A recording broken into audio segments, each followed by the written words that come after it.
Welcome back, Patriots, to the Bald Brad Show for this special episode of Donald Trump speaking in Western Pennsylvania just days before the Republican National Convention. Figured we might as well go live. We hang out together as Patriots, conservatives, Republicans, heck, anybody that loves this country. We come together as a community and have a little bit of fun here. So we're just waiting for Donald Trump to take the stage any moment now. Made sure not to go live too early, but currently we are tuning in to Fox Live right now, waiting for the president to again step on that podium, and then we'll transfer over to PBS News since they can't flag us for any sort of copyright. Moving over to live chat, I see you there, Danielle, Kelly, Michael, Frank is here, Maureen, forgive me, Cece, and then Rockin' Robin, I believe it is. The chat is really tiny for me, and forgive me, I'm supposed to wear glasses. But again, we're just waiting for the president to take the podium any minute now. A lot of times he's doing a lot of social media. He is doing other events, fundraising. So we're going to cut him a little bit of slack. We don't cut Joe Biden slack. Nuh-uh. Joe Biden is driving this country into the ground, folks, if you weren't already aware. But I'm sure all of you are.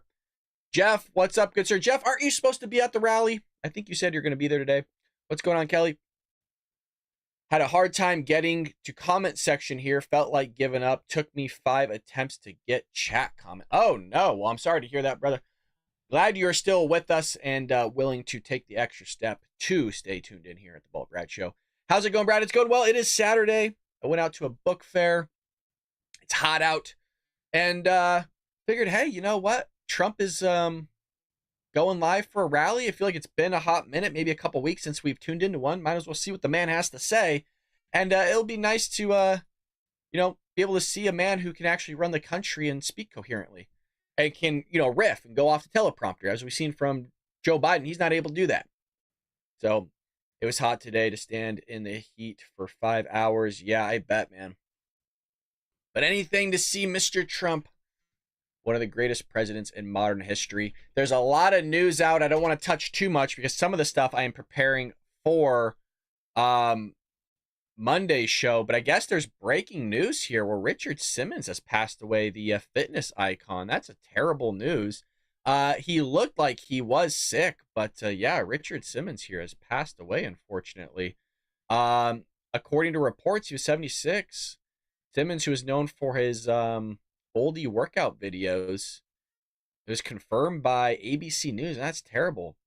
That's terrible. Funny guy, kind of out there, obviously, but I feel like if you're going to be a personality, you need to be a little bit kind of far out there. So that's terrible news. There's just a lot of terrible news in general. More illegal immigrants are killing Americans. Bernie Sanders is ramping up his influence campaign on President Biden as he pledges to end all medical debt. I mean, the Democrat Party is just in shambles right now. And it's kind of nice to have the spotlight on somebody else other than Trump and what Trump said on social media, this or that. If you're just joining us, folks, we're waiting for the president, or former president, rather, to take the stage. Donald J. Trump came to Phoenix. Heat. Yeah, I mean, dry heat out there is rough. I mean, the humidity is what really gets you. Dry heat I can handle, but the humidity, that's a whole nother thing. If you haven't seen the crowd that Trump has been drawing, folks, it is some wild stuff compared to what Joe Biden's getting. Let me see if I can pull this up.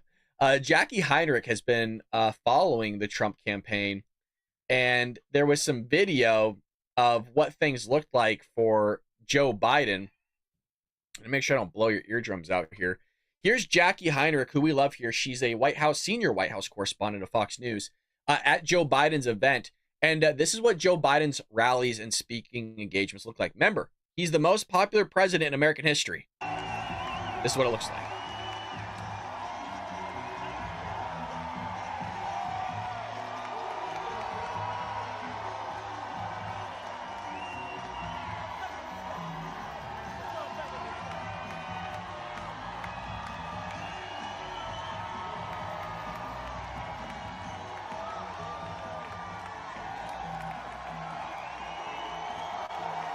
Now, from what I've heard, I want to see if they turn around. From what I've heard is they were actually pumping in crowd music to make it seem like it was full. You guys, that was it. There is nothing behind the video of which is being taken. There's just a wall. So that's half of a middle school gymnasium that Joe Biden's filling up. But again, he's the most popular president that's ever walked this earth. I'm finding it hard to believe that this dude is winning elections. There could be some sort of silent majority that I'm not aware of, but crowd then chanted, "Don't you quit." like they're rooting somebody that's going, in hospice. "Don't you quit on me, Joe. Don't you sit there and quit on us. We need you. We need you on that wall." Except he's not going to build any wall. They must have all the children by the podium to get him to move too quick. Wow, Jesus. Jerry, no, there's a lot of people in here. There's a lot of people. You didn't miss anything, Autumn. We just went live. We're waiting for the president or former president. I keep saying the president. To take the stage. We're currently tuning into a little bit of Fox right now, but we will transfer over to PBS once the president takes on the stage. That way we don't get flagged for copyright. You know how the media love to go after us. Jeff said, "I was there a couple hours ago. If Trump ever comes to California, Brad, you got to go. Great experience." He was here. He was actually down in Newport a couple months ago, and I missed it. I'm not big in the crowds. Like I said, I'm a big introvert.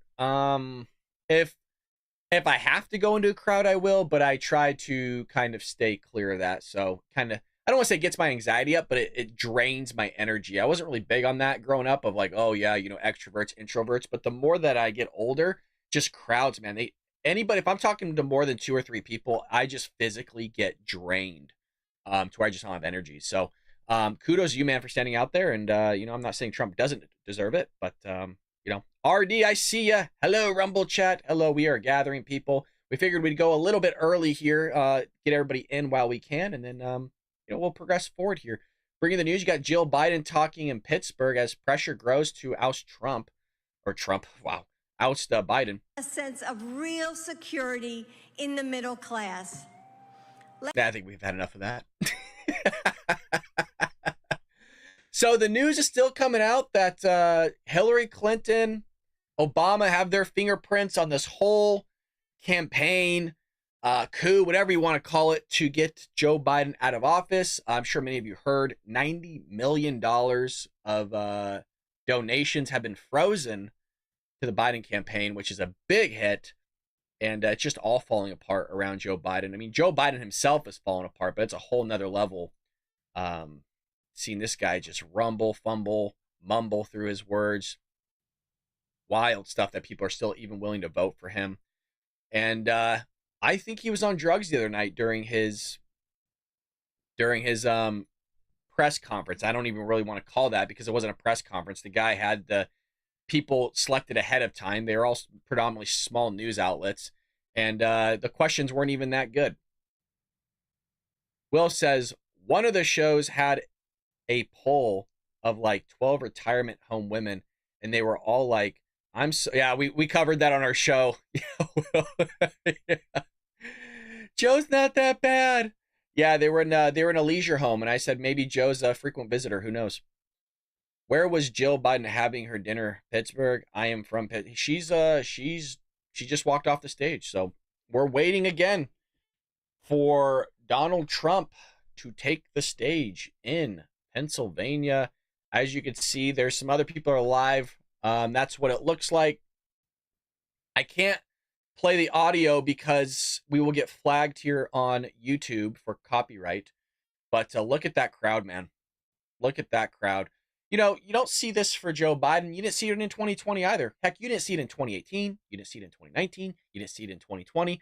But somehow, again, I'm going to keep emphasizing this. He's allegedly the most popular president that's ever existed since our country's founding. I find it hard to believe. I don't find it legitimate. We had Fulton County come out and doing some foozery like just the last couple of days regarding ballots.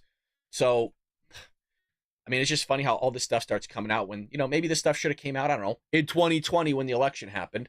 And whatever they did before, they're going to do it again. As we've covered this entire week, you have registration forms for voting in California, Texas, Arizona, heck, all across the United States, not requiring proof of citizenship or that you're actually legit and a resident of that state. You could just sit there and apply. The DMV somebody caught cell phone video of that whole shenanigans going on where there was no requirement there. Just go ahead, sign up to vote. Don't worry, we'll not give you your physical ballot, but because you're illegal, we'll make sure that we get that out to the DNC and they'll fill it out on your behalf for a little good old Joey, the big boy. He did a big boy press conference. Jeff says you should see it in person. It is not a coincidence that many people show their support for him. I mean, there was a whole caravan here in Newport Beach, just down the road. It's wild. Boat parades down here. Pretty wild stuff. I mean, I would say Donald Trump is the most popular president in American history, but maybe my bias is showing a little bit too much. Same here, Idaho Mountain. Idaho's beautiful. I've thought about moving to Idaho. Idaho is absolutely gorgeous. Potato State. And I think Idaho, isn't Idaho like the second most Republican state in the union or something like that? I might be wrong on that one. AOC and lots of, I said AOC, AC and lots of fans. Yep, absolutely. It gets hot in this room. You'll start seeing me sweating in about 45 minutes. Wait for Trump to take the podium. He is known to be doing podcasts and stuff before the rallies, or I guess even technically during the rallies. So we're just waiting on the man to take the stage. I'm going to give him all the time he needs. Joe Biden doesn't get my time. We don't like Joey here. Kathleen, I can't believe there are people that are still believing the poop they're telling us. Yeah, I'm right there with you. I'm in Massachusetts, and we have Trump's store. Lots of silent majority here. Well, what's cool is you're slowly seeing it come out to where people are feeling comfortable wearing Trump merch all around. I will say now in 2024 here, I see people walking around with Trump merch all the time and getting treated a lot better than how we did in 2016 and 2020. Remember, I live in Southern California, so this place is ran by lefties. I mean, you walk around with a Trump hat in 2016, you almost got your ass kicked. So now it's treated a little bit differently because everybody sees how Joe Biden's running the country. He's running it into the ground, and unfortunately, people like this you see in the crowd right now want 4 more years of Joe. They're chanting for him not to quit. Don't give up on us, Joe. Take another breath. You got this, buddy. He just needs 3 more years. He'll get it. He'll figure it out. Give him another 4. He's not going to live another 4 years. The guy doesn't have a clue what's going on. We need 100 million votes. That's a lot of votes. That's a lot of votes. I mean, there's only 350 million people in this country, so you're talking one third of the country would have to show up. I mean, it's possible, but a lot of people don't vote. A lot of people aren't registered to vote. Good morning, good afternoon, Patriots. Patrick's here. Always good to see you, Patrick. I wear a Trump shirt, and I lived. It's blocked off for me. Let me see if I can pull this. I don't know why the chat does it. You know where that heart thing is at? It blocks it off for me. And I live in Southern California. There you go. We're in the Trump stuff. Love it. Patrick's here with us. We got people over at Rumble as well. If you're joining us, hit that like button, guys, and leave us a comment early on. It really does help at least push the show out there, and more people will join us. Again, if you are just joining us, we have a regular morning show Monday through Friday, 7 a.m. Pacific Standard Time. We do a podcast. We cover all the news. It is conservative commentary. I say more so reactionary commentary because I just read the headlines, and then we dive deep into what's going on in the news together as a community. So again, we are just waiting for the man, the myth, the legend, Donald Trump to show up. We got a lot of people over at Twitter that are watching as well, also known as X. Elon just, I guess, endorsed. That was big news. Donald Trump, and look, it was a good decision because who else are you going to endorse? Joe Biden? Joe Biden does not like Elon Musk, by the way. I mean, there is a feud between those two. But Joe Biden was out there today, fumbling and fighting with his teleprompter again, and I guess you sure know who won. I mean, the teleprompter always wins. The teleprompter is undefeated. We've always said this. It's the most insane statistic in all of politics that Joe Biden's teleprompter has whooped his ass every single day. There was a weird clip here, and I want to see if any of you guys can give me a little bit of background on this one while we're waiting for Mr. Trump to show up to the podium. You have Joe Biden doing a speaking engagement here, and I saw this, and I want to listen to it on audio because I listened to it without it. And he rushes away, but if you look at Secret Service, they kind of move really quickly with him. So let's kind of tune in and see what goes on here.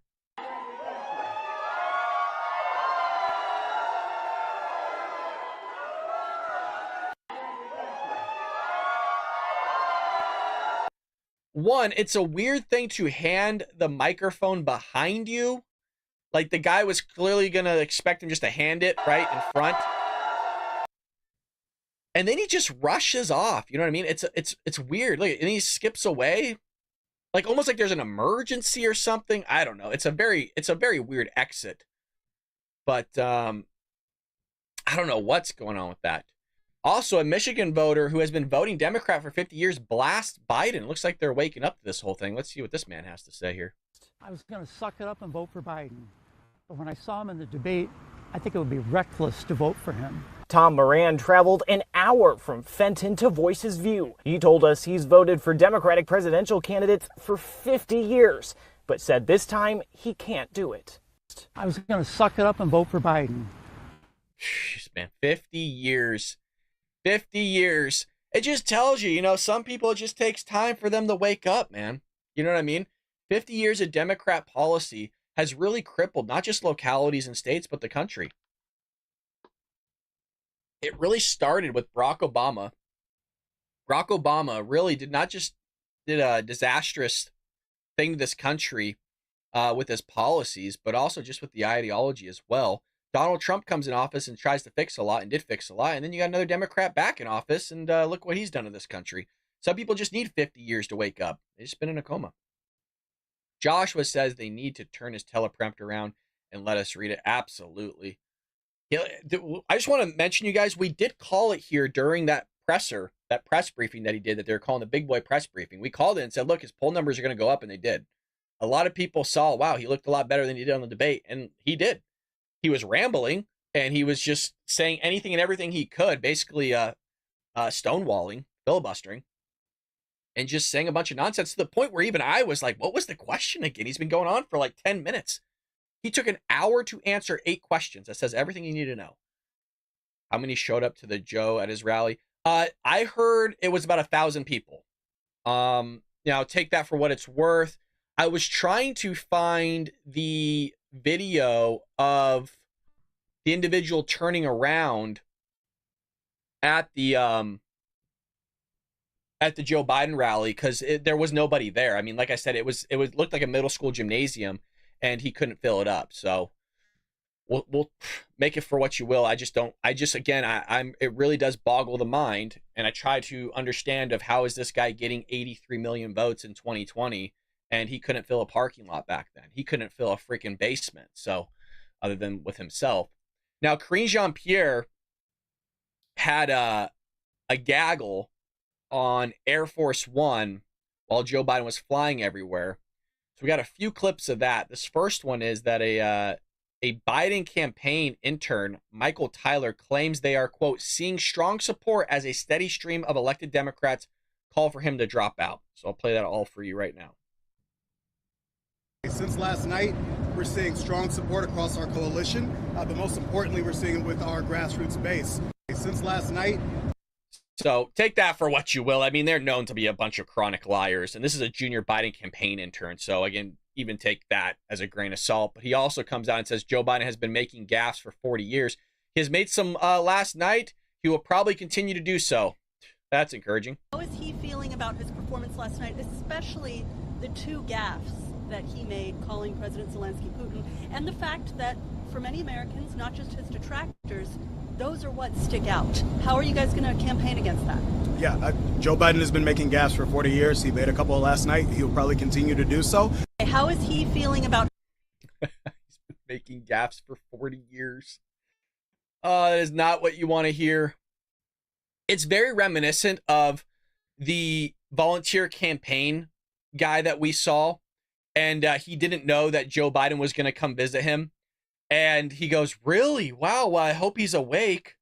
That's not what you want to hear from somebody that's volunteering for your campaign. In the same way you have this intern here going, yeah, the guy's been totally screwing up for 40 years, but he's probably going to keep screwing up. It's like, how about you don't screw up? And by the way, there's no other support you can give this guy, because you're already giving him a teleprompter. You're already vetting the reporters that are asking him questions. I mean, what more do you want to do with this president? He is living the Truman Show, where there's just actors around him. Everybody's kind of surrounding him. We've even heard that Jill Biden and Hunter Biden aren't allowing anybody to get close to the president. So, I mean, there's not much more you could do for this guy, and he's still running the country into the ground. Hey, Patrick, how are you, fellow patriot? Okay, I'm watching on Rumble while chatting with YouTube. Always the best. Don't forget to chat over that Rumble. We got a lot of people over there. We got Autumn. Autumn said it started with the communist and demoralizing beef program and our parents. Broken keyboard, no worries. Shib is here, just got home from work, so it's nice surprise to see you live. Thank you, sir. It's a nice surprise to have you here with us. You need consistency. A lot of people hanging out here. Absolutely love it. Make sure you guys are hitting that like button. Again, we're just waiting for Donald Trump to take the podium. He's been known again to be working right up to the moment he does take the podium. So we're just sitting here chilling. He was supposed to take the podium at 2 o'clock, but we all know how that works. It's not uncommon for him to be a little bit late. Jeff was at the rally before. Seems like he had a good time. Said it was hot.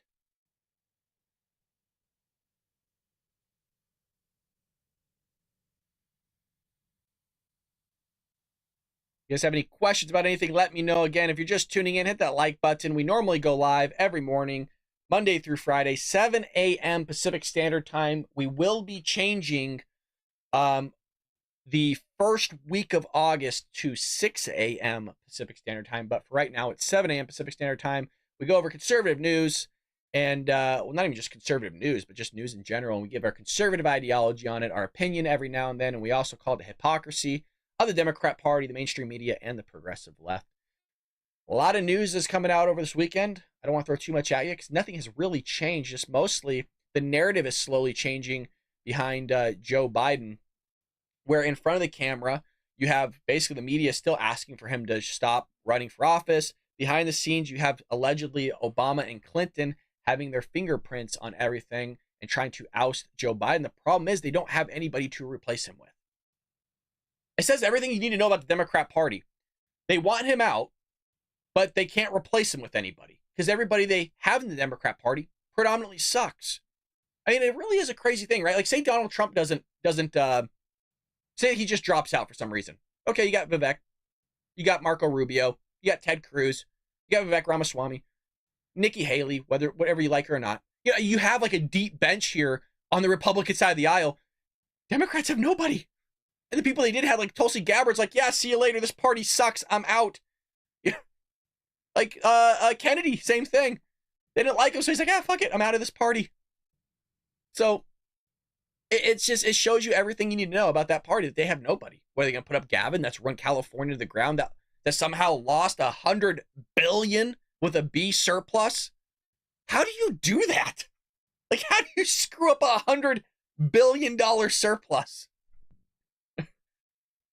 God. I mean, there's homeless people just walking just aimlessly around California, naked, masturbating in front of children, you know, all these things. It's weird how Democrats keep voting for this same exact stuff. 7 a.m. to start is better. Yeah, but I have to be at work. So when work starts back up again, I have to go earlier. Else there just won't be, there's only kind of two routes of doing it. I could go back to what I was doing before of recording it basically the night before and then uploading it at 7 a.m. I just won't be able to do it live.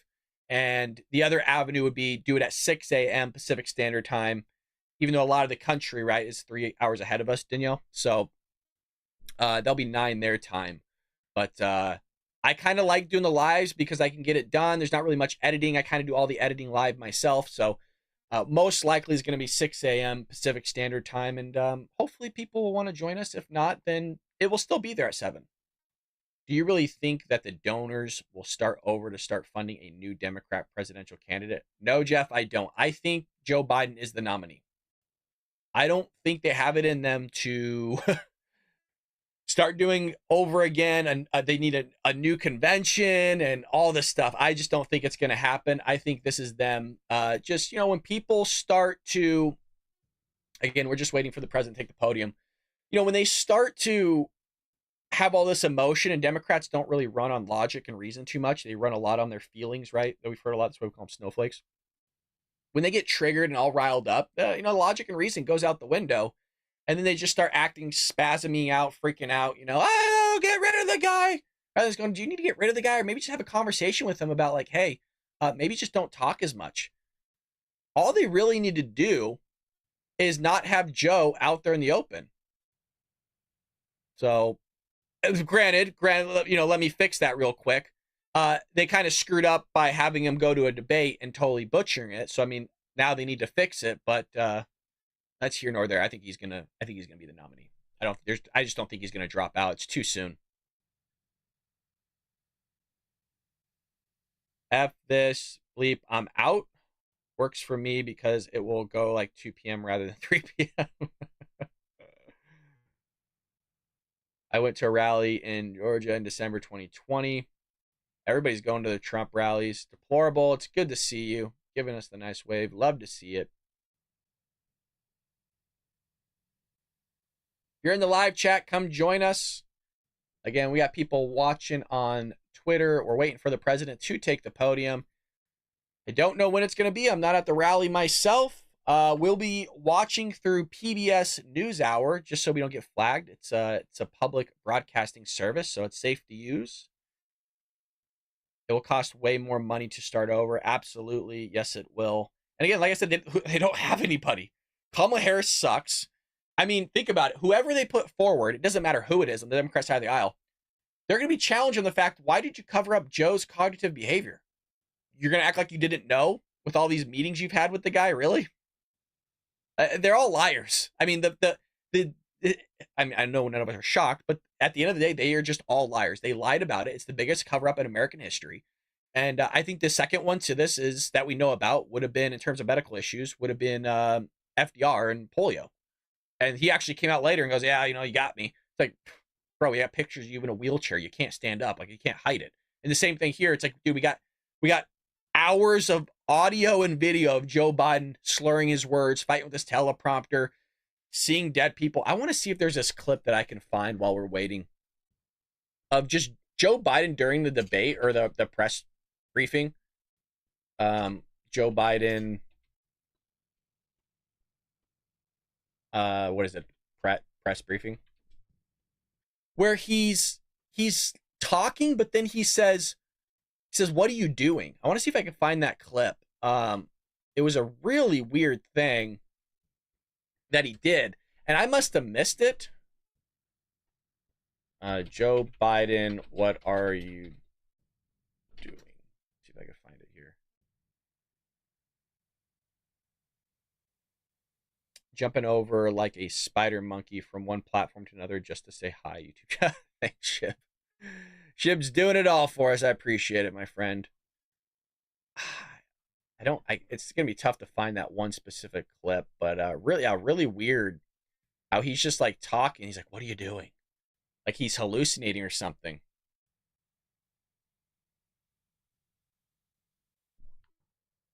We will probably be going live a lot next week for the Milwaukee Republican National Convention. So just a heads up, I can't exactly say when we will be live, but I'm going to try to stream a lot next week to catch a lot of the speakers. There is a huge lineup that they announced for the RNC. I mean, you got Vivek, you got JD Vance there. Again, there's a huge, ginormo lineup that's happening.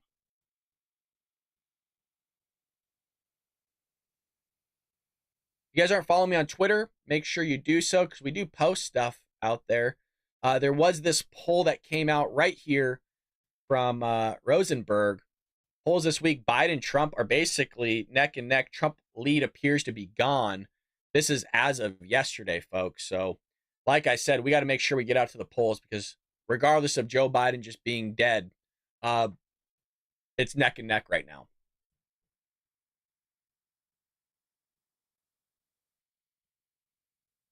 Oh my gosh, Kathleen, I can't read that.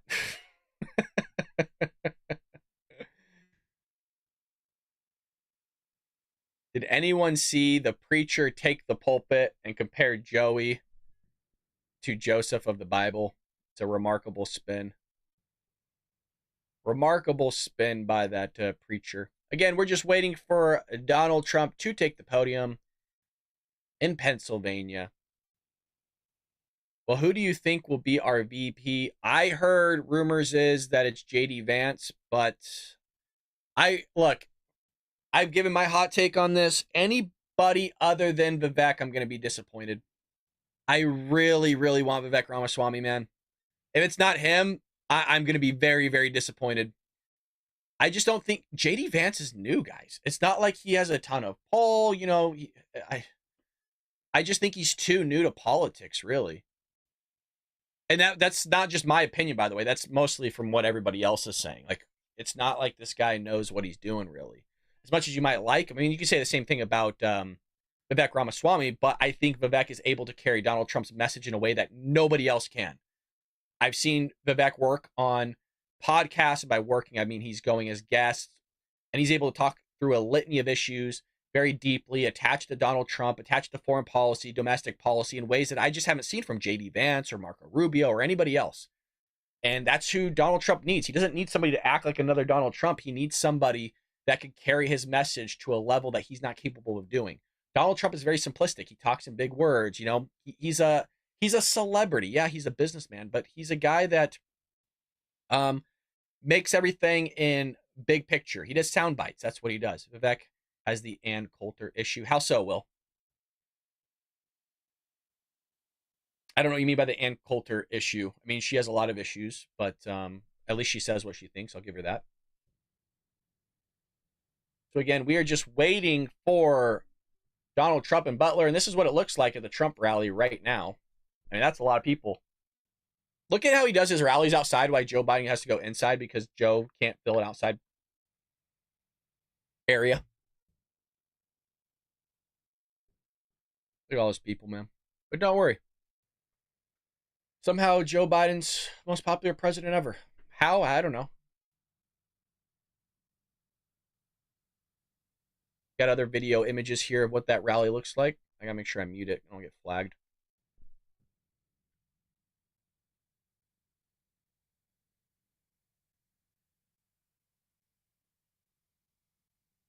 Click Chick says, I like Vivek too. Will says Vivek has the Ann Coulter issue. I still don't know what you mean by that. I don't know what the Ann Coulter issue is. Love JD. He's been with Laura Trump a lot. People are saying that he is the guy, so I need to see more JD. I honestly know nothing about him. Quite frankly, Shib, a lot of Americans don't know anything about JD.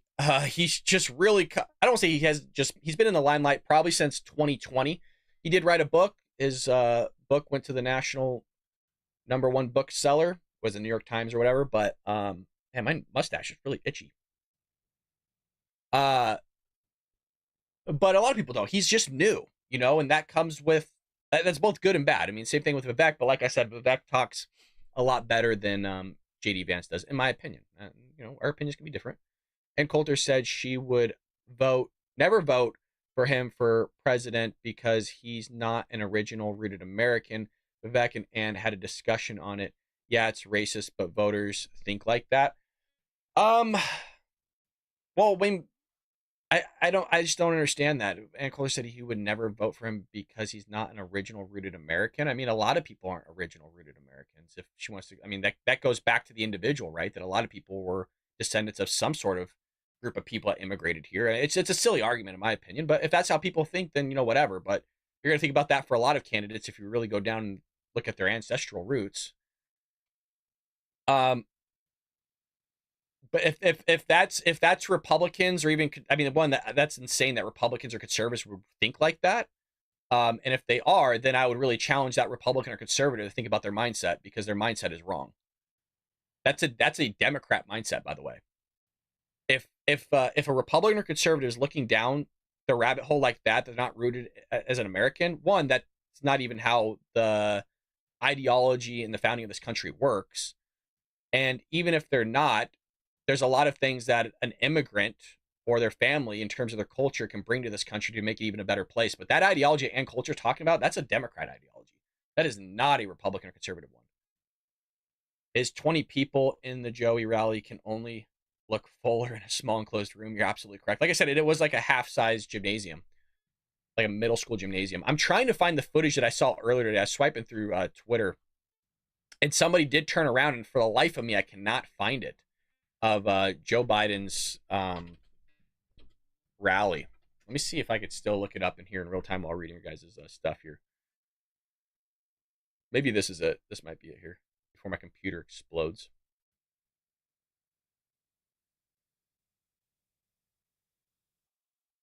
Yeah, here it is. Yeah. So here's the here's what it looked like. So this is the one I saw earlier. She's chanting Free Palestine, the girl in the back. But this is the size of it. There's nobody behind them, right? That's the room. That is the room for Joe Biden. There ain't anybody there. Half these people are with the campaign. But you're talking only 4 rows deep. What? 4 or 5 rows deep, maybe. So you're probably looking. I heard rumors there's only about 1,000 people there. This is the best that Joe Biden can do. This is a high school. There you go. Renaissance High School gymnasium. The guy can't fill a high school gymnasium. And he's the most popular president, according to Democrats and data, in American history. I just don't believe it one bit. I don't believe it one bit. Unless everybody's staying at home and doesn't want to catch the president speaking or whatever. I don't know. Let's see what you guys have to say. I did say a lot there. Question, why doesn't Trump ever hold a rally in North California? I mean, part of it, Pat, is you just said it perfectly. Why waste the people's money? Why waste his donation money there when he knows that it's not going to change? I mean, that area is as left as you can get. I wouldn't waste my money going there. The only reason he came to Orange County because Orange County is Republican. The area that he went is like hardcore Republican. As I've always said, California, in terms of their Republican base that's here, we have more Republicans than anywhere else, really. And the Republicans that are rooted in California, their ideology in terms of being Republican or conservative is a lot more than that of other states. So, for example, if you had somebody that was coming from California that's a Republican, like me, for example, statistically, that person's going to be a lot more hardcore Republican than you or anybody else in your area. So that's why I always say, if you see somebody from California and they're a Trump supporter, invite them with open arms, because a lot of times they're going to be a lot more hardcore Republican or conservative than actually the person or yourself is. So take that in mind. But like I said, why waste people's money on that? I'm from Ohio and I want Vivek too. Actually, Vivek is from Cincinnati. And I think, isn't JD Vance is Ohio, right? I think he's the senator of Ohio. So Deborah's looking for Vivek. Vivek's, I don't think it's going to be him. And I'm trying to prepare myself for that outcome. We will have to see. I think what he's going to do, I think Trump is going to announce it the last day of the convention. So the convention is from, I believe, the 16th to the 18th. There's a list of speakers that they've already come out with. And you'll have Tucker Carlson there. JD Vance is going to be there. Dana White of UFC is going to be there. And I'm trying to see if I posted the list. And I don't think I did. I saw it on Twitter earlier today. But anywho. Let me see. RNC list.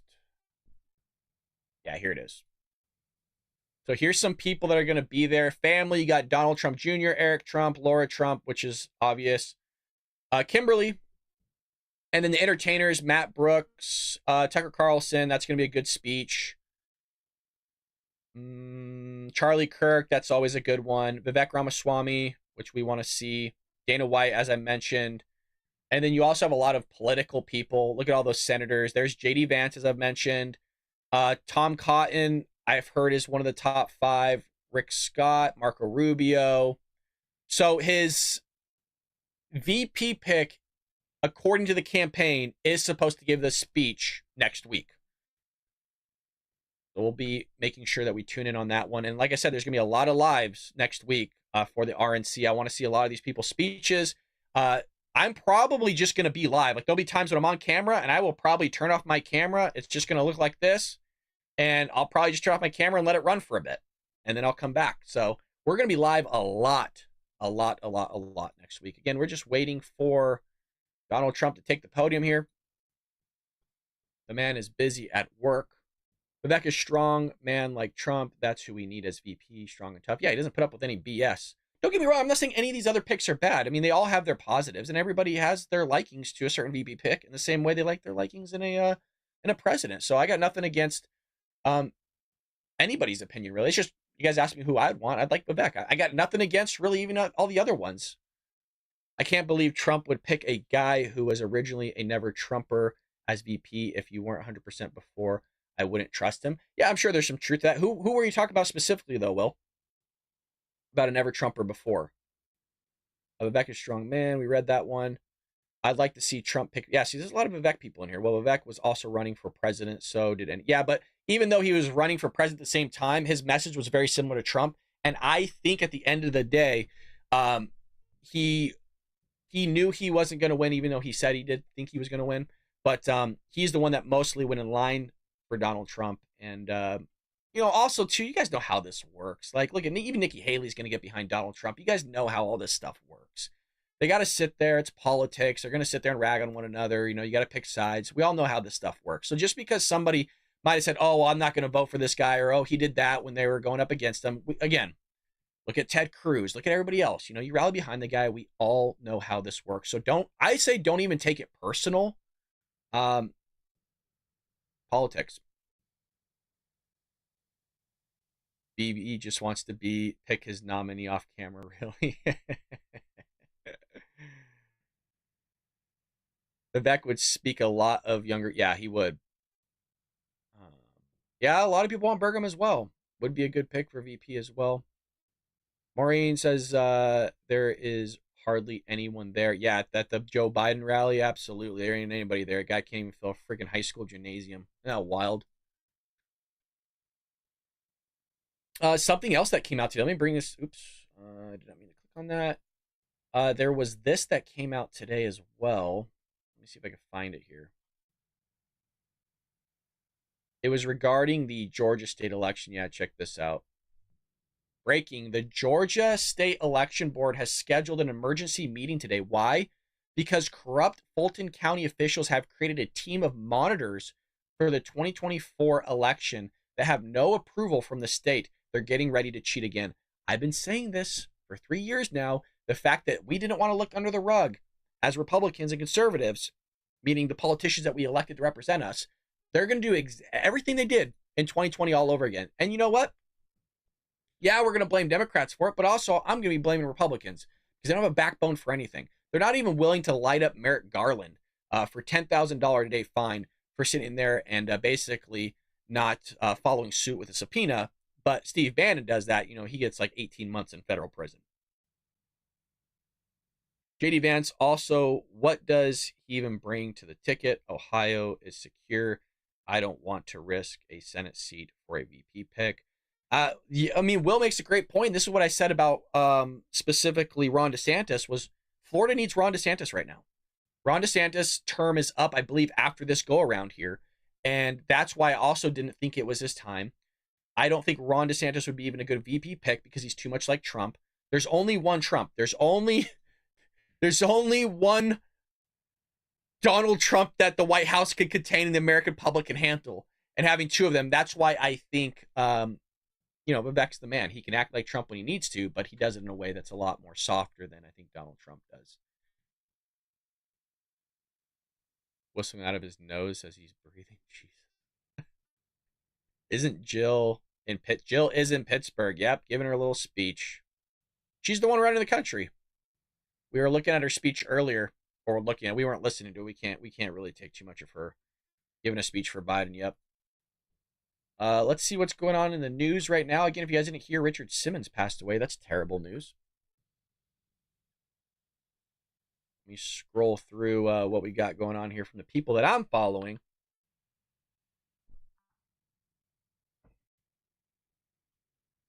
Again, we're just hanging out waiting for Donald Trump to take the podium for his speech. If you're joining us on Twitter, if you're joining us on Rumble or YouTube, thank you for choosing us as the place that you want to watch the rally with. We go live every morning, 7 a.m. Pacific Standard Time for our traditional show. This is more of a special episode where we are waiting for Donald J. Trump to take the podium to hear what the man, the myth, the legend has to say here.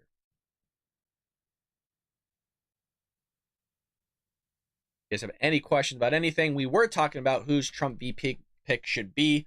JD Vance, he has a top 5 list.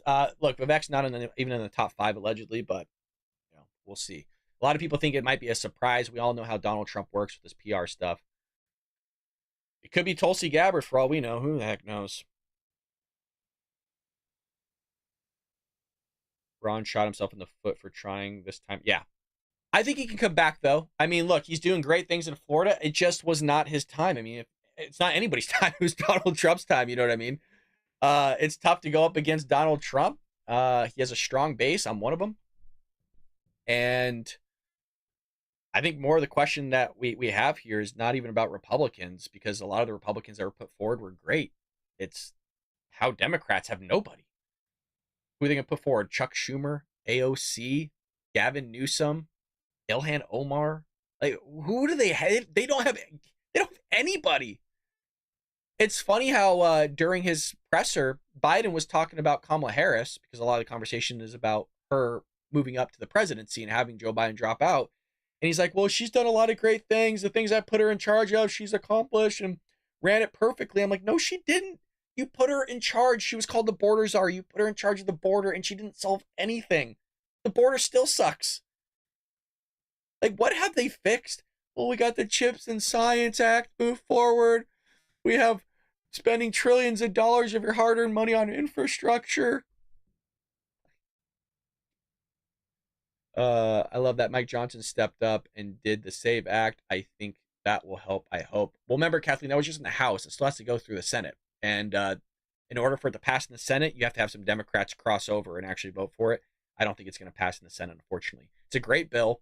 Mind you, it already is illegal to vote, but it doesn't matter to Democrats. They're going to do it anyways. And the SAVE Act was really allowing the executive branch to carry forth on that and mandating you have to show proof of citizenship when you show up to the polls or even when you register to vote.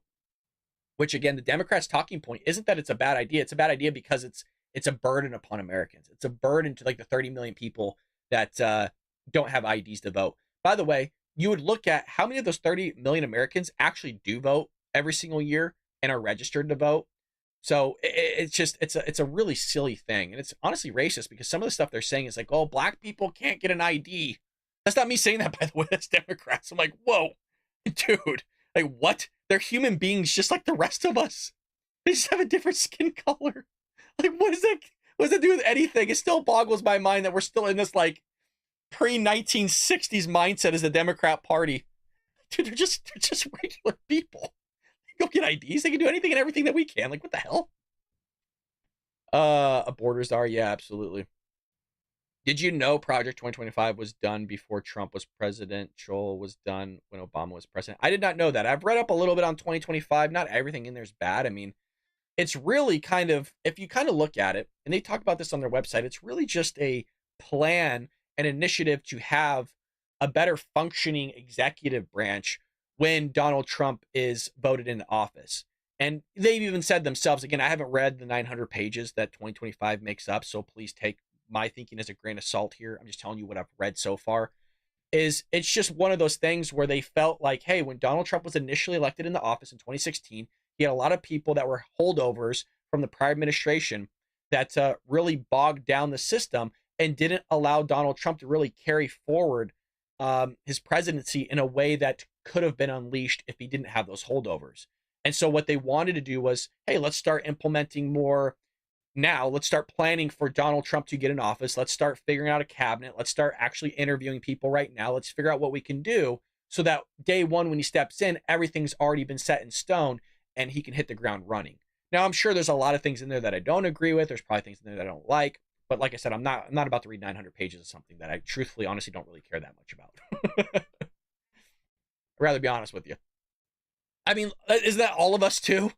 I'm sure, I guarantee you there's not a single person you've talked to, including yourself, that's read the 900 pages of the Project 2025. And it was good on Donald Trump to say, look, I don't know much about it and I don't support it. And how could you sit there and say you support something when you know nothing about it? So again, we're just waiting for Donald Trump to show up. I mean, he's there, but we're just waiting for him to take the stage. Everybody seems to be standing, which makes me think it's probably going to be happening soon. We will know right when he takes the stage too, because again, we're tuning into PBS here so that we don't get flagged. So they're going to turn their camera on when they get more of the warning. You guys are asking me, is Jill Biden in Pittsburgh? Yes, she is. There she is. We're not going to bother listening to it because it's like nails on a chalkboard for us. It's almost as bad as Green Jump here. Australian, only the citizens are allowed to vote. No non-citizens cannot vote in Australia. Yeah, well, we don't have that here in America. If you're anywhere else, you can't do it. But when you come here, the Democrats love to get those votes in. They have verification on Australia. They have to show ID. You would think that you would have that here in the United States with at least a democracy that we have, where we elect our representatives to speak on our behalf. But nope, can't do that. It's too burdensome. Isn't that crazy? I mean, is that how good you have it? No, it's too tough to go get an ID nowadays. Oh, I love the excuses that people come up with. It's really wild stuff. If you're over at Rumble, gotta start saying stuff in the chat. I'm reading over there. Nope, not even read a single word of it. There you go. See, Shib hasn't read it. Shib's a man of his word. Boo, it says you need premium to join Twitter. Yeah, I don't know why, Shib, on the Twitter to be able to write. Not sure. And I don't know how to change that. I don't know if you can. Shib is saying to be able to write in the Twitter chat, you need premium. But I don't, one, I don't know how to change that. And maybe I could do this over here. Let me see if I can, is it like that? I think it's like that in other people's lives as well. I don't think it's just mine. Yeah, you have to be verified. So, is what it is. If you're over at Twitter, head over to Rumble.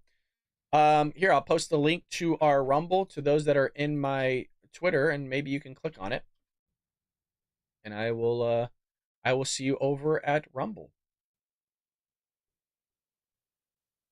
Here we go. Donald Trump's there. Actually, we'll mute it because for a second, I don't want to get flagged. Yeah, we'll get flagged. We did last time, and then it's going to make me mute it and do all these things. Even if it's for like 3 seconds, I'm going to get flagged. But I will be quiet in just one moment here when the man starts speaking. But look at the people going crazy for him. Mr. 45, hopefully Mr. 47. God, he looks good, man. Doesn't that hat look good on him? Best president in modern history, folks. Best president in modern history. Again, hit that like button if you're joining us. We will do an ad read, probably middle speech. So I just want to make you all aware of that. It does support the show, so just hang tight. The ad read will probably take about 45 seconds, and then we will continue the speech. All right, still playing the song. Remember the good old days when you didn't get flagged for stuff because it's fair use? Remarkable. Again, if you're just joining us, hit that like button. Leave us a comment down below in the comment section. I'm telling you, folks, it does support us. That's all I ask is that you leave a comment, right? Trump 2024, F Joe Biden, whatever you feel comfortable with. Just make sure you're careful on the YouTube side of things because, well, we know how YouTube is and how they hate us. So here we go.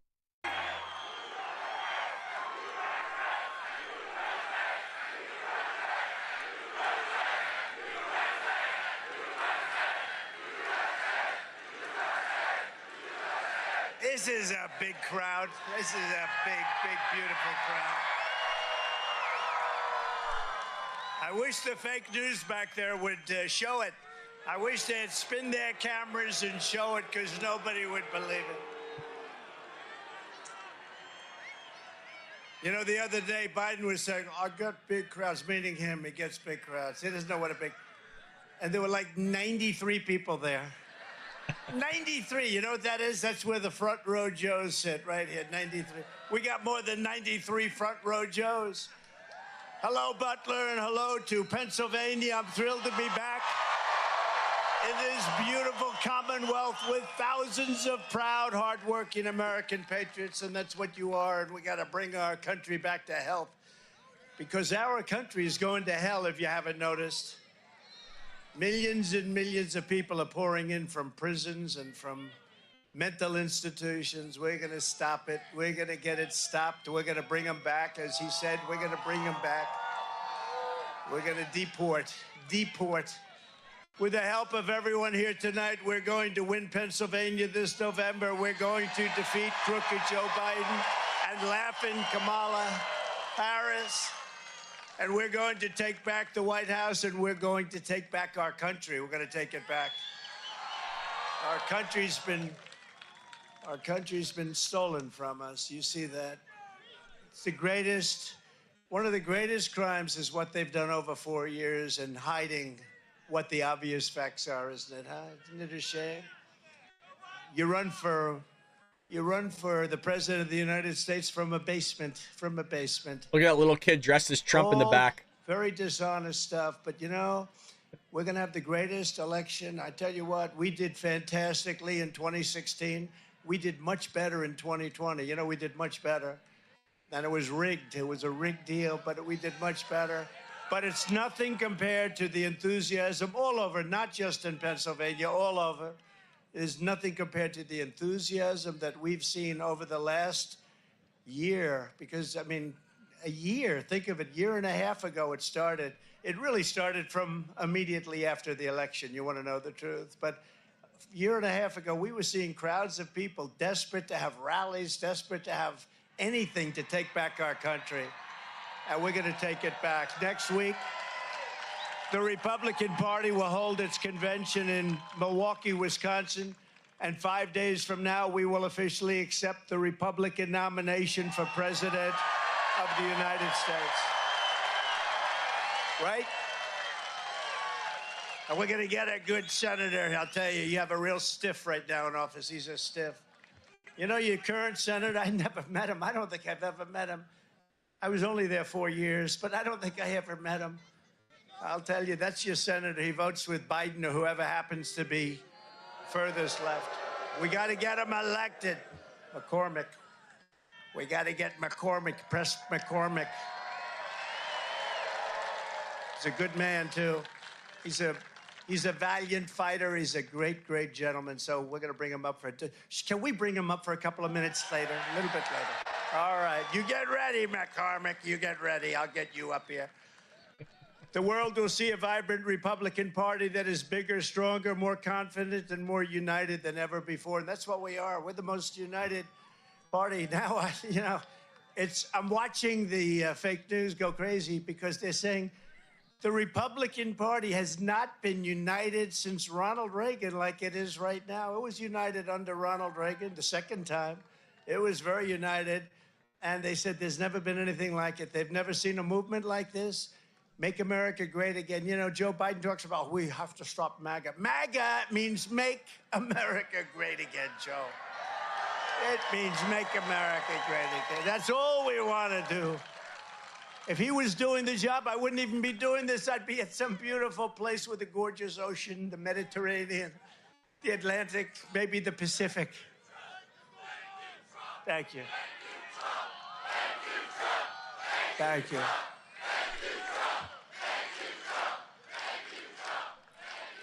Instead, I'm here with you fighting like hell to get a senator elected and to make sure we take back the White House, because if we do, we're going to make America better than ever before. We're going to make it. And it's not easy because we have millions and millions of people in our country that shouldn't be here. Dangerous people, criminals. We have criminals. We have drug dealers. We have people that should not be here. And it's much tougher than if it happened. You know, we had the strongest border ever. In recorded history, we had the best border. In fact, if they could ever put up a chart, I don't know if they can do it. Do you guys have access to that chart that I love so much? You don't mind if I go off teleprompter, do you? Because these teleprompters are so damn boring, I try and explain that. Oh, there's a, wow. You guys are doing it. They're getting better with time. My guys, take a look at that chart. Take a look at the arrow on the bottom. See the big red arrow, right? So that's when I left office. That was the lowest point, and that comes right from the government services, comes right out of Border Patrol. Take a look at that. So that arrow is the lowest amount of illegal immigration ever in recorded history into our country. And then the worst president in the history of our country took over. And look what happened to our country. Probably 20 million people. And you know, that's a little bit old, that chart. That chart's a couple of months old. And if you want to really see something that says... This is the chart he's referring to.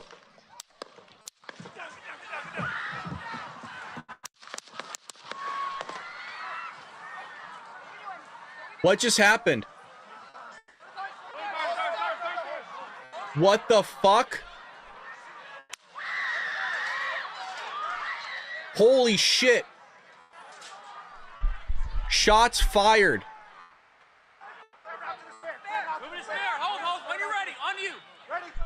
Holy shit. What the fuck?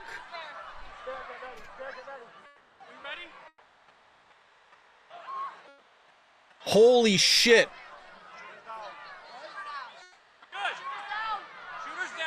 Holy shit. Holy fuck. Shots fired at the rally. Is he okay? Is he okay? Holy f... Is he okay? Oh my god, dude. I can't believe that just happened. I cannot believe that just happened. I heard it. Wow, they just tried to kill Trump. Oh my god. Oh my... Dude.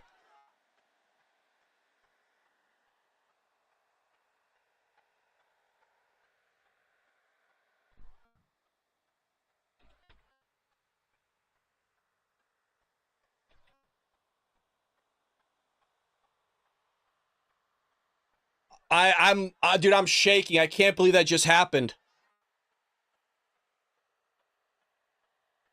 We just... Yeah. I don't know if he... I don't know.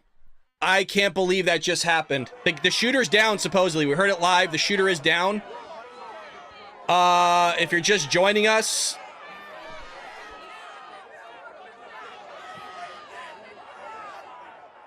Oh my god.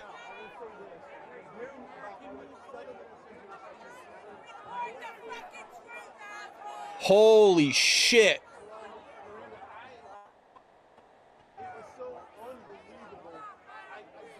I can't.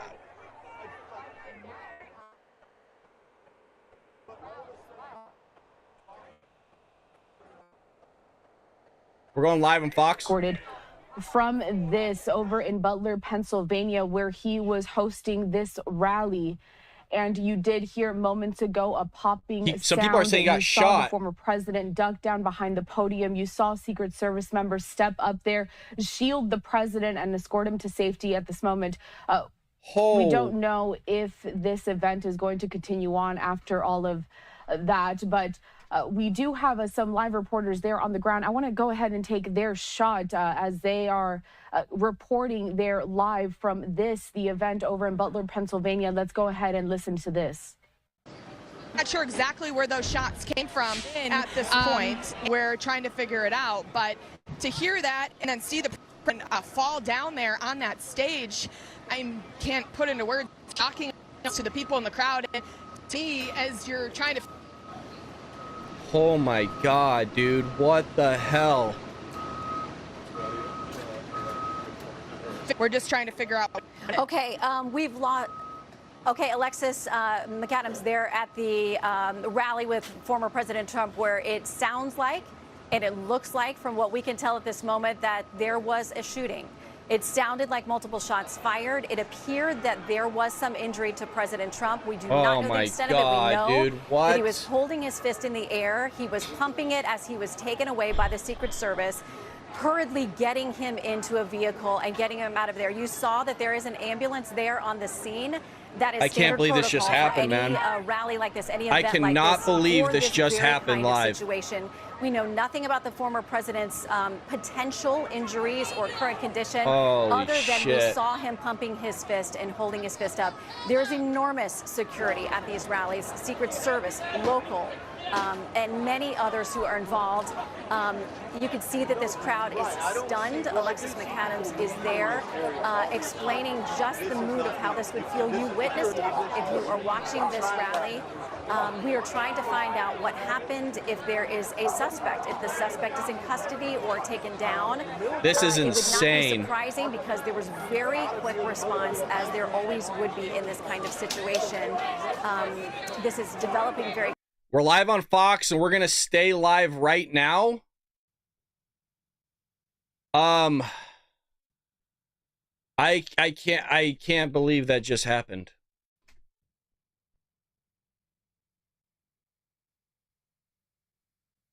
Show it.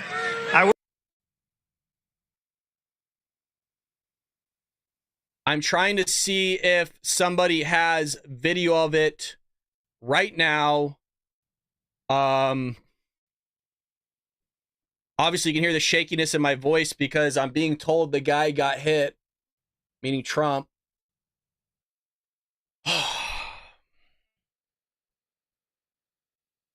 Yes, this is crazy. The shots came from behind him. The gentleman, I believe, I'm trying to find the footage. I believe the guy that was shot was right behind him. I could be wrong. That's why I'm trying to get the footage of all of this right now for all of you. We are tuning into Fox. We will stay live. We're not going anywhere. I'm in shock, man. Expecting just another spirited rally as we are just days away from the Republican National Committee, the convention here in Milwaukee where we are broadcasting from, thinking that maybe we would have gotten a vice presidential pick or announcement from President Trump tonight. Instead, the headline is something much Fox more is saying he got hit. As we wait to see what has happened. Fox is saying he got shot from that location, and we know that folks are there in a stunned silence. They have questions. Who knows if the crowd is being controlled at that point or locked down? It's possible, as law enforcement would try to make sure they have that situation fully in hand and able to see who may have been responsible for what happened there. But it happened very quickly, and we are waiting to assess what more we know. Alexis, if you can hear me, I'd like to check in with you as well to see what you were hearing there on the scene, having just witnessed this moment ago.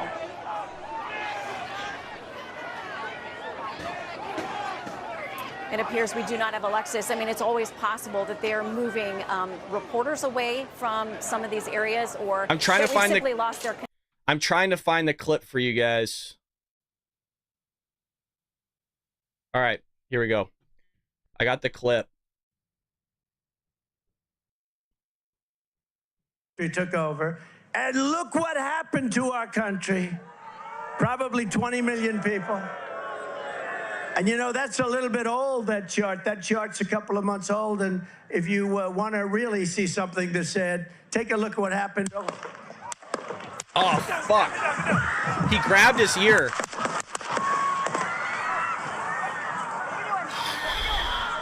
Look at. We're watching here oh my live God. this event happening over in Pennsylvania. If you're just joining us, he grabs his ear. Watch him grab his ear. Fuck. He will grab his right ear. Something that said, take a look at what happened. See that? See that? I don't know if he grabbed it because it's loud. If anybody's been around gunshots, it's extremely loud. And, dude, I'm stressing. Man, people are gonna be pissed, dude. And rightfully so. This is bullshit. Man, they neutralized that guy quick. Live, this event happening over in They neutralized that guy quick.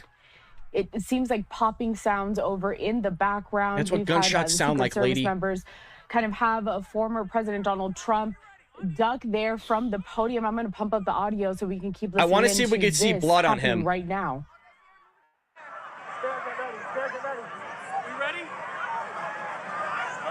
So everybody's looking off to his right. See, shooters down. You hear that? Shooters down, shooters down. So they got that guy quick. We will stay on this as long as we have to, folks. If you're just joining us, President Trump, shots fired at the Trump rally right now. We were covering it live. There you go. See, head bloody. He got hit. Donald Trump has been shot. Now, I don't know if that could be blood of them tackling him. He did grab his ear, his right ear. Yeah, look at that. Fuck, dude. Was that a graze? Did that barely miss him? Dude. I know I keep saying it, but I can't believe this just happened. This is like my worst nightmare. I don't think he got hit. Did you see his ear?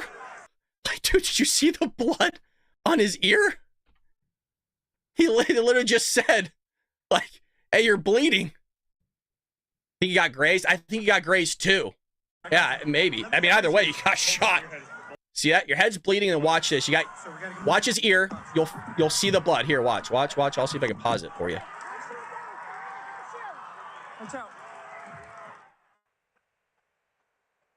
See that ear? That ear's bleeding. Watch when he turns. Right there. Right there, he got shot. You're just joining us. Shots fired at Donald Trump at his rally. We are live. We have been live for it. If you're just tuning in, folks, we're going to stay here the entire time. We're just showing the actual clip of it happening. So we will go back. He's talking about the chart for illegal immigration. You're going to hear a bunch of pops. It sounds like it was to his back right. They neutralized them relatively quickly. Here's the scene again of it taking place. That chart's a couple of months old, and if you want to really see something that's said, take a look at what happened.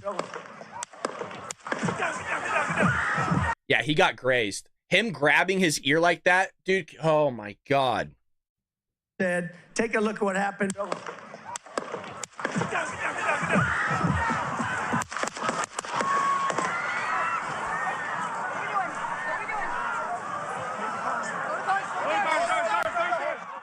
We're watching here live this event happening over in Pennsylvania. Yes, the active shooter is dead. You can hear them actually call it. And it seems like popping sounds over in the background. We've had the Secret Service members kind of have a former President Donald Trump duck there from the podium. I'm going to pump up the audio so we'll head back over to Fox.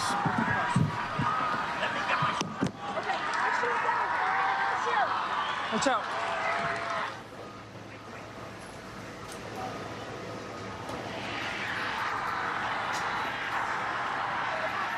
I'm stunned. I am stunned.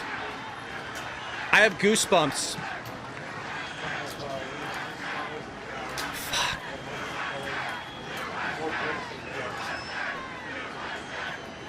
If you're just joining us, folks, you are seeing it in real time. Donald Trump seems to be grazed in the ear from an active shooter. We're going to stay live on this for as long as we can. Now, we're hoping he didn't get shot anywhere else. That is a look again at what happened just moments ago in Pennsylvania. You can see President Trump as he was leaving, he was lifting his fist. He was walking on his own. He was being assisted out by personnel, Secret Service, who kept saying to him, we got to go, we got to go. He asked to take his shoes. They said, we got to go. Now, Alexis, from our rewatching of this, and again, it happens very quickly. It's hard to tell exactly what's happening.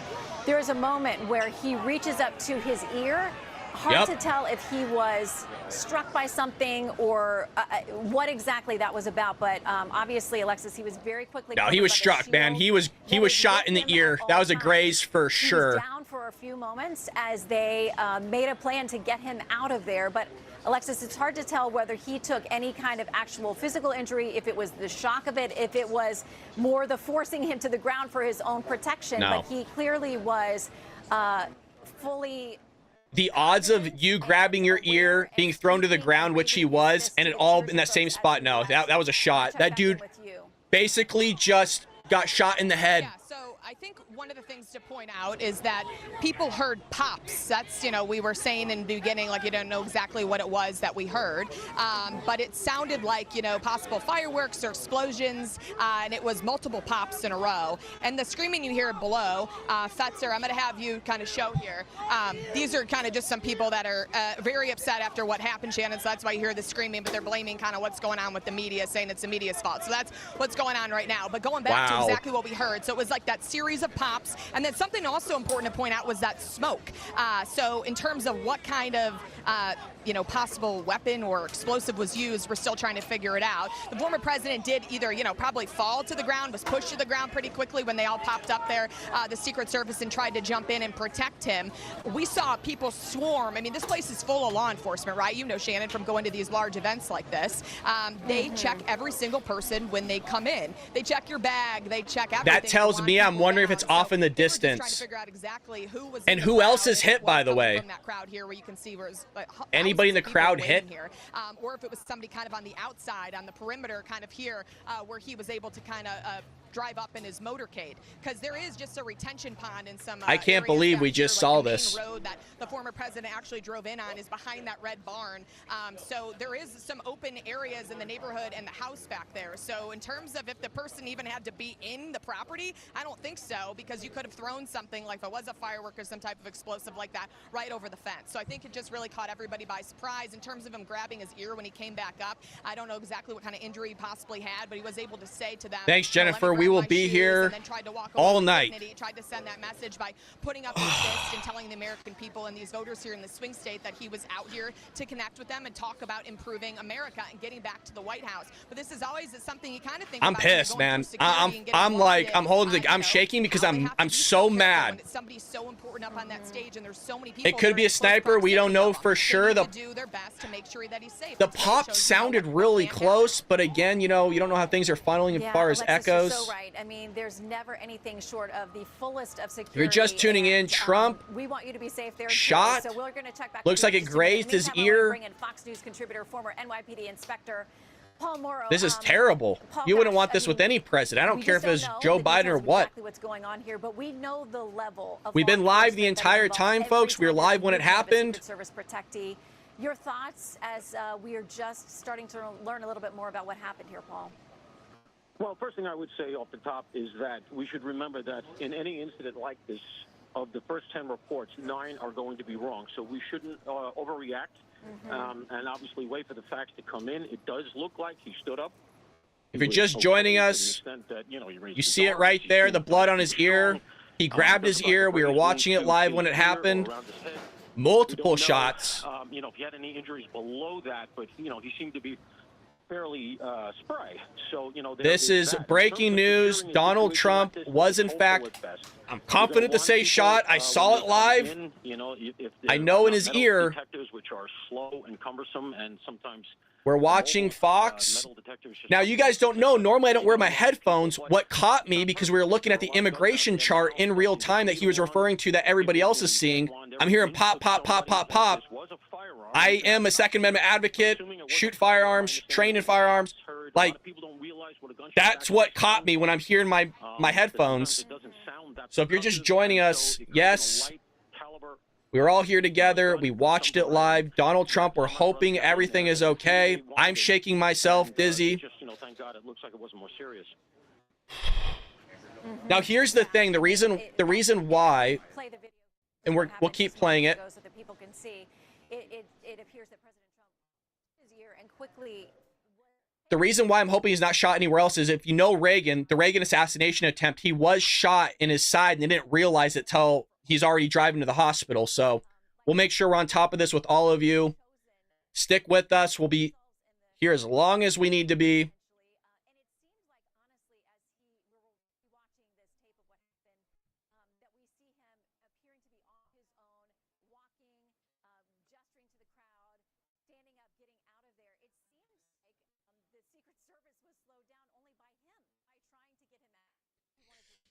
Ooh.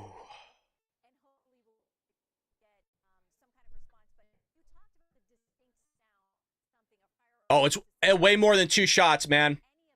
way more than 2 shots. That was 6 to 8 shots.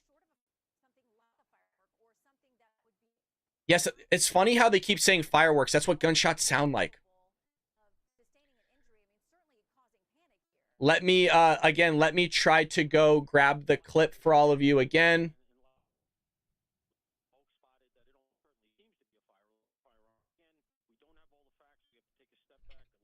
And I'll let you guys watch it again in real time with me.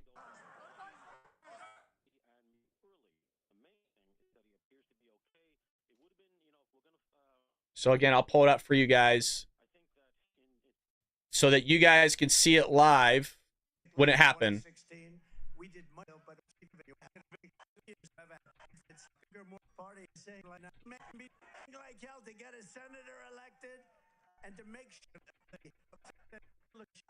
Here we go.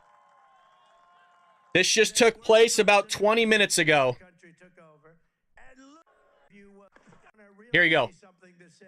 Take a look at what happened. 3 shots. 4, 5, 6, 7, 8. So again, let's backtrack that. I'm thinking it's about 8 shots fired. You're going to see the president grab his ear. Shot in the top right. Basically, I'm hoping he didn't get shot in his body. But when he was put to the ground, we had 3 shots fired. So I think a guy got basically shot in the head. And again, shots fired. So let's count them. Listen.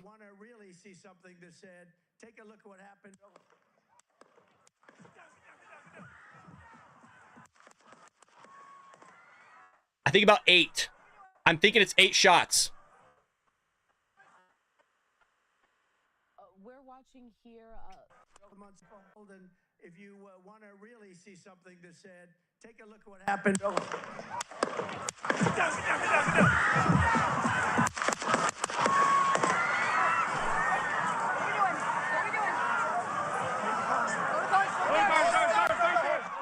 We're watching here. You're going to hear that the shooter is down relatively quickly. Pennsylvania, and it seems like popping. President Trump did get shot in the ear. For those just joining us, service members kind of have a former President Donald Trump. Yeah, I counted about 8 from the podium. I'm going to pump up the audio so we can keep listening into this happening right now. We ready?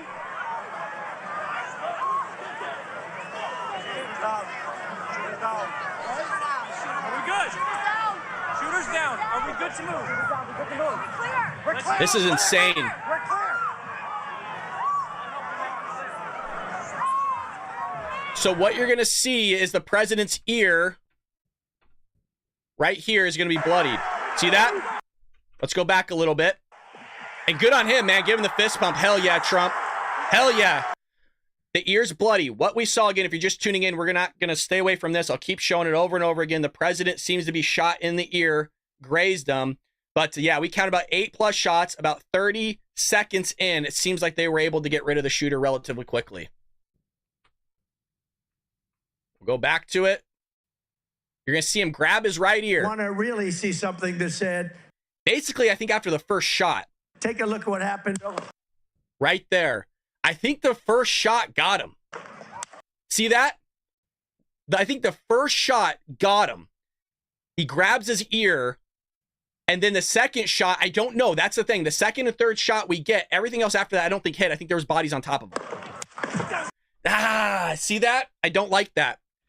He tucks his arm in, which makes me think that he might have got shot in the body. I really see watch his elbow tuck Take in. A look at what happened. Grabs ear, tucks.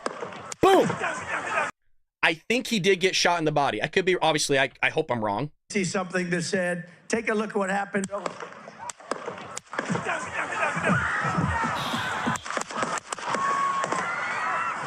Wow.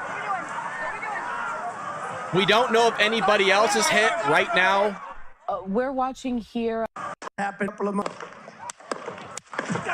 I don't like how he leans his elbow, man. I'm hoping he didn't get shot anywhere else. You see something that said, take a look at what happened. Dude, I'm pissed, man. I'm fired up.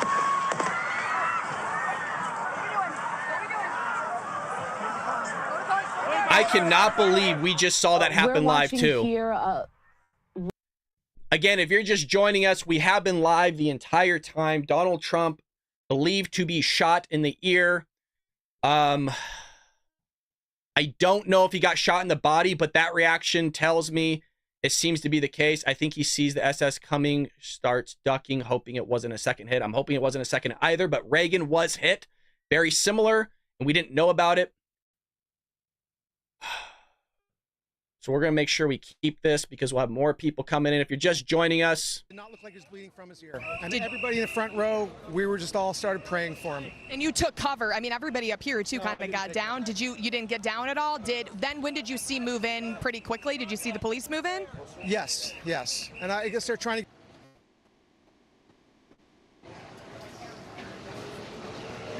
Okay. It looks like we have lost Alexis there. So, Britt, I want to bring you back, and then we're going to check in with Lucas as well, who's traveling with the president. Britt, your thoughts on that's what I'm thinking, this Shiv. moment, and at least what appears to be an attempt to do real harm. Well, I think we can all. So I'm reading here your guys' live chat. Seems like it looks like the rib area. Absolutely. I'm trying to follow all my contacts. And Donald Trump is perhaps the most controversial person in recent history to run for president and indeed to be president. So here he is again, looking like the election may be headed his way. I can't believe I know I keep repeating myself, but I just can't believe I just watched this live. This is a terribly hard job for the Secret Service to do in such time. So I want to pause this. I know a lot of people are just joining us. A lot of people did not see the shot itself, so we'll just keep running this back. I want to really see something that said, take a look at what happened.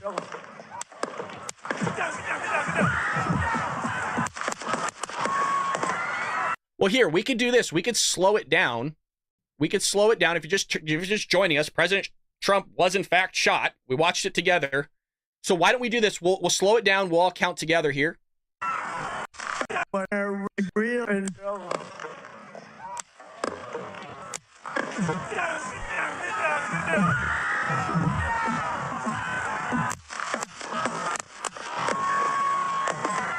Maybe 9.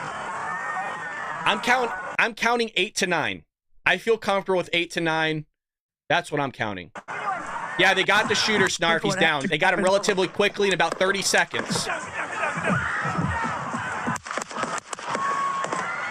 So here's the thing that I'm seeing. I think Trump could have only been shot 3 times max. The reason why I say that is he grabs his ear. I think that was the first shot. Possibly second shot because he leans in, he tucks his elbow, which makes me think possible rib, and maybe a third one. I don't think it could be anything more than that because they're already protecting him by the time those other shots rang off. So you're going to see him be shot in the ear, gripped down like he got shot in the rib, and then third one goes off, and then he's protected at that point. You want to really see something that said, take a look at what happened.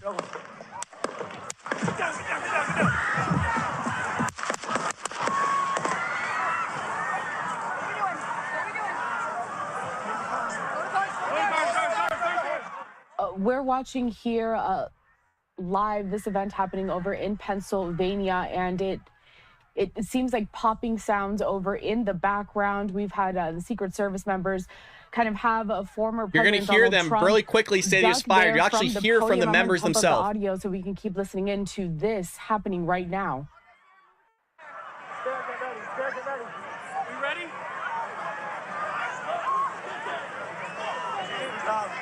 You'll hear it. Are we good? Shoot her down right there. Shooter's down. Are we good to move?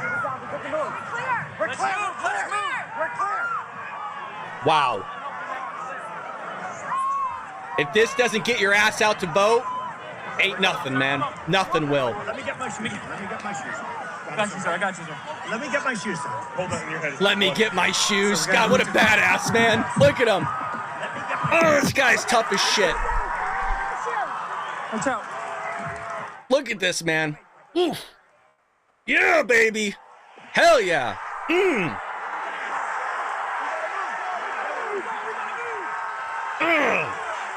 God, if that doesn't get you out now, man, nothing's going to. I'm hoping he's not shot anywhere else. Again, if you're just joining us, we got a lot of people. We got well over 1,000 people joining us. Again, people are just saying gunshots at President Trump. No, Trump was shot. The dude was shot. He was, in fact, hit. We watched it live here. In his faculties as he raises Look at a that. fist and walks out of there as the Secret Service is trying quickly to get him moving. And we will wait to find out more about the details of this. But as we continue to say, these are heroes. Immediately guarding the president, immediately Wow. right there, actively doing what they do, which is pledge to protect anyone that is in their care. Lucas, please let us know. We will circle back to you if we get any further reaction there from Delaware or from within the Biden White House or campaign, as they are learning probably more than we know at this moment, but certainly in real time. I think former D.C. homicide detective Ted Williams is with us. Ted, are you there? I'm here. Ted, I want to get your reaction as a man who has worked in law enforcement. You know what it is like.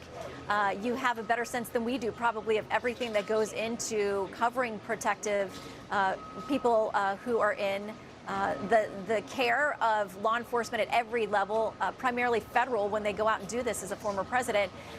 Your thoughts on what we've seen this afternoon? Well, you know, Wow. Shannon, this is one of the worst nightmares of law enforcement, specifically the Secret Service, who are charged with protecting the presidents and the former. Yo, the fact that the Secret Service was able to neutralize this dude in 20 seconds, give it up to them, man. That is insane. You got Dan Bongino saying absolutely disgraceful, 100%. I hope nobody else was hit. We are watching this live again. If you're just tuning in, Donald Trump seems to be shot, at least in the ear, possibly the body as well. The event is outside, so he could have been from a distance. Some really wild stuff if you're just joining us again. President Trump seems to be shot. I'm trying to reach out to my contacts and see if we got anything else. May very well be some injury, and we're just going to have to wait Wow. to learn more. But this is something that law enforcement planned for. But no matter how much you plan for something like this, you never can get it 100% right if there's someone hell-bent on injuring a president of the United States. If you remember many years ago, Shannon, in Laurel, Maryland, George Wallace was speaking before a crowd there, and someone in that crowd shot and injured the presidential candidate, George Wallace, at the time. Yo, if it just grazed them, man, thank you, God. They're deeply concerning entrapment. Honestly, if it would have, I mean, again, we're hoping that it was just a graze and nothing else. He grabs his ear, but again, he tucks in. Watch his elbow. Vice President with President Trump says this in a post moments ago. He says, Karen and I are praying for President Trump and urge every American to join us in that. I'm shaking as well. I'm quite sure that is what is happening at this moment for those who have witnessed what we saw there today. So, Ted, we understand. Listen, Secret Service, their priority is protecting the You're gonna see him president, grab getting his him ear, out of there. but the thing that now gets we've me gotta is try that and see the tuck. investigation. What happens? Reagan had a in the tuck moments similar to after that, we you watch guys. all of this play out when it comes to law enforcement and investigating what just happened there at that scene. Right there, boom, that second. Ah, Well, man, I don't know. I hope not. I hope not. That area in which the shots Yeah, Dizzy makes a good point. I mean, it could have been a terrorist attack. It's clearly an assassination is now attempt. a crime scene. So what law enforcement is doing is that they've roped off that area. Yeah, this is the left, Dizzy. Absolutely. Now, Absolutely. They're also trying to talk to any and everybody in that crowd. Again, let's go back. Let's go back to when it happened. Again, we were here live watching it when it took place. The popping caught my attention. Actually, you know what? Give me a second, you guys. I want to see my real-time reaction here because I didn't even...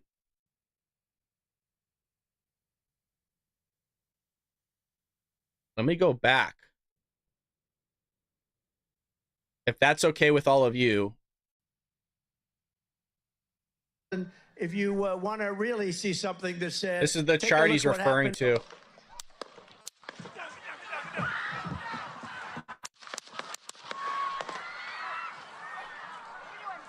What just happened? What the fuck? That last shot, you guys are right. Holy shit. That last shot, I heard it. So they got that guy quick. You're right. Somebody said that last shot. I forgot who it was in the live chat. Yeah, you're absolutely correct. So here it is. you're just joining us, this is the thing that's playing probably all around the world. That tuck right there makes me think that he got shot in the side. Now, I don't know if he's tucking because that's the natural response, right, to come in. But here's the thing. I'm not seeing that other side pop in as well. Like somebody, right, when you tighten up, you go, oh, shit, like that. When you get hit, has anybody ever been punched right here? There's not a lot of muscle right here. And that's why a lot of UFC MMA fighters will hit you. You get hit right there, you're going to feel it. Reagan got hit, right, deflected off, I believe, the door panel and hit him very similar. And Reagan tightened up like that, very similar to what Donald Trump does here. Take a look at what happened.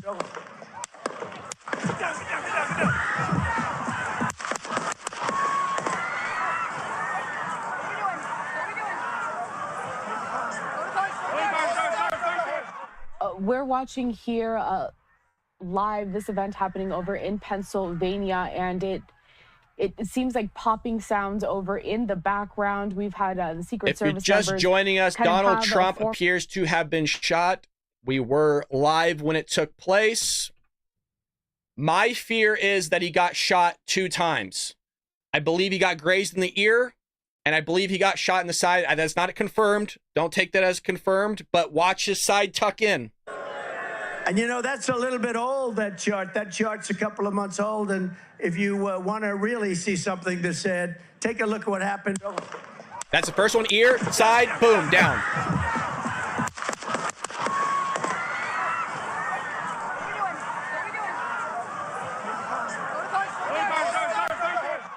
We're watching here. I'm still in disbelief. Over in Pennsylvania, and it seems like popping sounds over in the background. We've had the Secret Service members kind of have former President Donald Trump duck there from the podium. Again, we'll keep that. We'll head back over to Fox for a little bit here.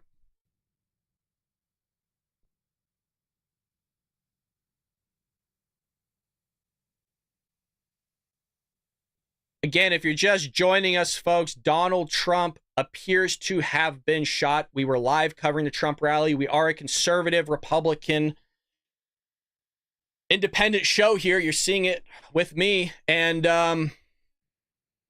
I've obviously, who could have been prepared for something like this? We watch Trump rallies. We cover the news every morning, 7 a.m. Pacific Standard Time. And pump up the audio so we can keep listening into this happening right now.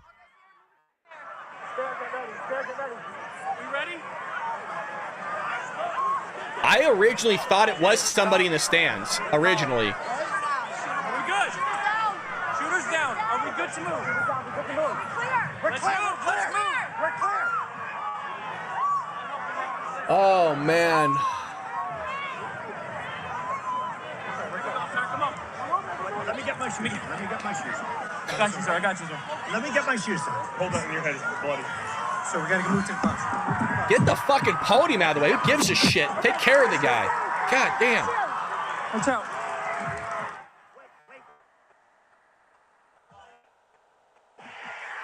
God, what a badass, dude. What a badass to put his fist out like that. Ugh, that gets me riled up, man, in a good way.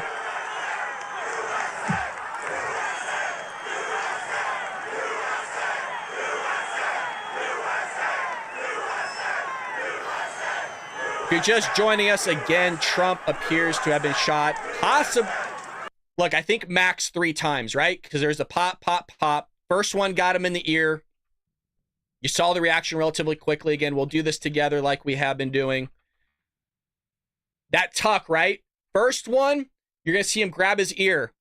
Second one, I think may have got him in the side, right? Both are from the side. Third one, not sure. Anything after, I think he was protected by Secret Service, and give it up for the Secret Service for neutralizing this motherfucker in like 20, 30 seconds. I'm sorry to cuss, but I think it's appropriate time.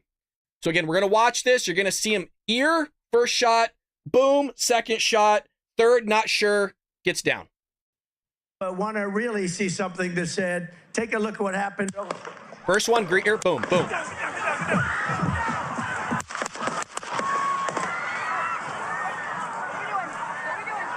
I don't think those last shots were Secret Service. I don't think so. There is a pop that you can't hear from this angle that we caught on my live feed between now in probably 10 seconds, you hear one ring off, and I think that was the Secret Service sniping that fool out. You won't be able to hear it on this. On my audio, you can. We're watching here. On my live stream, you could hear that take place. Looks like it hit his ear. Yep, absolutely. And let me show that to you guys here. Live sound, President Donald to this. You ready? When they pick him up, you'll see it on his ear. Watch out. Right here. There's better angles of it, but you'll see when he turns his head here. And they acknowledge that his head's bleeding. Right there. You see it in the ear. If that dude dodged a headshot, pray to God, thank you, Lord, man. I don't know what I would have been bawling my eyes. I mean, I still am. Like, I'm shaking. Rumble went out, I think. No, we are still here. I hope it didn't go out. We are still live on Rumble. We got a lot of people here with us. The Secret Service say the shooter's down. Absolutely, yes. Shooter was down quick. Shooter was down within like about 20 seconds.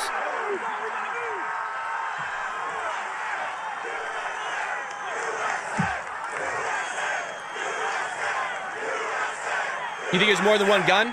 Potentially.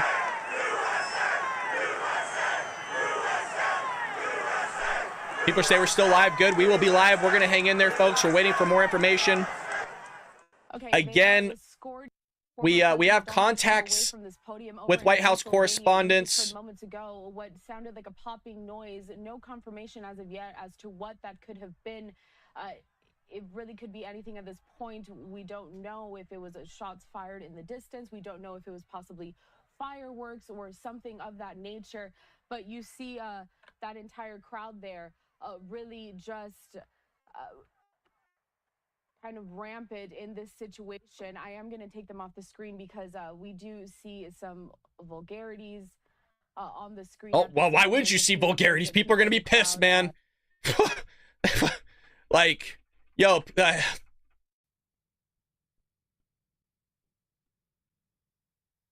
So again, when we were live, we were covering this live, we were showing the image, what he's talking about here, of the immigration issue, showing the arrow, we pulled it up, we hear shots fired, and the president goes down. Take a look at what happened.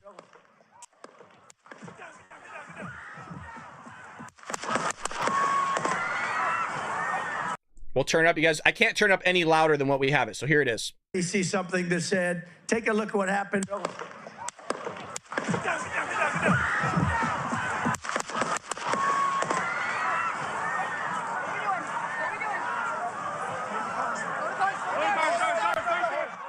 We're watching here live this event happening over in Pennsylvania, and it seems like popping sounds over in the background. We've had the Secret Service members kind of have former President Donald Trump duck there from the podium.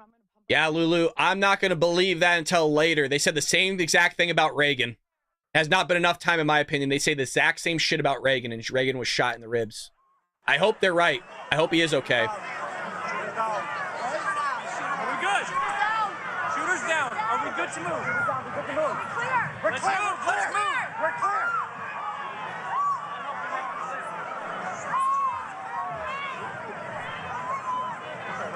Come on. Let me get my shoes. Let me get my shoes. I got you, sir. I got you, sir. Let me get my shoes. Hold that in your head. It's bloody. So we got to move to the bus. Move to the bus. Let me get my shoes. Watch out. So again, if you're just joining us, we heard 3 shots. President goes down. Then multiple shots rang out. We counted about 8, maybe 9. Okay, we even did in slow-mo. We for sure counted 8, 100%. I think first shot hits ear, possible body. Third, don't know, goes down, protected. About 5 more shots ring off after that. Is that from Secret Service? No idea. You grabbed right here. The CIA added again. People think, yeah, it's wild. Pump up the Then you want to really see something that said, take a look at what happened.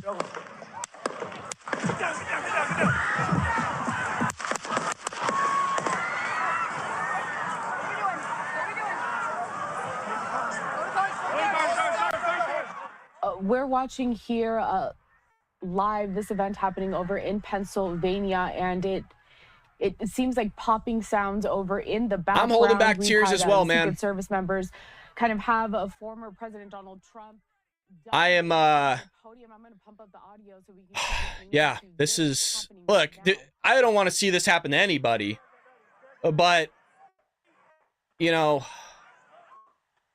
I don't know, man. Shooters down. Are we good to move? We're clear. We're clear. Let's move. We're clear.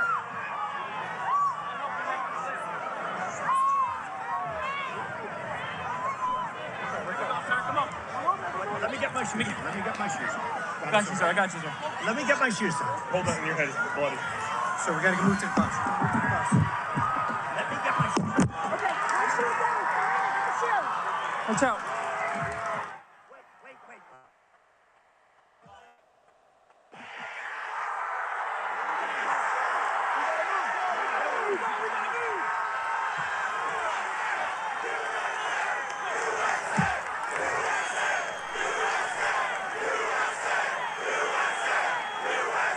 Yeah. Yeah, of course, reality. I mean, there's a reality check years ago, or it's not the first time somebody's tried it, right? There was a clip of somebody trying to storm the stage a while ago after Donald Trump. We said that this was a possibility of always happening. There's psychos on the left. There always has been psychos on the left. Look what they did to Reagan. There's been a lot of presidential assassinations that have almost taken place, and that this is going on now. At this point, we don't know if it was shots fired in the distance. We don't know if it was possibly fireworks or something of that nature. But you see entire crowd. I hate these reporters because they swear like they've never they never shot a gun before. Let me get my. Into this Something that said, take a look at what happened.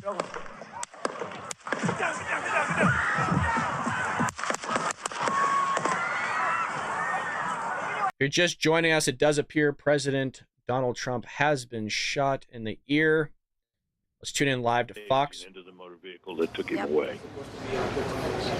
Exactly. And we are now getting a reaction. We know that President Biden has been briefed. We're seeing statements from a number of people across the political spectrum. We just have one now from Governor Kathy Hochul out of New York, a Democrat. Clearly, she says any violence against a fellow American is disgusting and unacceptable. We must express political disagreements peacefully, civilly, and respectfully. I am praying for the safety and health of former President Trump and all those who are attending this event in Pennsylvania.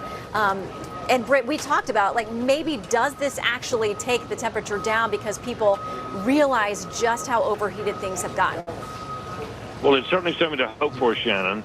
We're in the heat of a intensely competitive presidential campaign in which, we've learned things that we hope we wouldn't ever find out about our current president. We've now seen an attempt on the life of our past president and possible future presidents. So these are certainly perilous times in our nation's history.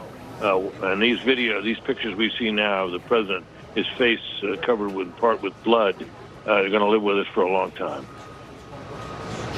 Certainly are. We're now hearing also from the top Democrat over on the House side, Hakeem Jeffries, saying my thoughts and prayers are with former President Trump. I am thankful for the decisive law enforcement response. America is a democracy. Political violence of any kind is never acceptable. I want to bring in former FBI Special Agent Nicole Parker. Nicole, you've had a chance to see this as this plays out. You and your fellow brothers and sisters in uniform who do this by choice and protect folks and jump into the line of fire. Your reaction to what you've seen and what we know so far? Well, first of all, my due respect goes out to the United States Secret Service. They are the heroes today.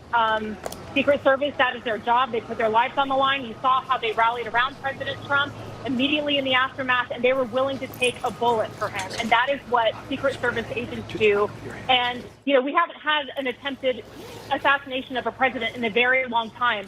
But I hate to say this, Shannon, I am not shocked by this. I am not. Trump derangement syndrome is real. People hate this man. Donald Trump Jr. And they will do anything that they have to take him out. And that is a terrifying statement to make in our nation right now, but it is a fact. With the counter assault team, the Secret Service has a counter assault team, and it's usually about 4 to 6 agent. Okay, Nicole, it sounds like we are losing you, but let's reestablish connection and then we will get back to you, Nicole. But for those of you who have not seen, we want to replay for you what happened moments ago. Probably 20 million people. And you know, that's a little bit old, that chart. That chart's a couple of months old. And if you want to really see something that's said, take a look at what happened.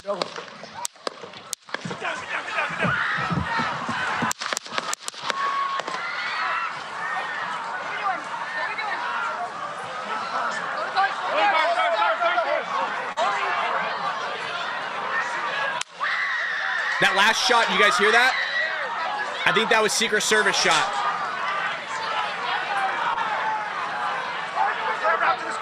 Move to spare. Hold. When you're ready. On you.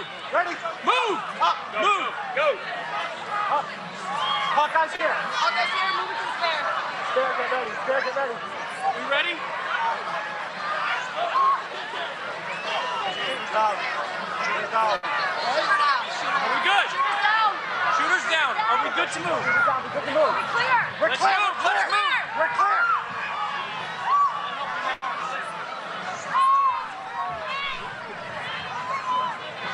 Come on. Let me get my shoes. Let me get my shoes. I got you, sir. I got you, sir. Let me get my shoes. Hold that in your head. It's bloody. So we got to move to the bus. Move to the bus. Let me get my shoes. Okay, my shoes down. Get the shoe. Watch out.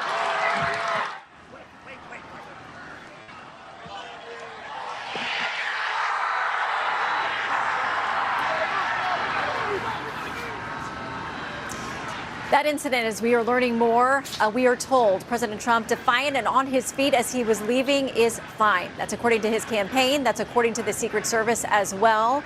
That is what played out at Butler, Pennsylvania, as President Trump had just begun a rally there to be his last before coming here to Milwaukee for the Republican National Convention.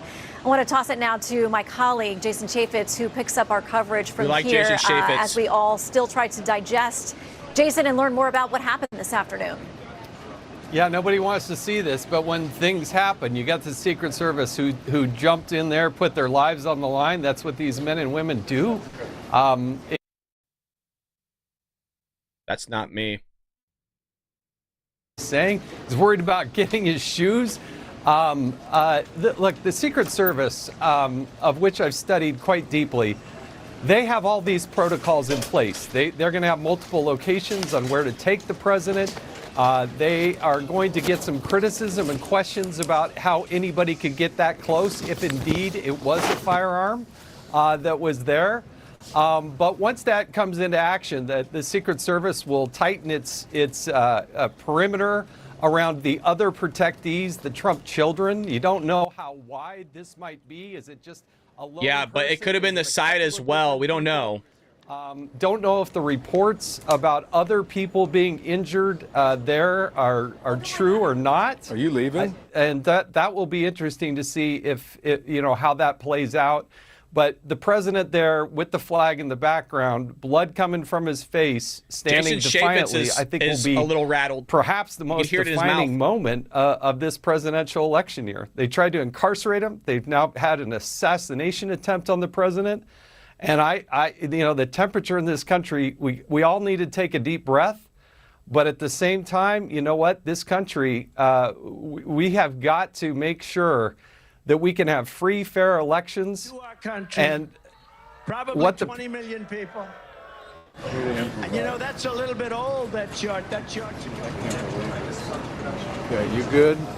So you hear what the president's saying there, and what he's doing, and the way he reacts to that gunshot.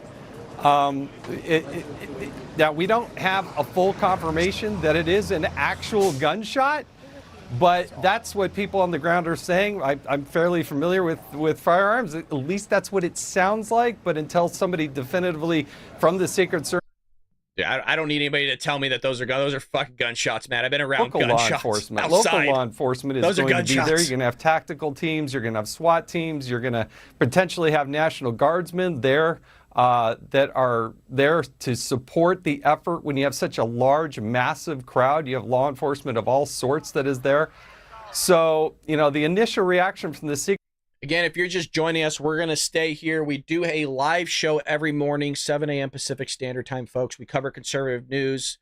We are very similar, like a Tim Pool, Ben Shapiro style format, but couldn't be more than happy to have you guys join us for this terrible news. Again, we're a Trump supporter here. I voted for Trump in 2016. I voted for him in 2020. I'm voting for him again in 2024.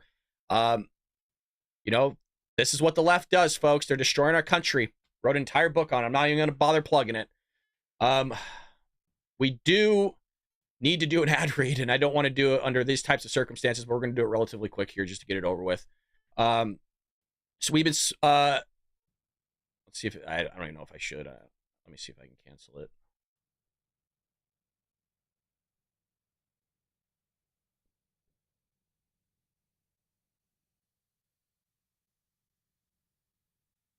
Yeah, we'll cancel it.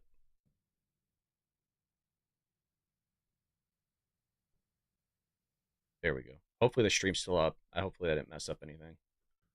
So if you're just joining us again, folks. A week and a half ago, even Democrats were talking about this rally as getting great attendance, and certainly it was. Seemed to be a beautiful day with ocean blue skies above, and so many had gathered there to hear the president's message.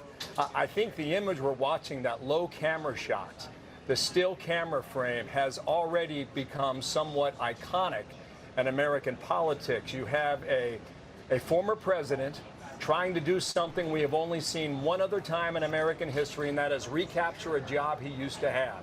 You have to go back to the 1890s to find another American in Grover Cleveland when he defeated Benjamin Harrison in the 1890s to win back his seat.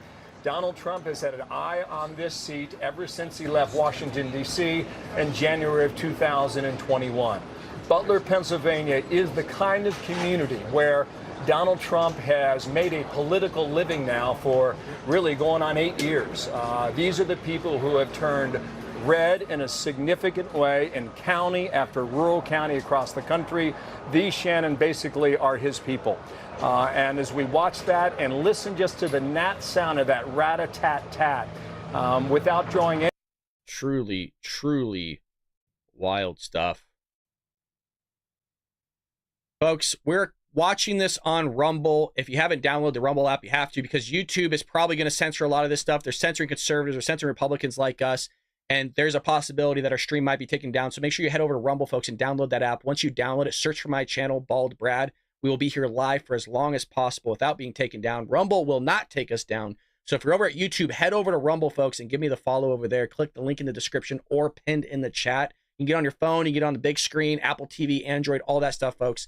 Go over and make sure you get Rumble now, because we might be taken down from YouTube, folks. So there's that for Rumble. We love Rumble. We're Donald Trump supporters here. Most of us, a lot of us are independents. I'm a registered Republican, though a conservative. We got Krager say, thanks for going live, Brad. Feeling disgusted. Hope Trump is okay. His spokesman, Chang, just reported he is okay. That's good news. I hope Trump is okay as well. I'm shaking myself. I mean, like I said, we watched it happen live. To become president. She was at that rally today. She, as a gunner herself, and she said she, in her estimation, being there as an eyewitness, immediately recognized the sounds of gunfire. That's what I immediately recognized. Like I said, I didn't even have my headphones on when we were doing it. Normally, I have my headphones sitting on my lap. I can hear, and just hearing those pops caught me. So I've shot guns outside. I've shot guns indoors. It sounded like a higher caliber than a 22 for that. That's damn sure. No, I think he got hit. I mean, I don't know what you call them, near misses. It looked like he got hit in the ear from what we looked like, at least here, right? He does the grab to the ear. My fear was that he got also shot in the side, because he went like that. He tucked in. But that could have just been a reaction. But it could have been bad. It could have been very, very bad. Do you make your decisions on fear nor anger? You will only lead to your own defeat. Yeah, I mean, you got to keep your cool, but, you know, people are going to be pissed no matter what now, and rightfully so. You just literally almost assassinated a former president. You got psychos on the progressive left. Not just their ideology is disgusting, but, you know, so is their, clearly so are their actions. We're going to try and be as patient as we can until we get more information from the authorities who are doing this investigation, and probably from the Trump team as well. And I would not be surprised if at some point, Chris, this evening, at some point, we will see some sort of video or statement from President Trump on camera. Would you be?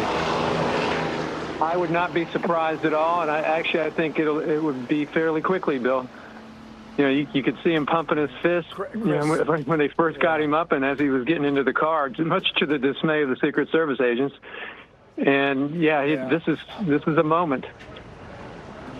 Chris, when you think about the rallies that this president has held going back to 2015, when he showed up in Alabama in August of that year, and that massive turnout was there, you knew there was something behind this movement. And you knew it was something that drew thousands and sometimes tens of thousands of people, starting at that rally in 2015 and going through now in the summer of 2024. Chris, what are your concerns when you see tens of thousands of people who have gathered in open fields and understanding the challenge of keeping an event like that safe? Not just once, but time after time after time. Yeah, Bill, as good as the Secret Service are at what they do, and they are all about planning, reacting, they're good at reacting, but they don't want to be in a situation where someone has close enough access to do harm to our president.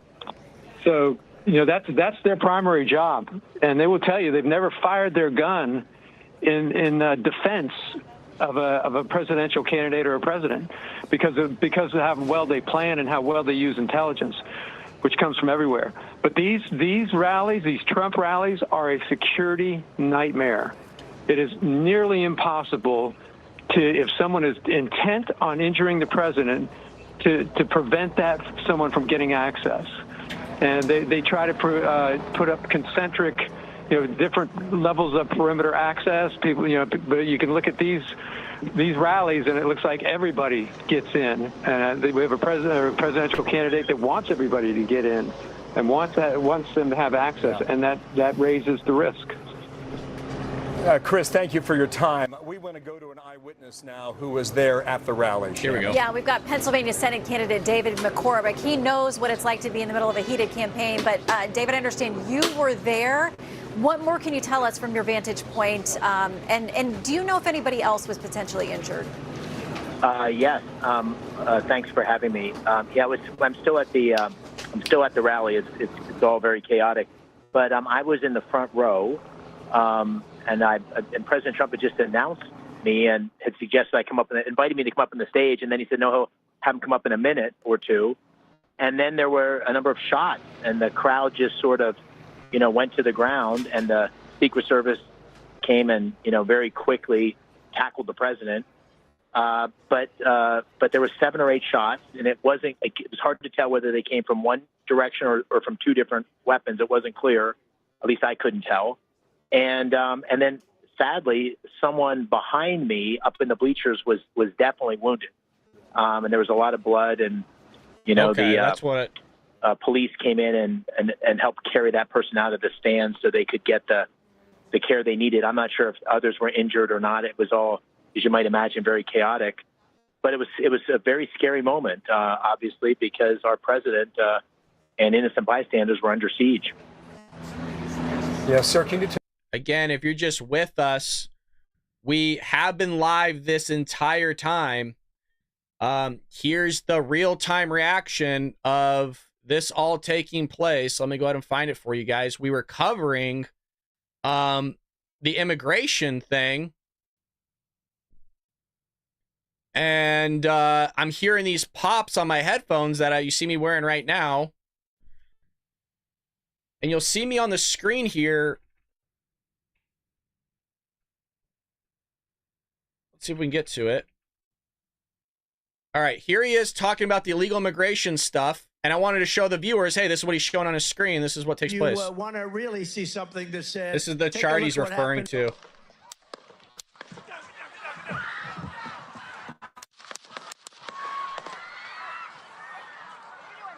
What just happened? What the fuck? Holy shit. Shots fired.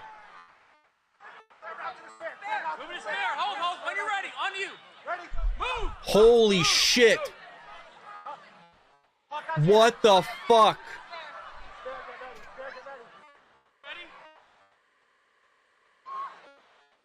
So the feed's a little messed up because I'm live streaming now, but I'm sitting there and I'm hearing these pops, right? And you're not really thinking too much of it. And then you're like, wait a minute, right? Then it registers and you can't, you're not really thinking, oh, somebody's going to try to shoot Donald Trump, right? It's always a possibility. But it looks like other people got injured as well, which Sir, is can terrible. you tell us again about the person you saw who was injured or wounded? Again, man or woman, and what sort of condition did you notice they were in? It was hard to tell. A number of people sitting around this person. It looked like a man. It was a large person. A number of people sitting around it started to administer first aid, and it looked like he had shirts wrapped around him to try to stem the bleeding. And then some police officers came in and carried him out of the stands, and all of that took a couple minutes. So I was sort of focused on that because it was to my back. Whether there were other people wounded or not, I couldn't tell. Of course, it was an enormous crowd, and the way it was set up, the president was on a podium, but there was a crowd behind him, and he was 360 around him. So once the shots happened, it became. It wasn't panic. People didn't panic, but it was very chaotic, and everybody went down to the ground. Everybody was laying on the ground because we weren't sure the shooting was done. Yeah. Sir, I'm going to ask you a question. Choose to answer it the way you like. Is Donald Trump lucky to be alive right now? Yeah. I think so. Yeah, absolutely, I think so. I mean, again, the facts will come out, and I always am careful when you're in the middle of a crisis. You don't want to draw too many conclusions, but it felt to me like he's very lucky to be alive, and I hope others who were injured are going to survive this. It was a very scary moment. Sir, thank you for your time. David McCormick is a Republican. For those just joining us, Shooter was shot within 20 seconds. Secret Service fucking put that guy to... He's dead. He's gone. Eyewitness account. Yeah, we want to check in with Lucas Tomlinson. He's with the president in Rehoboth Beach in Delaware. And Lucas, you've gotten a readout that President Biden has been briefed. Anything more from your location? That's right. Shall I just read from that readout that a White House official just sent out that President Biden has been briefed. These are the officials. His director of the United States Secret Service, Alejandro Mayorkas, of course, the DHS chief, and Liz Sherwood Randall, assistant to the president and Homeland Security advisor. And the following members of President Biden's team participated in that briefing, Shannon. Jeff Zients, of course, the president's chief of staff, Steve Ricchetti, assistant to the president, counselor of the president, and Annie Tomasinini, which is the assistant and deputy chief of staff. President Biden was attending mass just a few blocks from here, Shannon, when that incident and the reports of shots were fired at former President Donald Trump's rally in Butler, Pennsylvania, about an hour north of Pittsburgh. The president, it did not appear he was rushed out of that service. He left at the appointed time. A member of the press pool that is signed with the president asked him if he had been briefed on the situation or had any comment.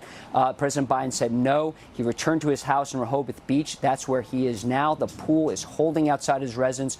We're awaiting a statement from the president, either on paper or if the president will make remarks later tonight, Shannon. All right, Lucas Tomlinson with the president. We'll check back with you, Lucas. Thank you. Thank you, Lucas. Want to bring in Nicole Parker, former FBI special agent now. And Nicole, you've been watching the coverage. Just give us your top line thought at this hour. Top line thought, Secret Service, they are the heroes today. The Secret Service, anytime there's a former president traveling, they typically have a counter-assault team that's paired with a local SWAT team. So the counter-assault team typically consists of about 4 to 6 special agents. They travel with the former president depending on threats. We all know that President Trump has many, many threats that are probably coming at him on a daily basis. Obviously, Secret Service, they immediately shield the president or former president. And then they, the SWAT teams come in, they're working with local law enforcement, federal law enforcement, and they will hold the scene. And again, like has been mentioned by other guests, the FBI will arrive on the scene and then the FBI will conduct the investigation. They'll collaborate their efforts with the Secret Service. We all know that President Trump, thank goodness, right now is known to be okay. And so that is the Secret Service's first priority. Obviously, Reagan was the last president that was shot. This is very, very tragic for our country. Regardless of where one stands on the political spectrum, taking out your anger with violence is unacceptable. And They got him out of the scene, thank goodness. But this could have ended very, very differently. And I've heard other guests, come on and say that, and I cannot express that enough. I have a very dear friend who was shot in the head, an FBI special agent, and she is not with us any longer. So this could have, just even inches over. This could have, if it was indeed a gun, which I'm sure that we all agree and understand that it likely was shots fired, this could have ended very differently. I think it's important to look from an investigative standpoint. Who did this? Whoever did this likely has. So I want to make sure I show all of you Donald, where the heck did it go? Donald Trump's statement here. President Trump thanked law enforcement and first responders for their, Trump spokesperson, quick action during this heinous act. He is fine and he's being checked out at a local medical facility. More details will follow. So Donald Trump appears to be okay, which is very, very good news for a guy that was basically just shot in the head. Looks like it went and grazed his ear. We watched it live here. Couldn't believe it. I still am in disbelief. Yes. But trying to explain to people at home, even us for that matter, as we sit here in Milwaukee. Thank you, Michelle, for the 11 months. Thank God right now that President Trump is safe. We've been afraid of this happening. Absolutely. We've talked about it for 3 years now. Something like this is possible.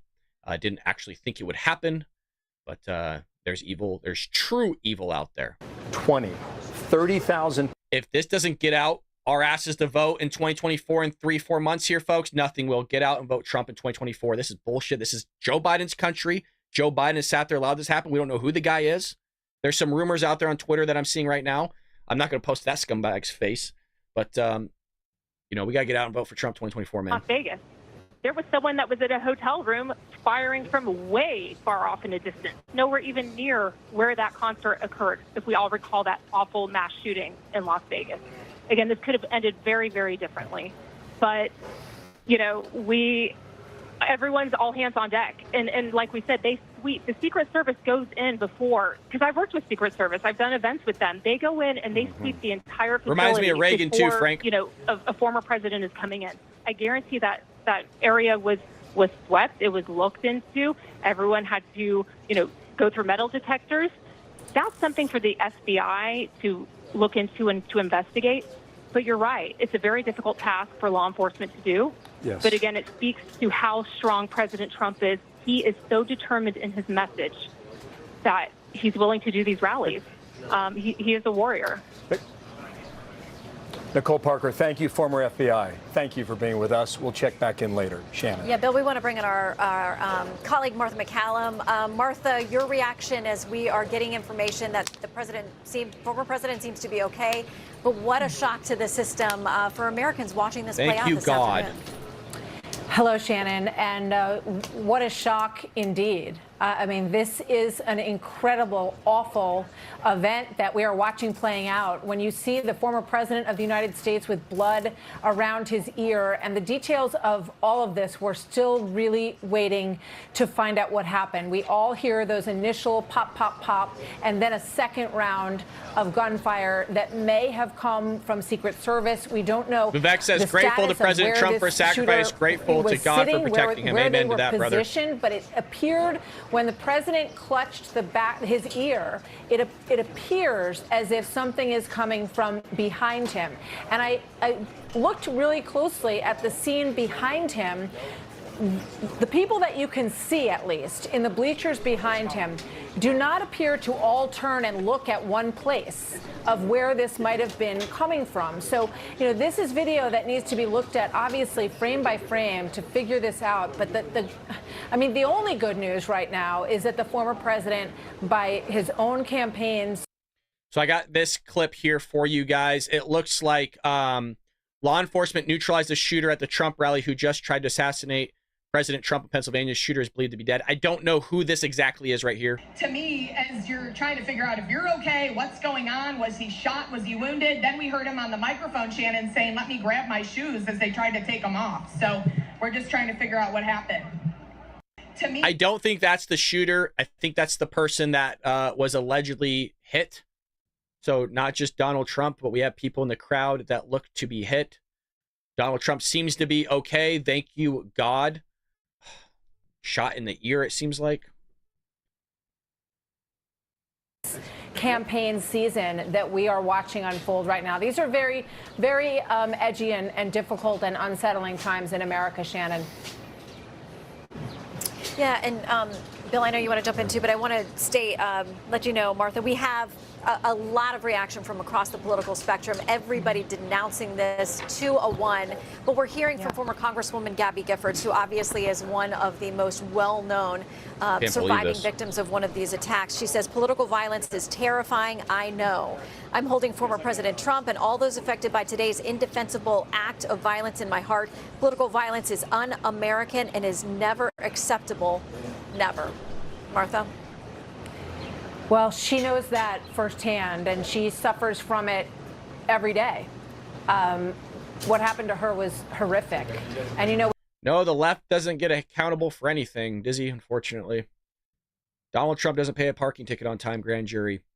Hey, you know what? That fucker, though, got his shit coming to him, right? The guy that shot Donald Trump, he's dead now. Neutralized. Gone. Thanks to the Secret Service. As you can tell, I'm freaking pissed and riled up, man. Tommy Robinson reported the shooter was Antifa. We'll find out. I mean, look, that trans shooter, we never got information about them. They wouldn't release their documents, so who knows? Obviously, the guy wasn't a Biden supporter, right? God, Trump's such a badass, though, dude. That fist pump, man. Oh, God, dude. That's a strong motherfucker right there. The person that they... Not only did he do a felon, the guy's been shot now, dude. You know what I mean? The guy's just a badass altogether. We have an incredible team. No, you don't need to be sorry, brother. You don't need to be sorry one bit.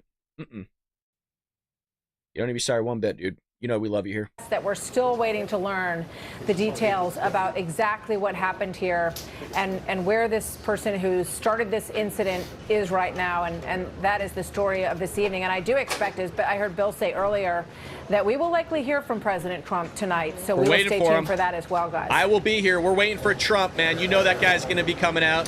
Thank you, Martha. Martha McCallum joining us as our coverage continues live here in Milwaukee. And Shannon, just want to bring up, there's a lot of information out there from the Butler County, Pennsylvania DA. And he apparently, his name is Goldinger, Goldinger. And apparently he's speaking with a number of members of the press. None of this has been confirmed, so I just want to walk cautiously with it. But listening to David McCormick describe that man who was seated near him, being carried out with numerous tourniquets on his body. There were casualties. As to whether or not there were fatalities, we hope and pray that's not the case. We can't confirm that right now, but there certainly were others who were injured. How many, we can't say either. But when we look at that video, it appears, Shannon, you know, he grabs his right ear before you hear a sound. And then after that, there was a repeated sound over and again. In addition to that, you have, in all likelihood, what would be the Secret Service returning fire, and that's why we have that quote that we have used now, shooter is down. So we'll wait for an update out of Butler, but we just want to bring you some of that now. We're just getting something coming in from the Associated Press here. This is to the AP. They say the shooter is dead, and a rally attendee was killed at the Trump event in Pennsylvania. They say the Butler County District Attorney is telling them that. That's according to the Associated Press. The shooter dead, and someone also who was attending that rally. That's the latest from there on Gotcha. site. That DA's first name is Richard Goldinger. It's just coming up right now. Also another report, audience member, as you say, killed, the shooter dead, another person said to be in serious condition. And we'll wait for more information on the condition for that purpose. Katie Pavlis joins us now. She spoke to the U.S. ambassador who was also at that rally. Katie, where are you, and what have you learned for us? Well, I had a phone call with former Ambassador Kip Tom, who was in the front row at this rally, sitting very close to Senate candidate David McCormick. And the first thing he said to me was, I never thought this would happen again.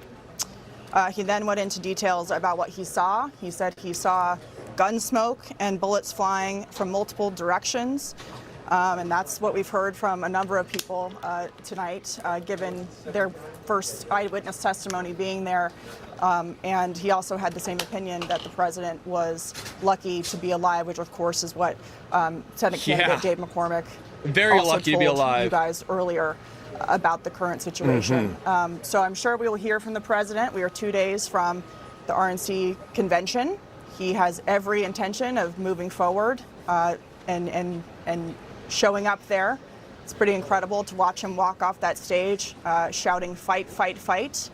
And I look forward to hearing what he has to say about this historic moment that we were watching. We always say we have a front row seat to history.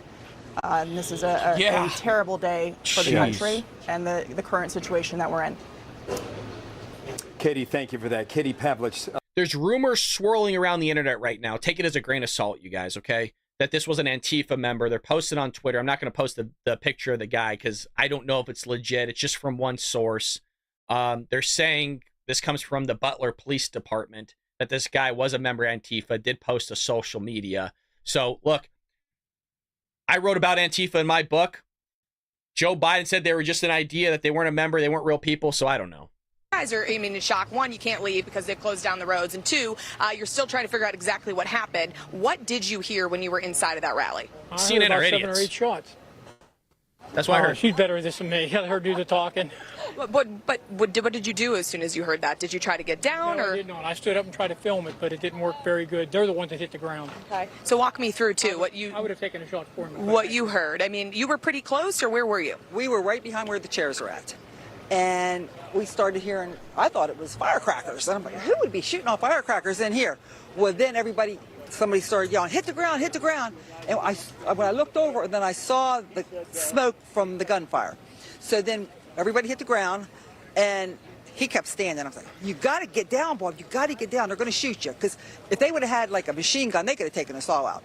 So then we laid there for a while, and we saw different places where the gunshots were at. And then they got President Trump down, Secret Service did, and they took him out of there and got him off of the stage.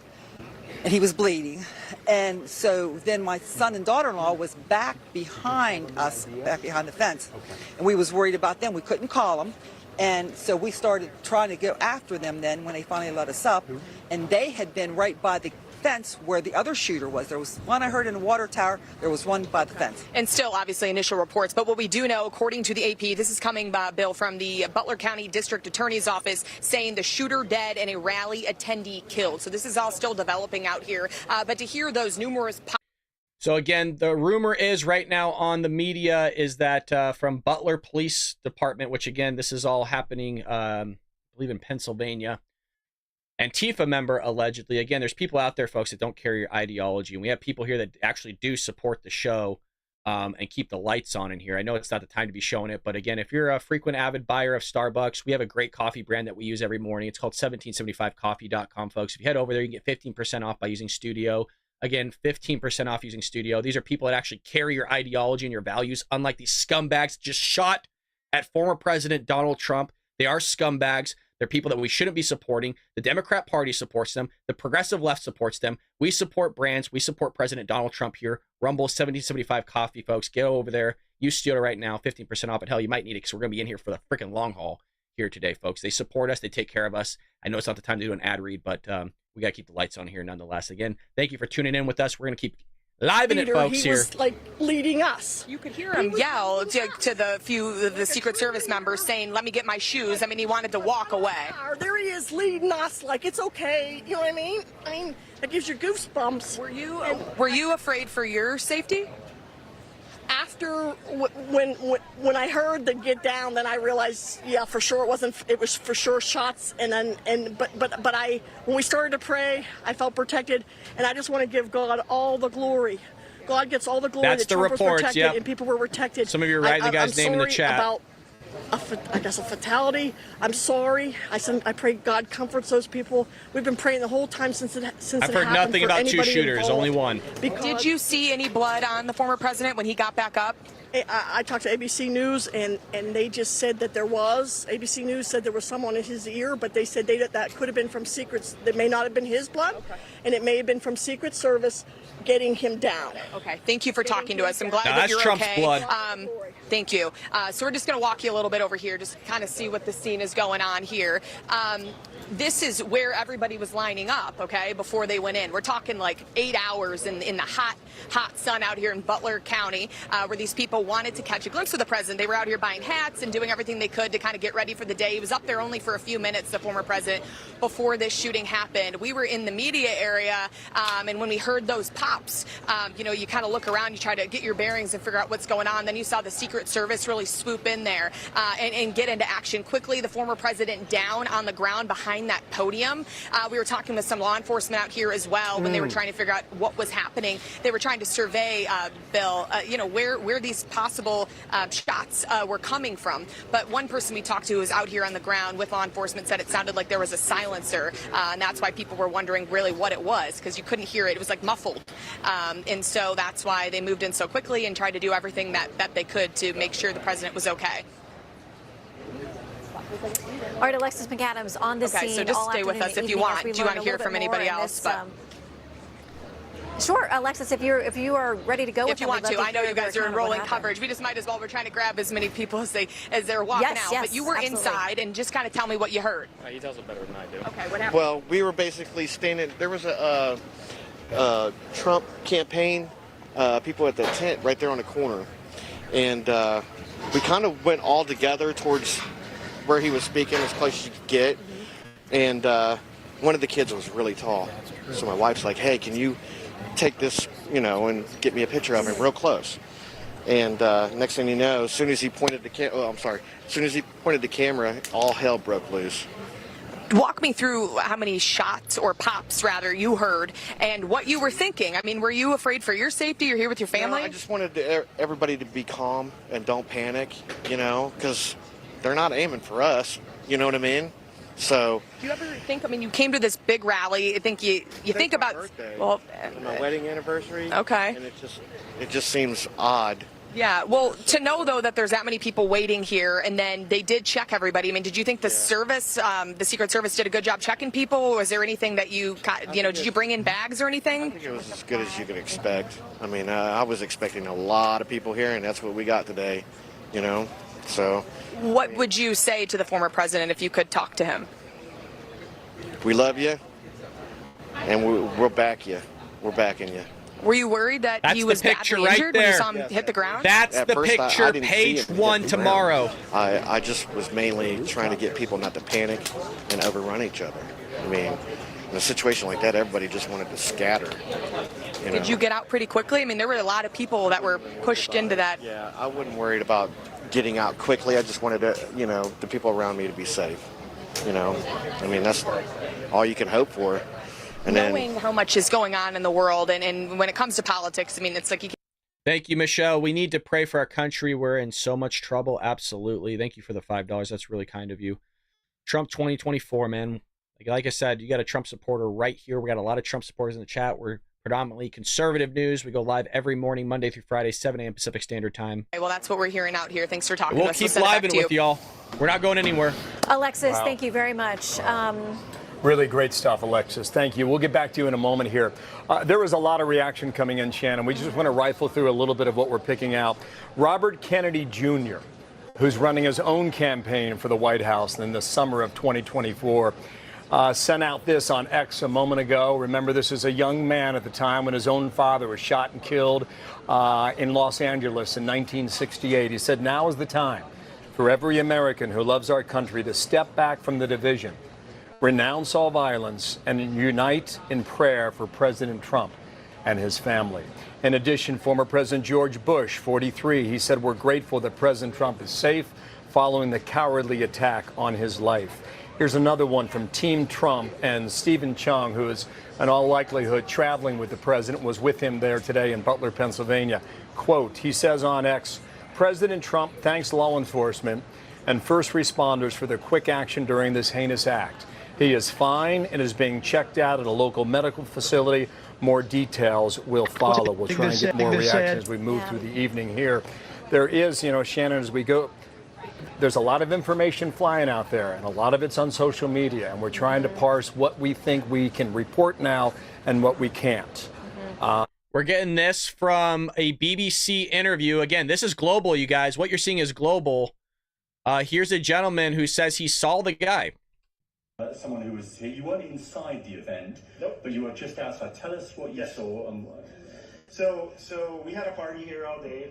You can see behind us at the Brinkles Farming Greenhouse here. We had a party, and we all decided, hey, you know, when we hear Trump up there, we're going to walk up through the field, stand by the trees out there under the shade, and and listen to the rally. Right? We couldn't see him, but we could hear him.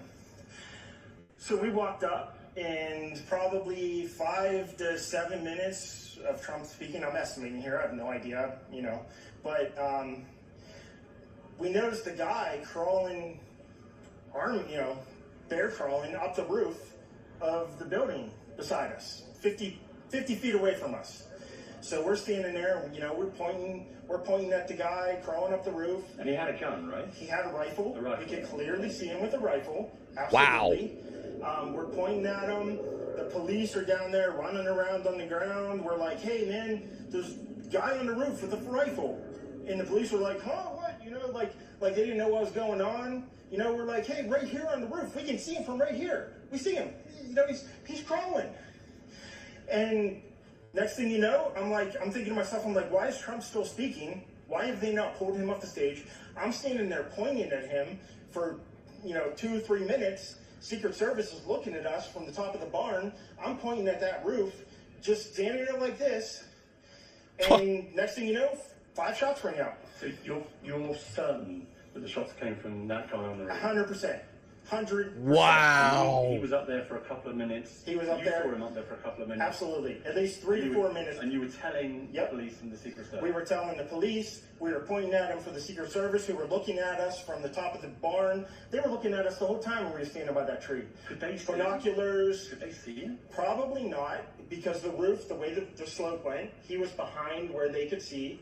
But why is there not Secret Service on all of these roofs here?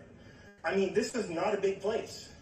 Did you see? Thank you, Lily. See everyone, when the shooting started, everyone was very panicked. Did you see what happened to him at all? Oh yeah, they blew his head off. Okay, sorry. Secret Service blew his head off. Okay, just be careful because we don't Hell know yeah. who's watching. But you're pretty sure they. Be careful. Shut up. Absolutely, 100%. Okay. Yep. You saw that happen? Yep. Okay. Yep. And did you see them go up to him afterwards, or? They crawled up on the roof. They had their guns pointed at him, make sure he was dead. He was dead, and that was it. It was over. It's incredibly shocking. The guy was on the roof right there. You can see the white roof right there. Show the roof. Camera guy sucks. Other than he was in muted colors, tan type clothing. We saw the rifle flinging around as he was trying to crawl. I mean, we saw the rifle, 100%. Do you know about guns? Do you know what kind of wow. gun it was? Oh, I absolutely know about guns, for sure. No, I mean, it was a rifle of some sort. I wouldn't know, I wasn't close enough to read the label on it, but, sure. But it was a rifle of some sort. Yeah, absolutely. So how do you process what you've just seen? I don't know what to say, man. All I'll tell you is, if I walked up close to there with anything that Secret Service considered sound should be on. I wouldn't be standing here talking to you right now. But I don't know why a guy who we're standing there pointing out to police and Secret Service is crawling up the roof. Yes, right there by that. You guys can hear this guy, right? For sure. Yeah, you guys can hear him. Okay. Tree. We were outside the security perimeter. But my question is, there's only a few buildings around here. Why is Secret Service not on every building? I have it maxed out. I think they're going to come. There's a whole bunch of questions. Yeah. Yes, she was right in front of me. She kept going back and forth right in front of me. Yes. Tell us about her. I mean, nice horse, nice lady running with a flag. Seemed very, patriotic. But what's the significance of her? No, he asked me if I saw a horse. Okay. All right, well, listen, I'm sorry you had to witness that. That was a terrible thing. And you just stay safe with your family and gotcha. Yourself. Thanks for your time. Man. Wow. There's an interview. There we go. That's why we watch the Bald Brad Show, folks. We're here on the Bald Brad channel giving you the latest news on what the hell is going on here. That was from BBC. A gentleman gave us full details. And you know what? Let's just run that back for those that are just joining us again. This is wild. So we had a party here all day. You can see behind us at the Brinkles Farming Greenhouse here. We had a party. and we all decided, hey, you know, when we hear Trump up there, we're going to walk up through the field, stand by the trees up there under the shade. I'll be right back. I'm using the bathroom. Rally, right? We couldn't see him, but we could hear him. So we walked up, and probably 5 to 7 minutes of Trump speaking. I'm estimating here. I have no idea, you know. But we noticed a guy crawling, bear crawling up the roof of the building beside us, 50 feet away from us. So we're standing there, and, you know, we're pointing at the guy crawling up the roof. And he had a gun, right? He had a rifle. We could clearly see him with a rifle, absolutely. We're pointing at him. The police are down there running around on the ground. We're like, hey, man, there's a guy on the roof with a rifle. And the police were like, huh, what? You know, like they didn't know what was going on. You know, we're like, hey, right here on the roof. We can see him from right here. We see him. You know, he's crawling. And next thing you know, I'm thinking to myself, I'm like, why is Trump still speaking? Why have they not pulled him off the stage? I'm standing there pointing at him for, 2 or 3 minutes. Secret Service is looking at us from the top of the barn. I'm pointing at that roof, just standing there like this. And next thing you know, 5 shots rang out. So you're certain that the shots came from that guy on the roof? 100%. 100%. And he was up there for a couple of minutes. He was up there. You saw him up there for a couple of minutes. Absolutely. At least 3 to 4 minutes. And you were telling the police and the Secret Service? We were telling the police. We were pointing at them for the Secret Service, who were looking at us from the top of the barn. They were looking at us the whole time when we were standing by that tree. Could they see binoculars? Could they see him? Probably not, because the roof, the way the slope went, he was behind where they could see. But why is there not Secret Service on all of these roofs here? I mean, this is not a big place. Did you see, I mean, obviously everyone, when the shooting started, everyone was very panicked. Did you see what happened to him at all? Oh yeah, they blew his head off. Okay, sorry. Secret Service blew his head off. Okay, just be careful because we don't quite know who's watching, but you're pretty sure they shot the guy? Absolutely, 100%. Okay. Yep. You saw that happen? Yep. Okay. Yep. And did you see them go up to him afterwards, or? They crawled up on the roof. They had their guns pointed at him, make sure he was dead. He was dead, and that was it. It was over. It's incredibly shocking. The guy was on the roof right there. You can see the white roof right there. Did you get a look at him? Could you?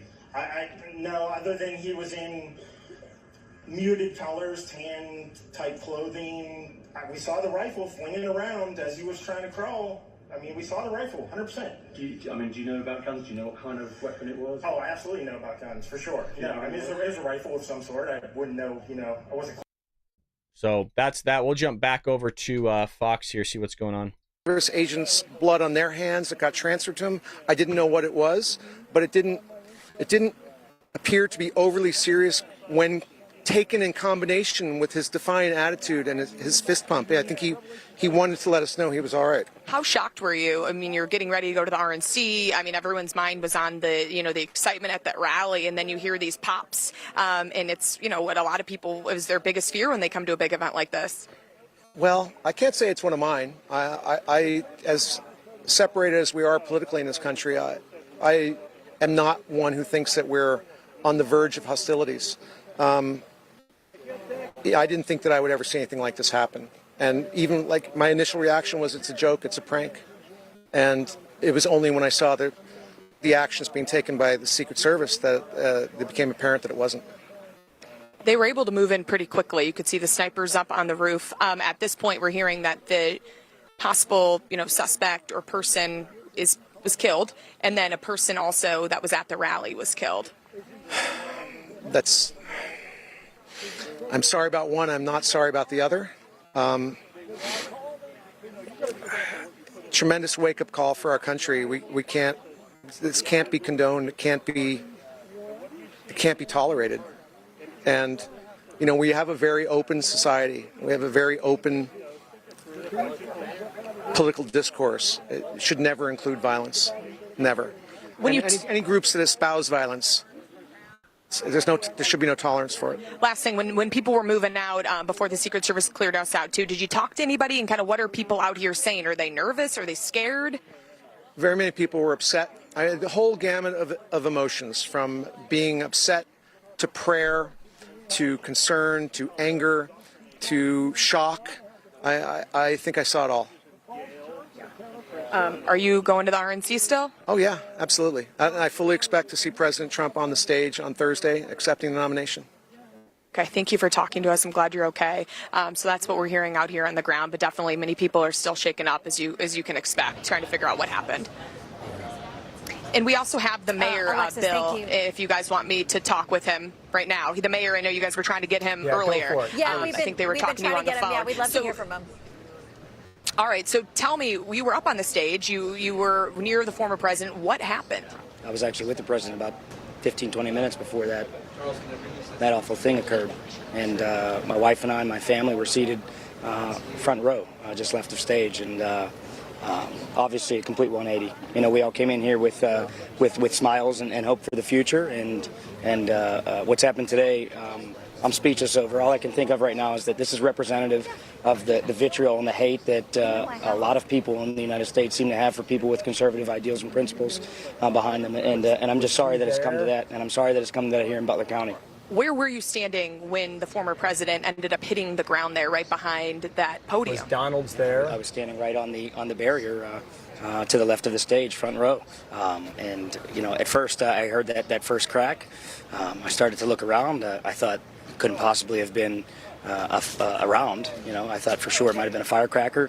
But I looked at my wife, who's a state police officer. I pushed her down to the ground. On the second one, it sounded to me like it might have been a 22 round or something similar to it. I asked her if she thought it sounded like a 22. She said yes. We just yelled for everybody to get down on the ground and stay down to allow the Secret Service and law enforcement to do what it is they had to do. We weren't really quite sure what was happening. And unfortunately, just a few feet behind me, there was an unfortunate individual who lost his life to this maniac. Did you see the person who was shot?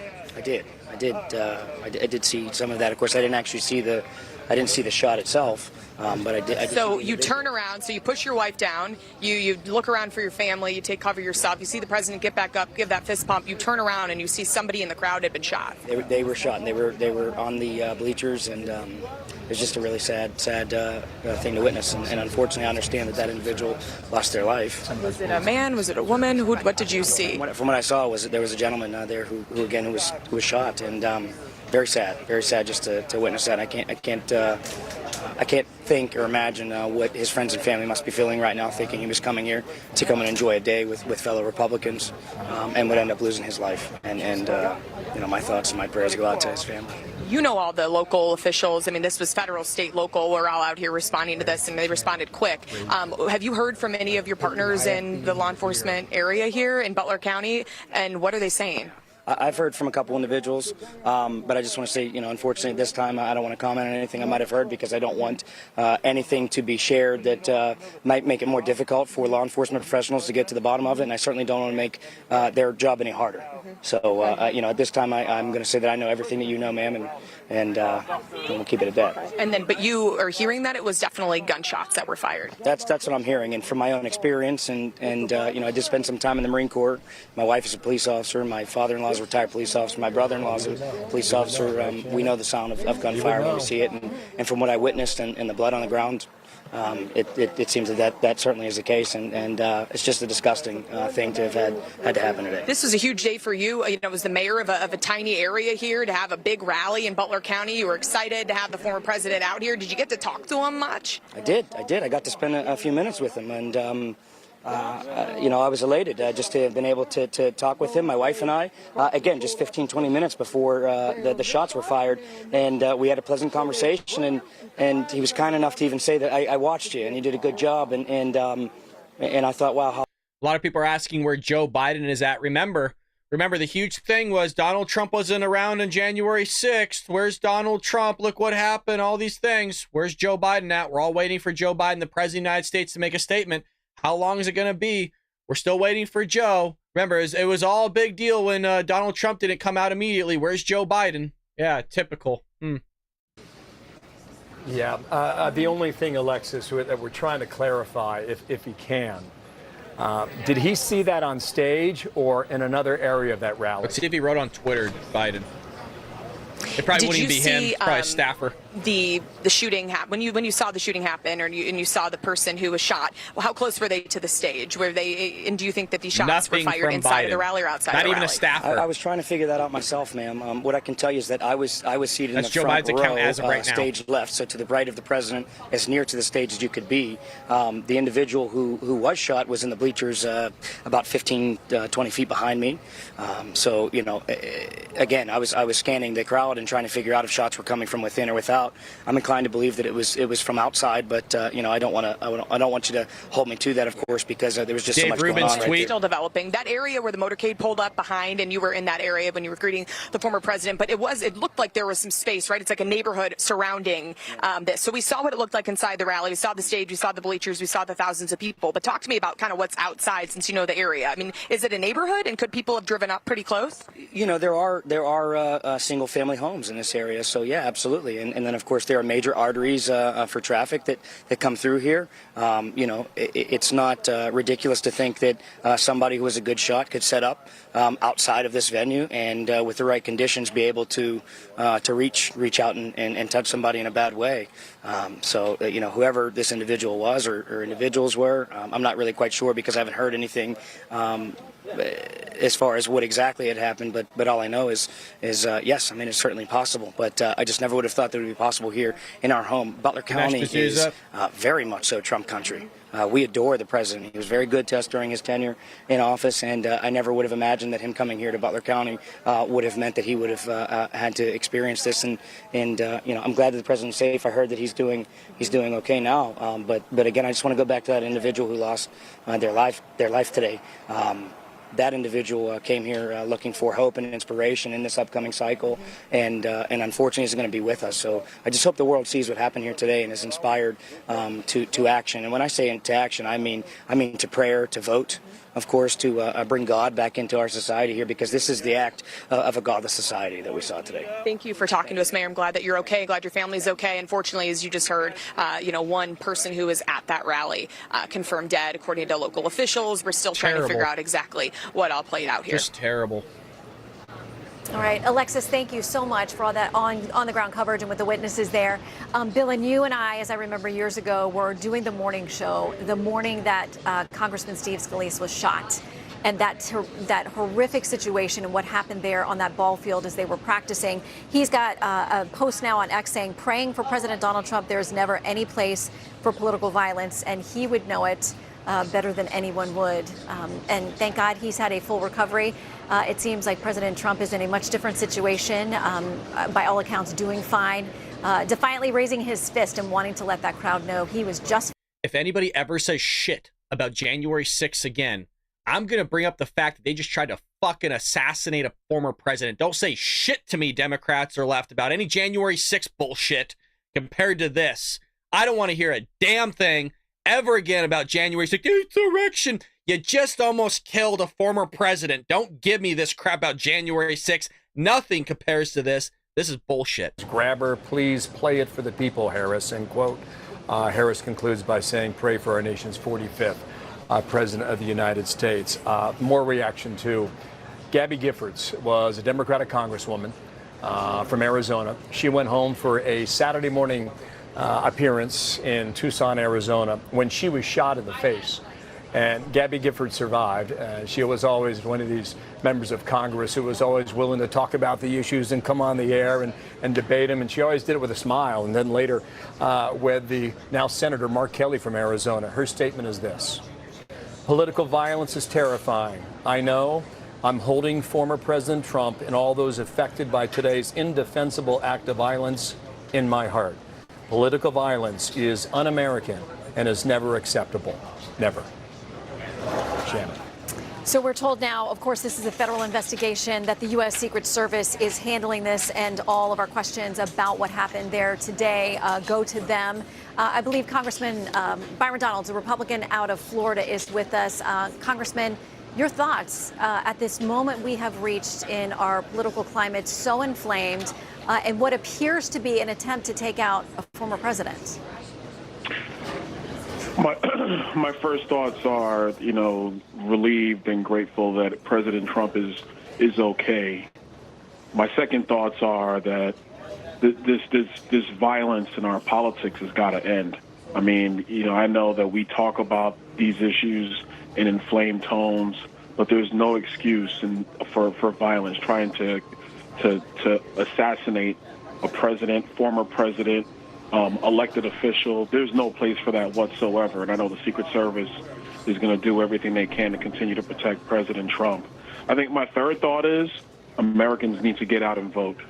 There's only one way to really deal with this, and that's to get out, get yourself to the polls. Don't worry about news reports or anything like that. Get to the polls, and it's in the hands of the American people to have the country that they want going forward, and that's a country where we embrace tolerance. We're not just have one thought, one mind, one way of looking at our issues or one way of looking at the world. That you get out and vote, you make your voices heard, and that we are tolerant of all voices, even when we don't agree with them. Sir, well stated. Thank you. Byron Donalds, a Republican congressman from Florida. If we have our colleague Martha McCallum, I would like to try and bring her back in. Hi, Bill. Martha, we've been waiting to hear from President Biden. What do you have on that front now? So President Biden has just put out a statement saying that he is praying for the family, that he is praying for President Trump, and that political violence is never acceptable. He's going to make a statement. We're just hearing about this just a few seconds ago. He will deliver a statement to the nation after the apparent assassination attempt on former President Trump. So it took a while. He said he was being briefed by Secret Service on getting as much information as he can on this situation, but now we are told that he will deliver. This is AP reporting remarks to the nation after the apparent assassination attempt on former President Trump. And the more we are seeing, Bill, about and hearing reports about, and we don't have this confirmed, although there are images, as you mentioned earlier, about a man who was on a roof. There's a bystander who speaks to someone at the BBC in great detail about what he saw and that they alerted police, according to him.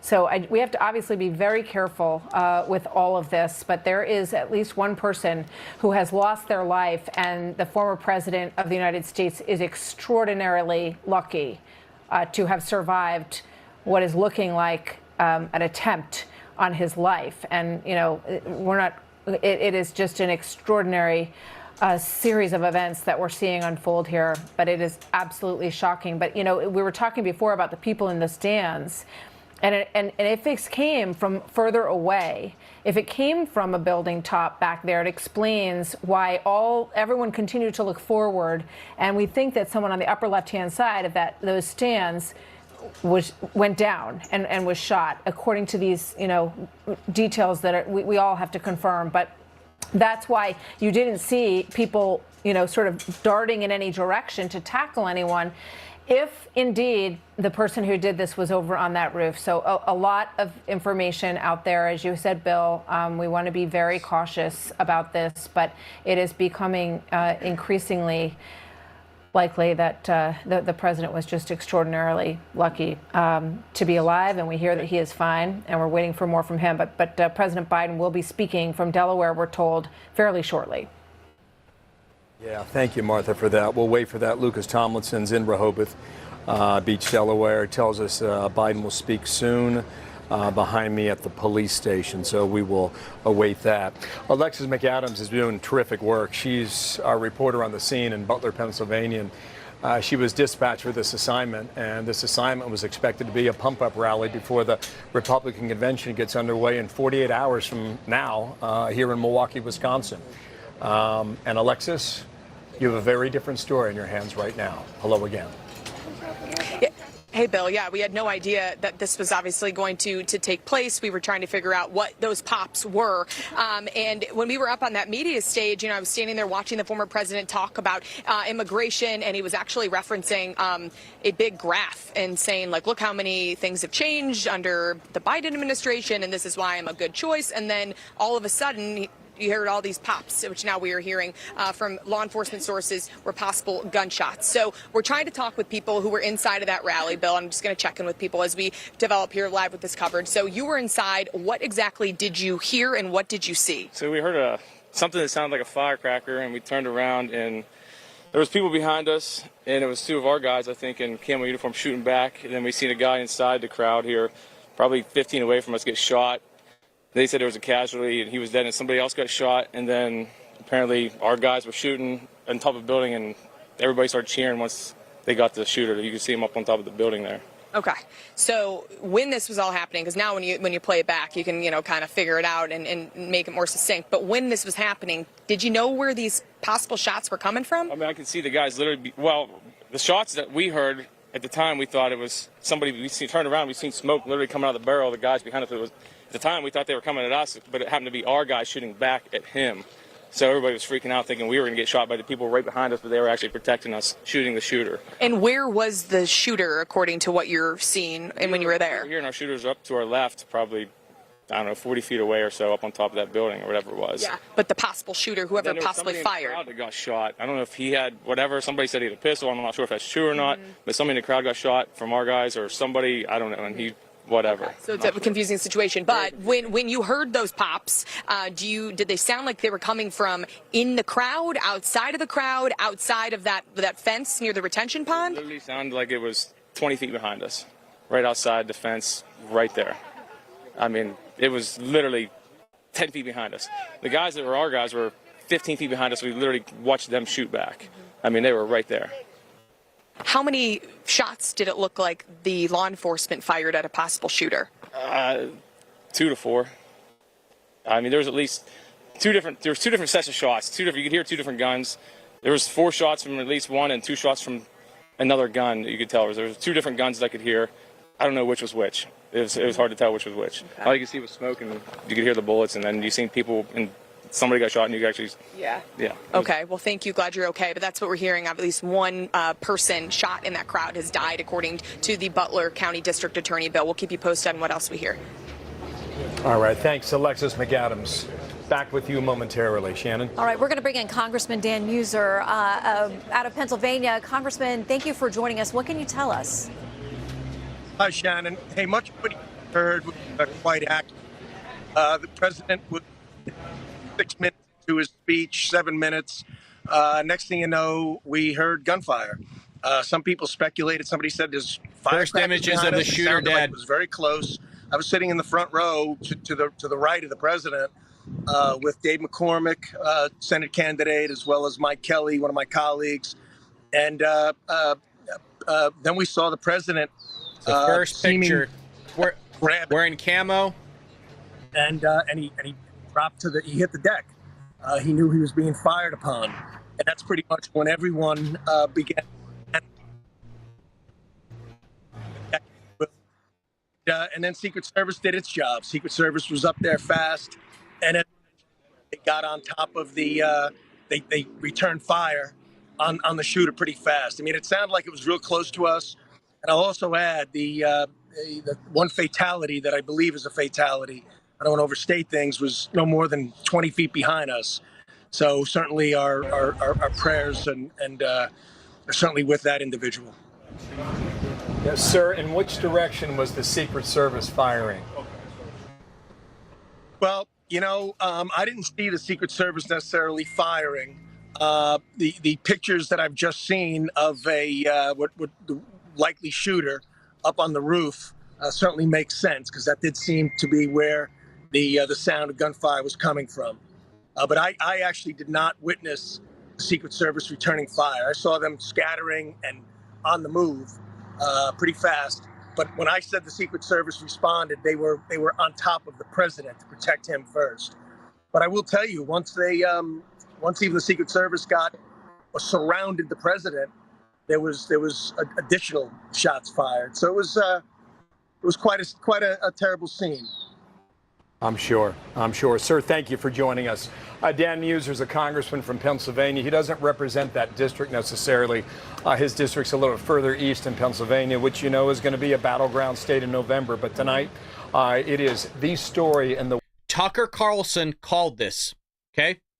Tucker Carlson on his show, if you recall, said, what's left other than to assassinate this guy? He called it 3 or 4 months ago. You just saw an attempt on a former president. Late to the election as quickly as possible. We also do believe we'll see the president momentarily. And for that, we go back to Delaware and Lucas Tomlinson for more there. Lucas. All right, folks, while we are waiting, we're going to keep this going here, folks. If you haven't already, check out 2/3 of Americans are at risk for blackouts from heat waves. Now the fact that we might go into a civil war, who the hell knows? You want to make sure that you are taking care of you and your family. Check out Patriot Power Generator 2000X, folks. Over 150,000 Americans trust these powerful solar panel generators. They've sponsored us before. They're sponsoring us again. We got to make sure we get these ad reads out, folks. 4patriots.com and score a free 100-watt solar panel, folks. You don't know what the hell is going to happen. Our electric grid sucks. You got the left running the show. You've seen what they just did to our former president right now. If you're ready to have the ultimate in blackout protection and get a free solar panel, hell, right now might not be a freaking bad idea. 4patriots.com now, folks. Go over and get yourself set up here. Who the hell knows what's going to happen in this country after freaking today? Many of them are with him in that hospital in Pennsylvania. Stuff. And as soon as Stock we can up, real talk. Get that, we'll pass it along to you. But we're told he's being treated and he's going to be okay. Yeah. And that's about as close as we can get to the most accurate info. Exactly. We're told he is in good spirits. Let's bring in Guy Benson and Charlie Hurt. They are here with us in Milwaukee. And again, as you guys were gearing up for our coverage here, a shock of this situation this afternoon as we learn more and more details trickling in. Your thoughts on where we are in the political discourse right now? This is a wild evening. Oh, my God. Thank God Trump's okay. And if that person was just a rally member, it's terrible. Major convention starting in a couple moments here, and then all of a sudden these reports come in and it doesn't feel like it's real. Then you see instantly in this age footage of it because it was an on-stage rally. So your question, Shannon, about political discourse is one that I think we'll be poring over as a society now for days to come. I think it's an important one. And I think it's probably safe to say that many Americans tonight, of course, praying for the former president, praying for the family of those who are dead, at least one we've heard, just a bystander, someone who went to this rally, and perhaps having a collective sense that it's time to tone down our rhetoric across the spectrum, but there's going to be a lot of, I think, discussion about how President Trump has been portrayed, the rhetoric about him for not just... All right, we got this one from James O'Keefe, which is kind of interesting. Developing shooter found dead on rooftop, which we saw a video of and a picture now, with vantage point to stage. Secret Service tasks counter-assault teams to cover all vantage points, rooftops most obvious. Counter-assault teams are outsourced professionals. Unlikely they make these mistakes. Even B-team tasked to cover Trump. Glaring error or intentional overlook is being stated, confirmed with former California, or CA, I don't know what that means, but assuming California team organizer and trainer. While massive errors are possible, plausible intentional overlook of rooftop is more likely, with CA team assignments given by SS, Secret Service, who makes those possible deep state intel community, folks. There's a lot. That's what you guys been talking about a little bit in the chat here. Inside job, maybe? A dude sitting on a rooftop? I'm sorry, but a white rooftop, and you're going to tell me you didn't catch it?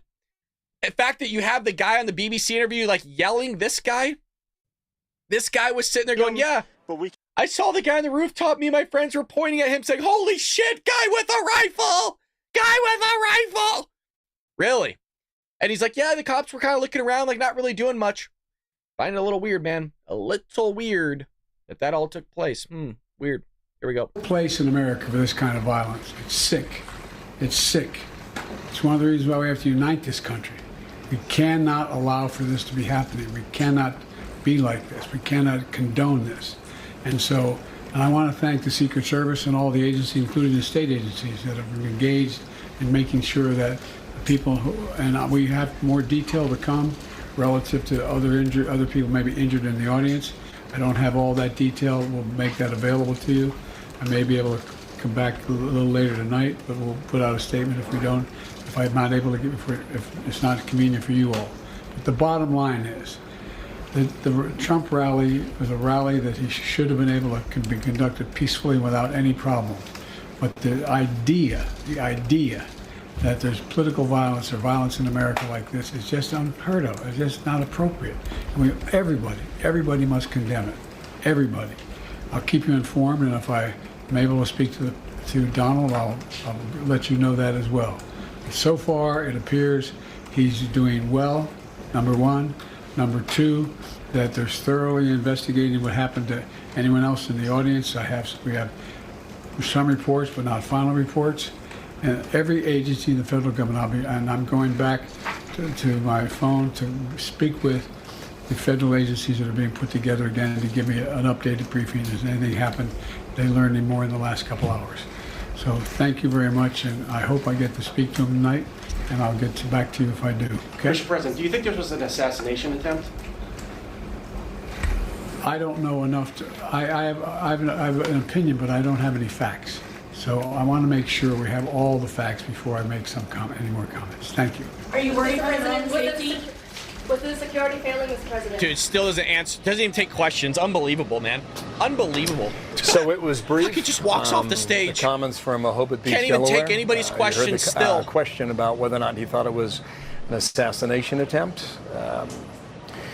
By all accounts, and the witnesses that we have heard from in that field in Butler, Pennsylvania over the past 2 hours, someone, maybe more than one person, had the intent to show up at that rally today and take President Trump and his life off of this earth. That did not happen. And the reason might be in the following video that you're about to see will begin seconds before you can see the president grab his right ear. And then after that, there's a series of pop, pop, pop. We're going to take you back to that moment, Butler, Pennsylvania, 50 miles due north of Pittsburgh. Watch. Take a look at what happened.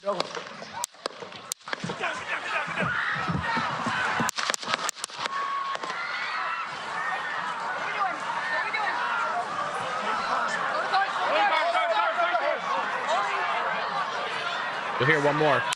Right there. That's where the Secret Service, I'm pretty sure, shot him. That last pop there at the end. Boom. Move to spare. Hold. When you're ready. On you. Ready. Move. Up. Move. Go. Up. Hawkeye's here. Hawkeye's here. Move to the spare. Spare, get ready. Spare, get ready. We ready? Shooters down. Shooters down. Are we good? Shooters down. Shooters down. Are we good to move? Shooters down. We're good to move. We're clear. We're clear. Let's move. We're clear.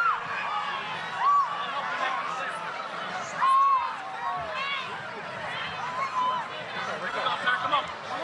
Let me get my shoes. Let me get my shoes. I got you, sir. I got you, sir. Let me get my shoes, sir. Hold that in your head. It's bloody. So we got to move to the bus. Move to the bus. Let me get my shoes. Okay. My shoes down. Get the shoe. Watch out. Wait.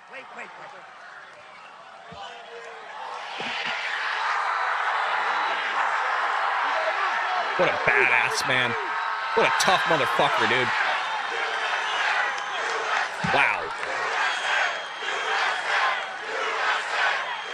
That's crazy, man.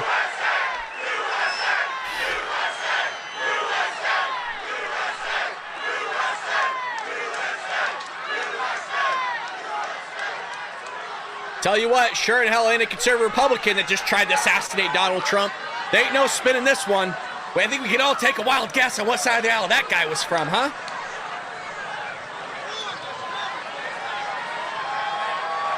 I hate to say it, folks.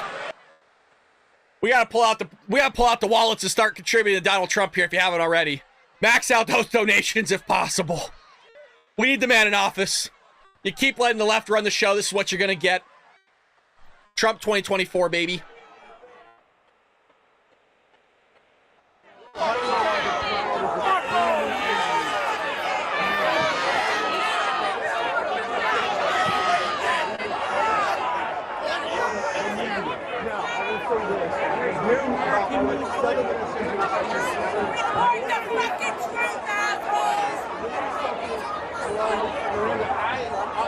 it was so unbelievable. I didn't. Look at this. Look at this. There were two what scenes a bunch in of there, dicks.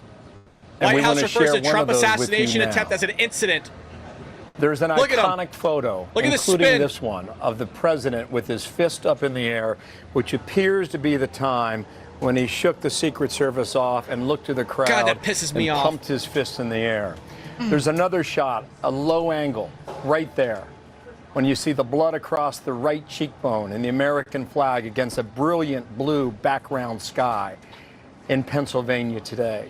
There was a third moment we saw, Shannon, the video of him getting in that SUV, and before the door shuts, he pumps. This is what happens, you guys, when you have a president of the United States say MAGA supporters are extremists. Trump's a threat to democracy.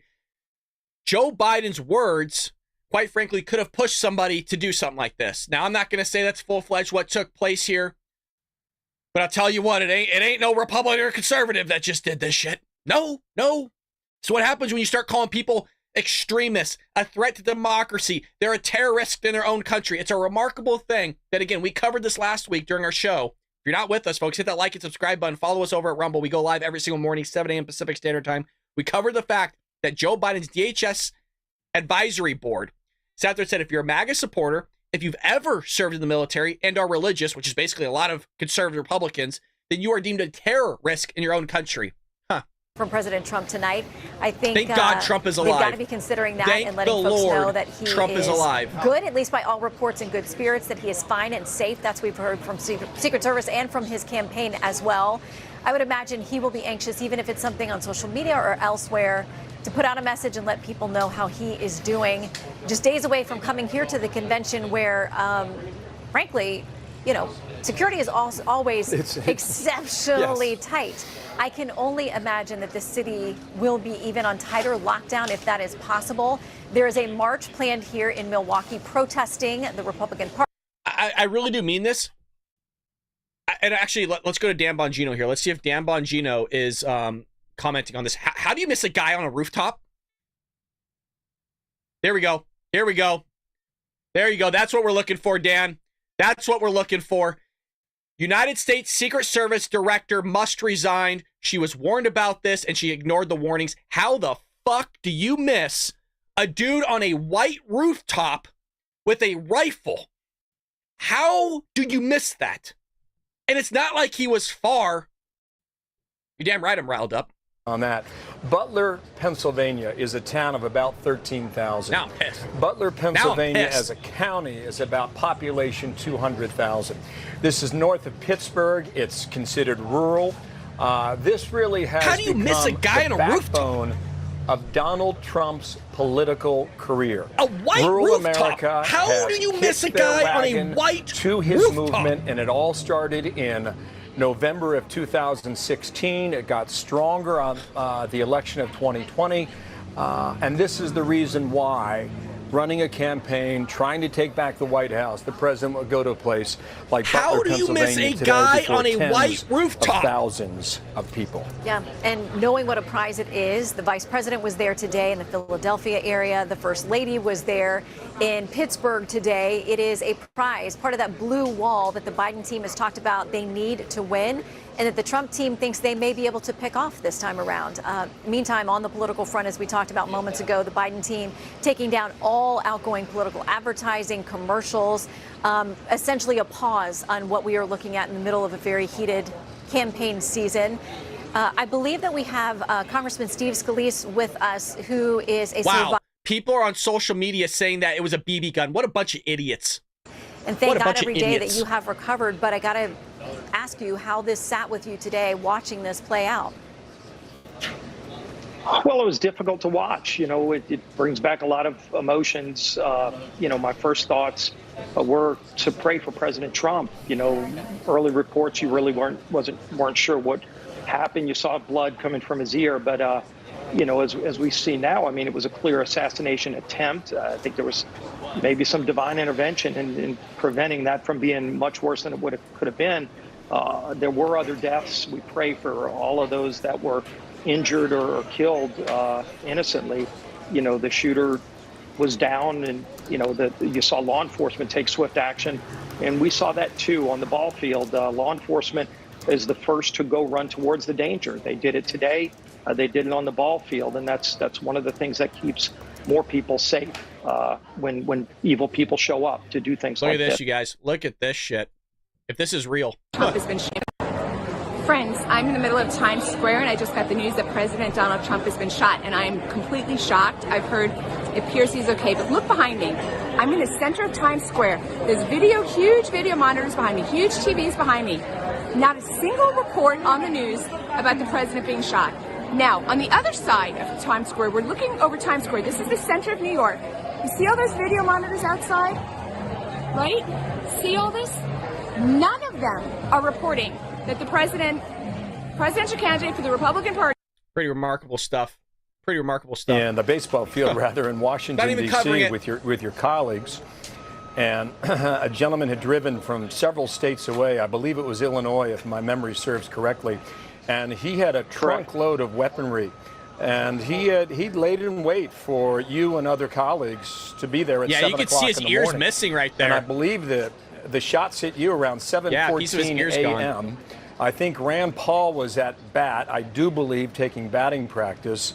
And Brad Wenstrup, a Republican colleague of yours who did time in Iraq, he's a doctor by way of he's an expert in podiatry, and he was the one who attached the tourniquet to your body and likely saved your life. And I imagine there's a day that doesn't go by that you don't think exactly of that. Oh, look, Brad is a hero of mine. Brad, if he would have left early like he does some practices to go to his office, he had a meeting that that got canceled, so he stayed later than he normally would have. Otherwise, I might not be here right now. The heroism of David Bailey and Crystal Griner, the two Capitol Police officers who were there that day, who risked their lives, both of them, and both were hit during the shootout and kept going at it again. Risked their life to protect mine and everyone else's. I mean, the shooter's intent was to take out every Republican on that ball field. There would have been over a dozen members of Congress killed that day. But God was there, too. There were miracles that happened that day, and a lot of prayer, a lot of miracles. And I know there are prayers going out right now to Donald Trump. And look, just remember, that night Donald Trump came to the hospital to check on me and just to console my family. And that was his birthday. He left a birthday party to come and check on me. And just the kind of person he is. I texted him a little while ago because he's a special man. He's a strong man. I know that. But he's a caring person. He cares about people. He cares about this country. And, I know there are a lot of prayers going out to him right now, as well as to the families of those who were also injured and killed. Just one more question to you, sir. And thank you for being with us here. The baseball game was played among Democrats and Republicans. And as I recall, that was a moment of bipartisanship that Americans rarely see. And it's far too early to know the impact of a moment like this, but many have called to lower the temperature already. What's your sense about where that goes during an election season? Yeah, I think, when you hear all these calls and, you've been hearing it for months, gee whiz, if Donald Trump wins, it's going to be a threat to America. Those kind of things, that incendiary. I want to show you guys this. Okay, so there's the shooter, right? This is how big of a fuck up just happened. So I want everybody to pay attention to this. The distance between Trump and that shooter. Are you shitting me? You missed this? You missed? The Secret Service missed this? How? What? Okay. If you are anywhere to look to be like, yeah, where could a guy be? Like obvious places. Really? The shooter who tried to assassinate former President Donald Trump was positioned on a rooftop only 400 feet away.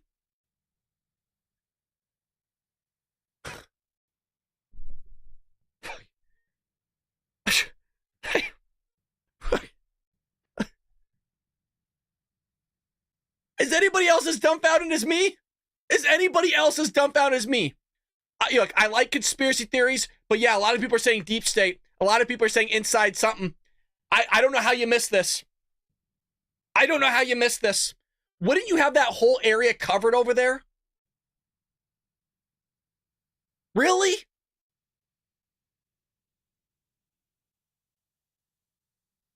Yeah, look at this.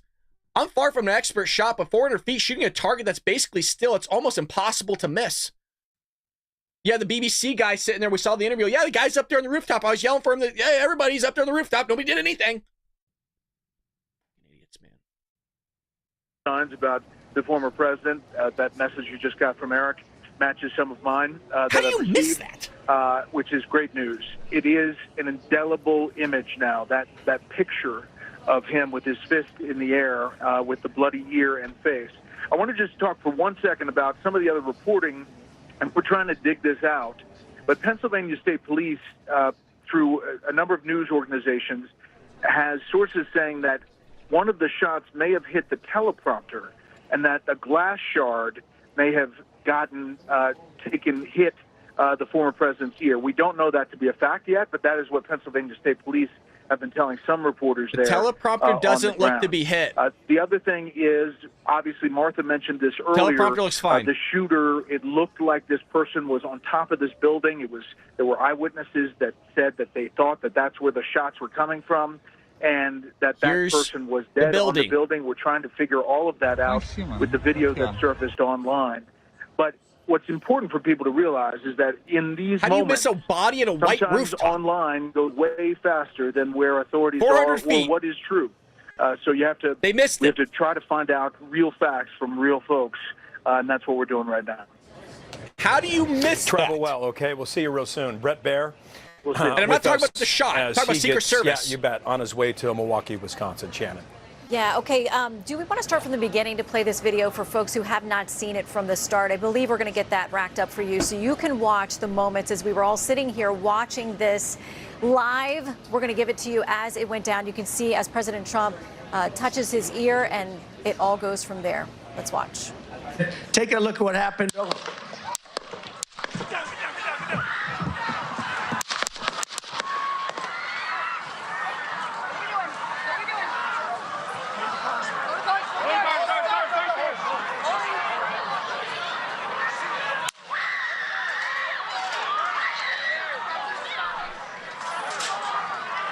Yeah, teleprompter looks fine. Looks unaffected. Move to the spare. Hold. When you're ready. On you.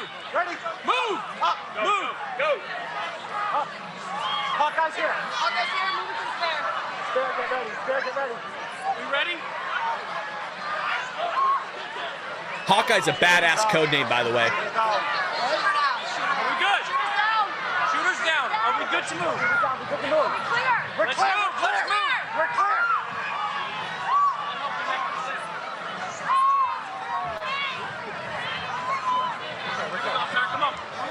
Let me get my shoes. Let me get my shoes. I got you, sir. I got you, sir.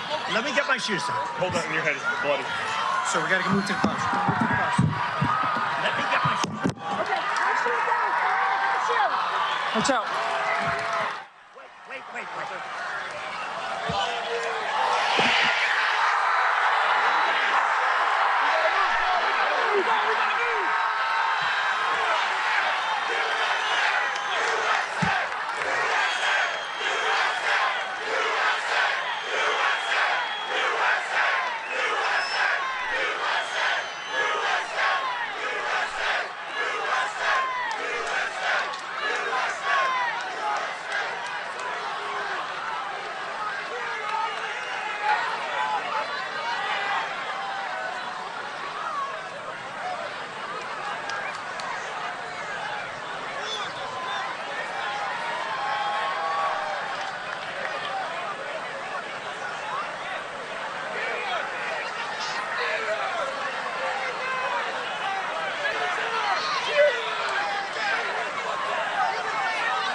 Look at this.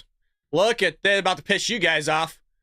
Breaking. A source familiar with Trump's security detail tells us, FDR LST, that the former and future president's detail has been asking for beefed up protection and resources for weeks, but has been rebuffed time and again from Biden's Department of Homeland Security. Department of Homeland Security, which oversees Secret Service protection detail, wasn't responsive to those requests. More resources, the source said.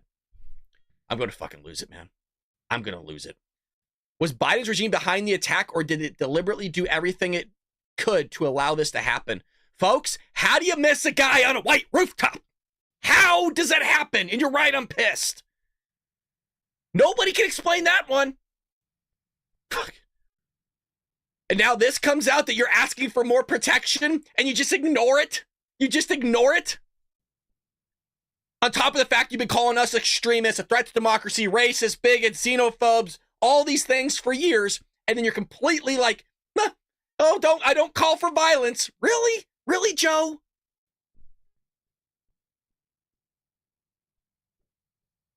Bundle and get him out, which is their job. They got that cordon around him.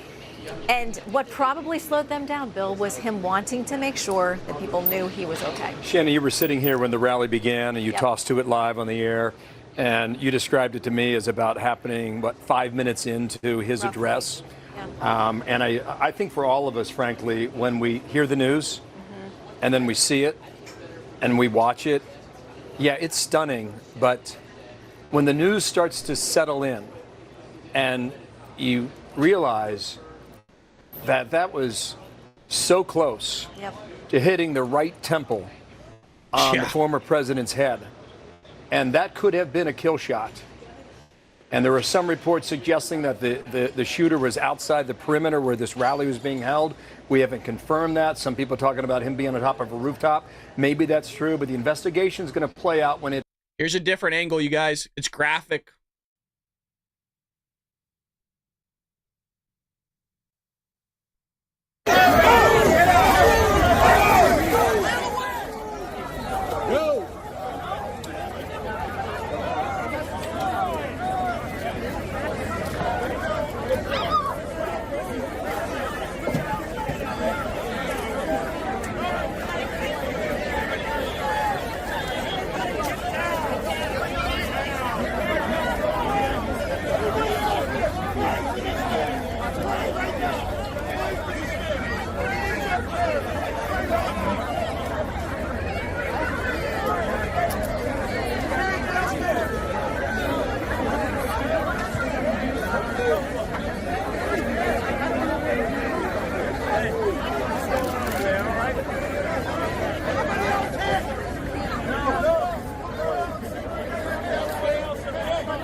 Performing CPR.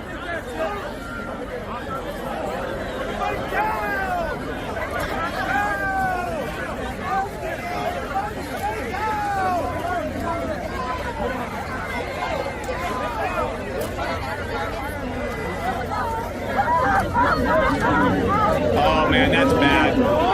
Yeah, that's bad. Okay, yeah, that's bad. I apologize for that. That's bad. Yeah, that's not good. That's not good. Okay. I apologize for that. I did not think that was going to zoom in. Wow. Okay, yeah, that's not good. I didn't think that would zoom in on that gentleman.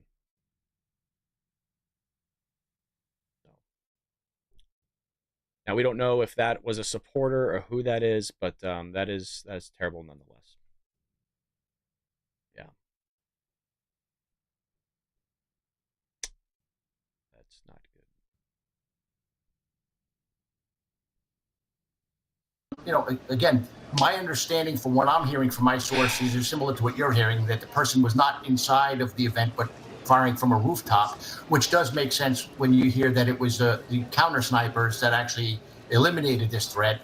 That's their job, is to take out a sniper, hence the term counter sniper. But they did a phenomenal job, and my prayers for President Trump and his family, and for the family of the person who lost their life there. Yeah, Peter, just one last quick question here. It's kind of hard to say right now. How long is this investigation going to take? Well, it might take some time. Obviously, once they have the identity of the shooter, they're going to want to look at what he's done in the past. They want to look at his social media. They're going to try to find out where that firearm came from. Who purchased that firearm for him? Did he purchase it for himself? It could go on for several months, and it will probably be worked jointly with the... So here's the gentleman that was given the guy CPR that we just watched. So I'll bring this over to you guys. Terrible. shots. I thought it was firecrackers to begin with. Somebody over there was screaming, he's been shot, he's been shot. So I made my way over. I said, I'm an emergency department physician. Let me help you. The guy had spun around, was jammed between the benches. He had a headshot here. There was lots of blood, and he had brain matter there. And so I got him. There's a helicopter coming in to get him. I got people there really helpful. I got him up on the bench. Shot that you saw? Then I did CPR, did chest compressions, as well as I breathed for him. One person. I was the only one who did it. We need to evacuate everybody. I heard the shots. I thought it was firecrackers to begin with. Somebody over there was screaming, he's been shot, he's been shot. So I made my way over. I said, I'm an emergency department physician. Let me help you. The guy had spun around, was jammed between the benches. He had a headshot here. There was lots of blood, and he had brain matter there. And so I got him. There's a helicopter coming in to get him. I got people there really helpful. I got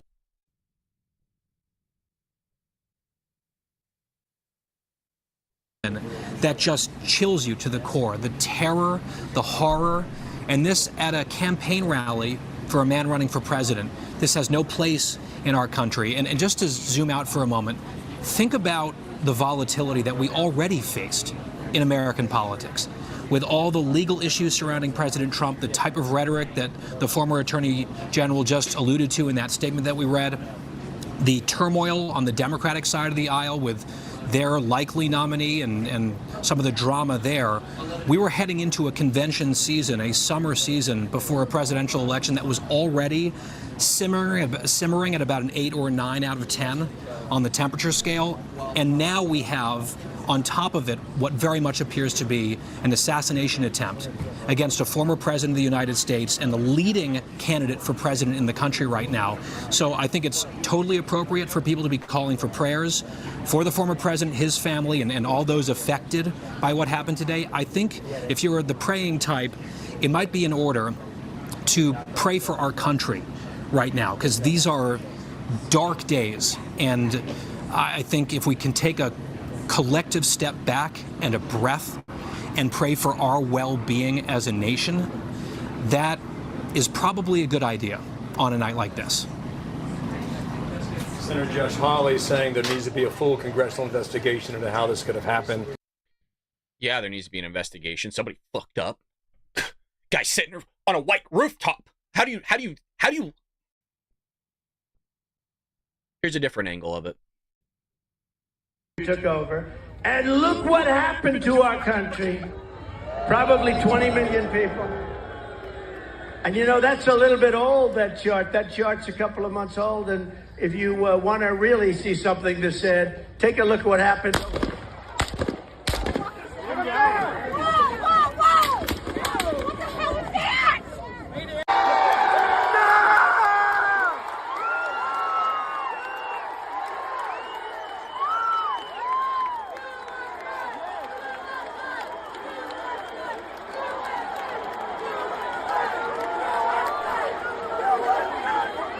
Took over, and look what happened to our.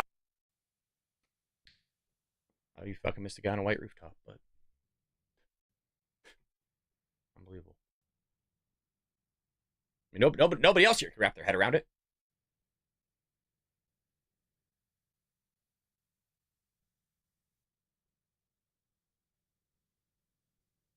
One other thing I think is important to note, as you pointed out, Donald Trump's, for all he knew, he was dead at that moment.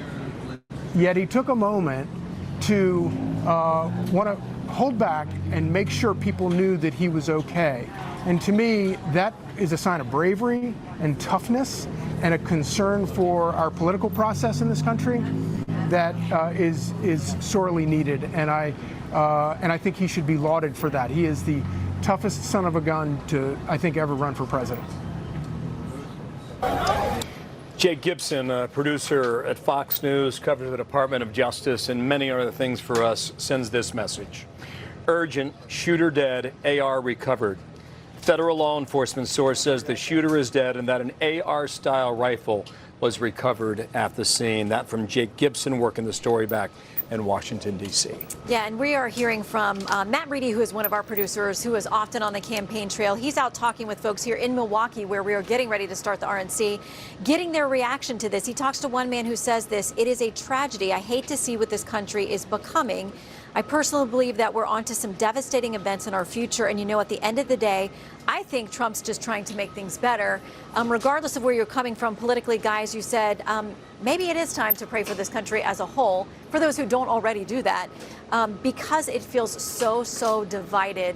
And the actions of this person today, as we get to learn more about it. If I could here, I apologize for the interruption. Here we go. This is from Donald Trump's account, @RealDonaldTrump, and I'm going to go ahead and read it to you by way of Trump's campaign, who sends it this way and says the following: "I want to thank the United States Secret Service and all of law enforcement for their rapid response on the shooting that just took place in Butler, Pennsylvania. Most importantly, I want to extend my condolences to the family of the person at the rally who was killed, and also to the family of another person that was badly injured. It is incredible that such an act can take place in our country. Nothing is known at this time about the shooter, who is now dead.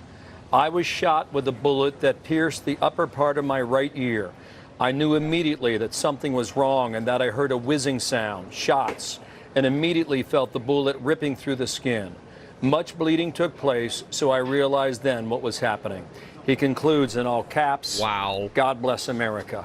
Exclamation point. Wow. That from Donald Trump at the medical facility now in Pennsylvania.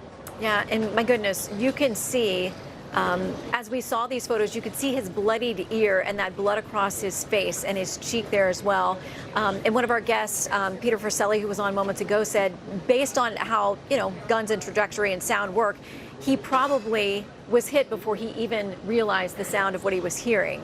And we saw him before he hit the ground, that he reached up to touch his ear. So, as we've said repeatedly, the fact that this person was shooting at the former president of the United States, a current presidential contender, and within millimeters, centimeters, I mean, a difference, you are right there by his temple. And clearly, it appears now that was the intention, was to take this man out. And what a miracle that he was not hit, that it wasn't just even a fraction of a measurement different, and you see him reacting in that moment. Guy Charlie, stand by. I want to go back to the scene now. Correspondent Alexis McAdams has more from people that she is talking with. There's a little bit of daylight left.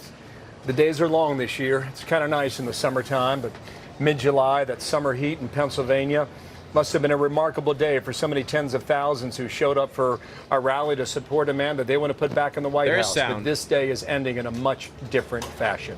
Alexis. Bill, that's right. A hot day here and a humid day in Butler, Pennsylvania, where people waited for hours because they love former President Donald Trump. Everybody we talked to out here wanted to hear and, get a glimpse of him. And we got on that stage, he talked about some of his hot topics as usual during that, those rallies. There was the music playing, the excitement building, and then you heard a series of loud pops, which we're hearing from law enforcement officials was now gunshots.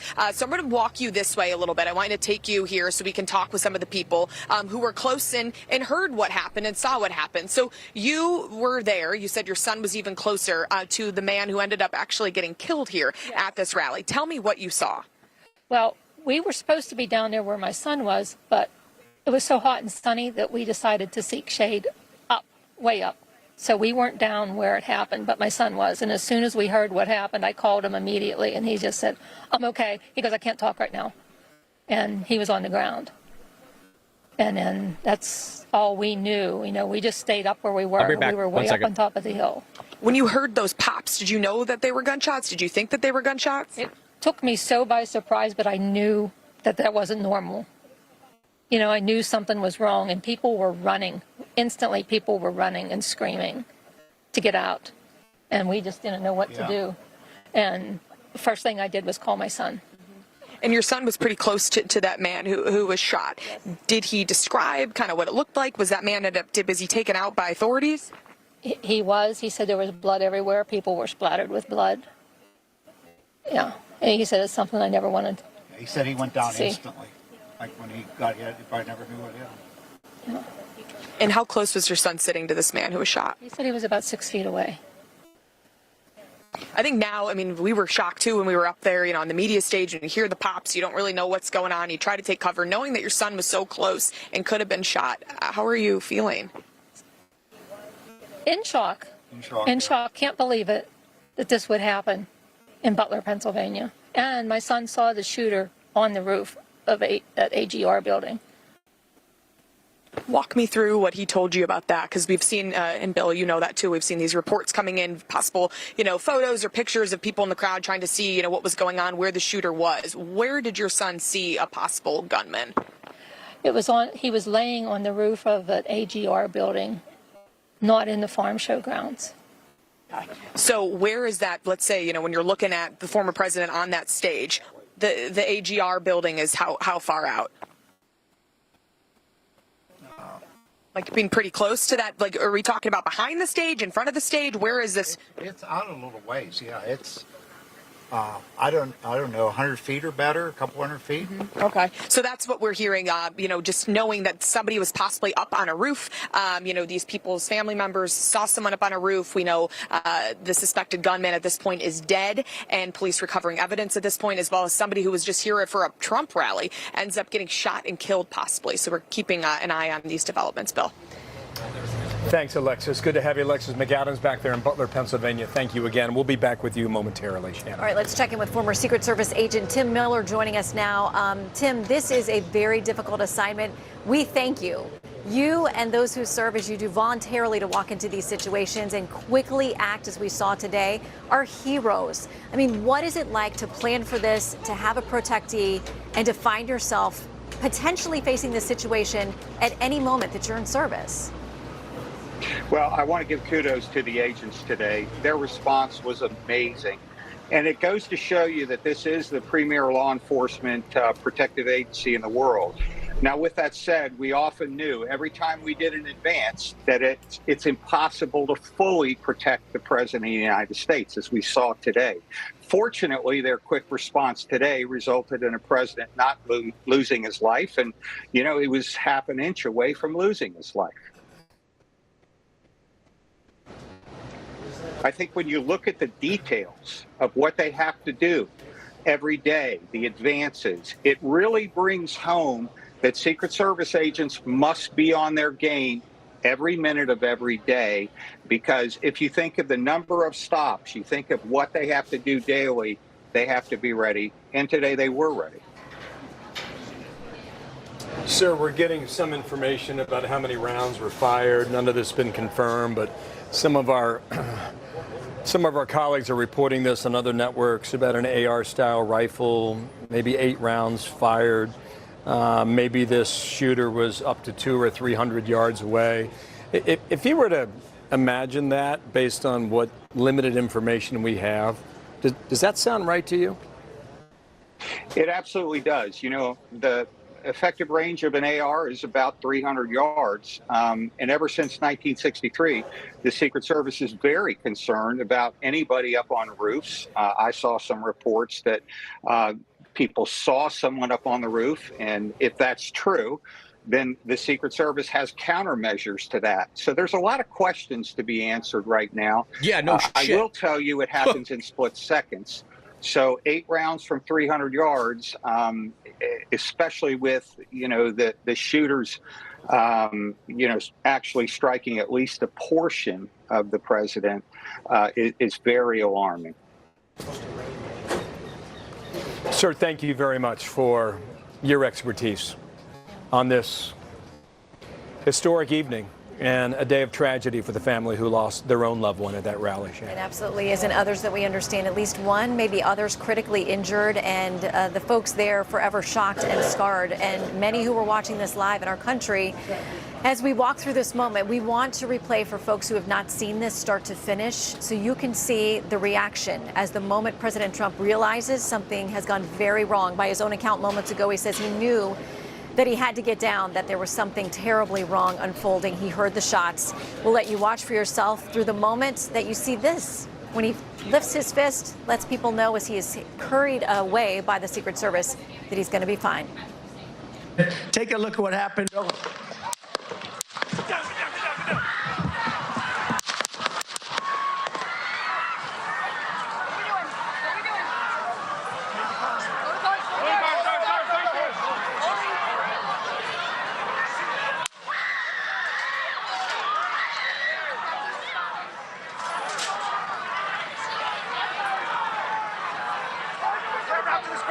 Moving his hair. Hold. When you're ready. On you. Ready. Move. Up. Move. Go. Up. Hawkeye's here. Hawkeye's here. Move it to the spare. Spare, get ready. Spare, get ready. We ready? Are we good? The Secret Service didn't see him, you guys. Because there's a ton of fucking buildings to cover. You know what I mean? Just How do you not like think this is an inside job? You know what I mean? Like you try not to think that, but how? I got you, sir. I got you, sir. There's not like there's a ton of fucking buildings in the area. So we gotta move to the bus. Yeah, I'm cussing. Yeah, you're right. Watch out. Wait.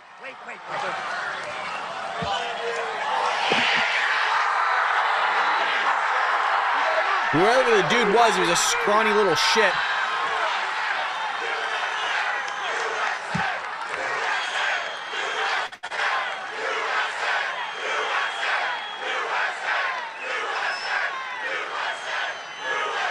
I don't think it was the guy that they're posting online. The guy that I see that's clearly been shot in the head, really skinny and no beard. So I don't know if it was the Antifa guy that everybody's posting online. That's why I didn't want to talk too much about it. I don't think it's the Antifa guy, because the Antifa guy is really heavy set.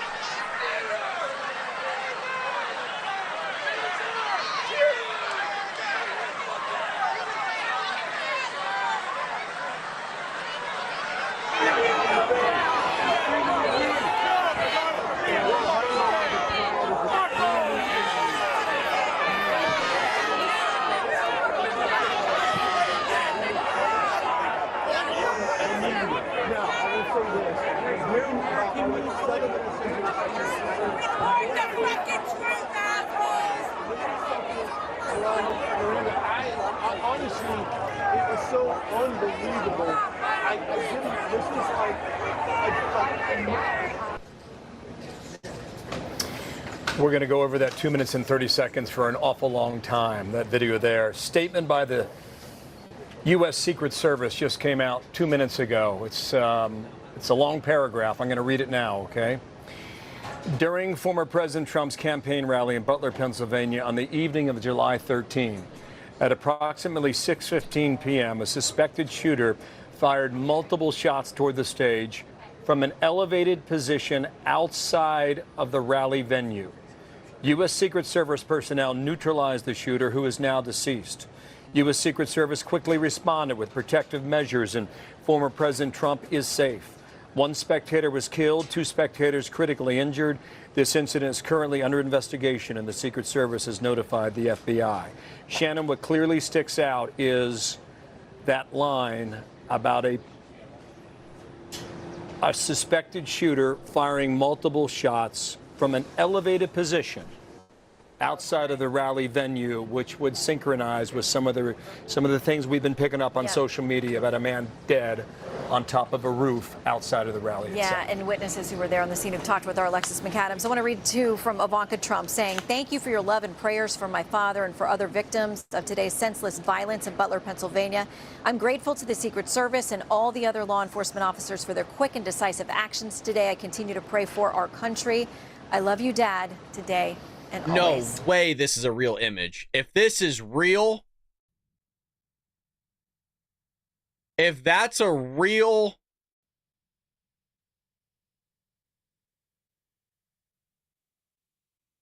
Wow, if that is true, that's an insane capture. Or should I say picture?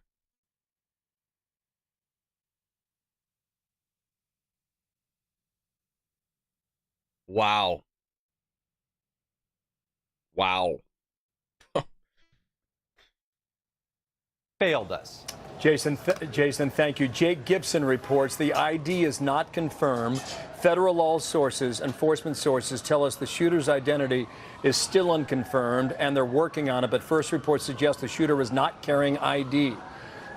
So that is the initial report about the potential identity of the shooter. Shannon, you've got Fox News Sunday tomorrow morning. You will be on this story then. And thank you for your excellent work tonight. You too, my friend. All right, here's Sean.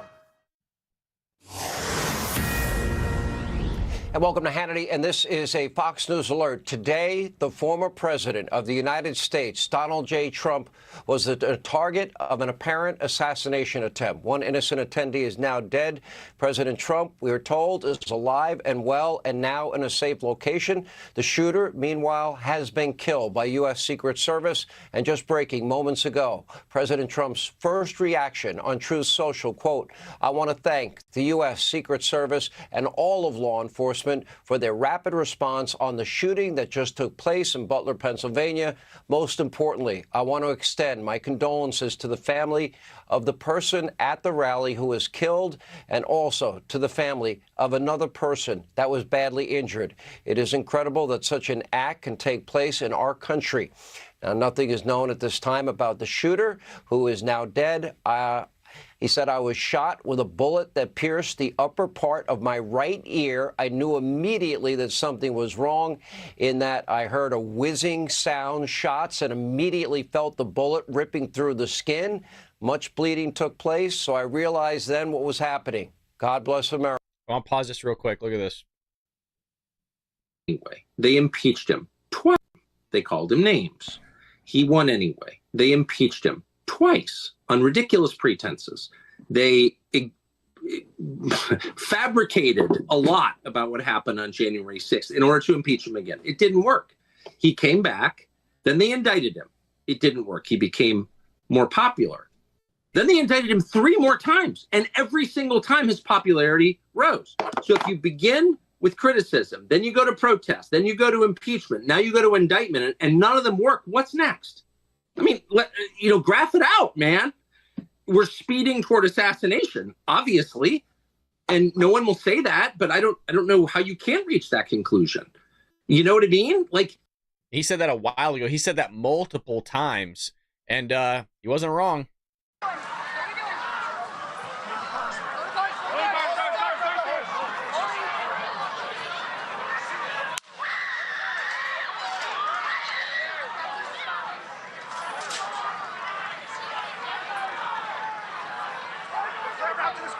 Moving to spare. Hold. When you're ready. On you. Ready. Move. Up. Move. Go. Up. Hawkeye's here. Hawkeye's here. Moving to the spare. Spare, get ready. Spare, get ready. We ready? Shooter's down. Shooter's down. Are we good? Shooter's down. Shooter's down. Are we good to move? Shooter's down. We're good to move. We're clear. Let's move. Let's move. We're clear.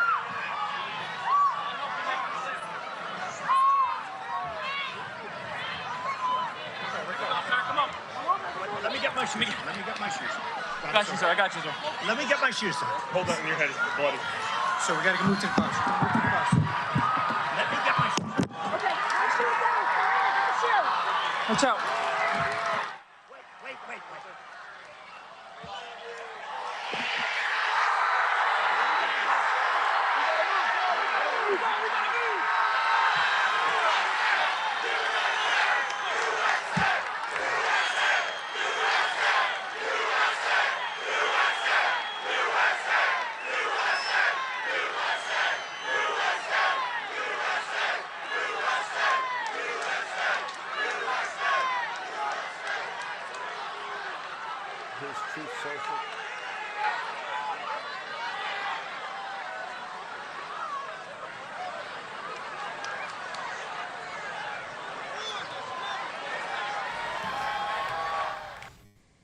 All right, we have full, complete news coverage all throughout the evening tonight. Joining us now with the very latest, live from Pennsylvania, Alexis McAdams. Alexis, what's the latest on the ground?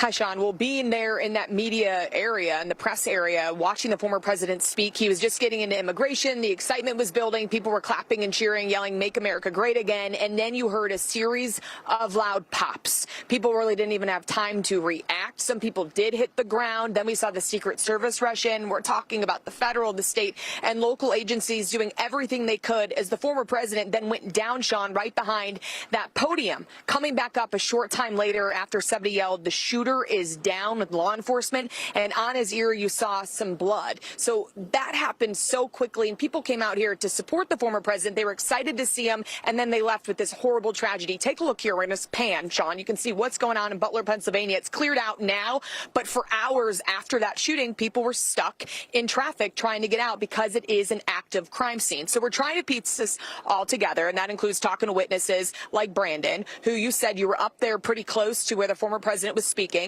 What exactly did you hear and what did you see?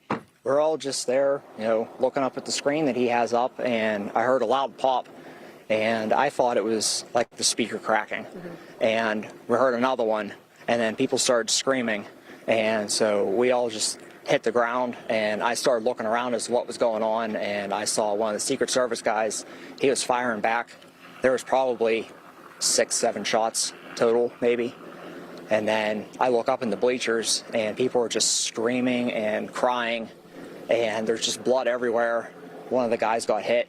And knowing that somebody was hit, so now we know, obviously the former president had a graze wound to his ear. He's expected to be, he'll be okay, he says. But to know somebody who came to this Trump rally just like you that was sitting right by you doesn't get to go home tonight with their family. You said you were sitting there and you saw the man who was shot actually near his family and they were crying. What else? You went through the scene a little bit. What did you see? It sounded kind of gruesome. Yeah, there was blood all over his family members. There was a guy up there trying to administer CPR. It all happened so quick, still trying to process everything. And we're just all down on the ground, and people down on the ground are crying. We don't know what to do. People are just screaming and crying. Yeah, you guys remember this? Look at this. You guys remember that? A field director for Congressman Benny Thompson, who headed the January 6th Commission, recently proposed legislation to remove Trump's Secret Service detail, wishing Trump's assassination had better aim on social media.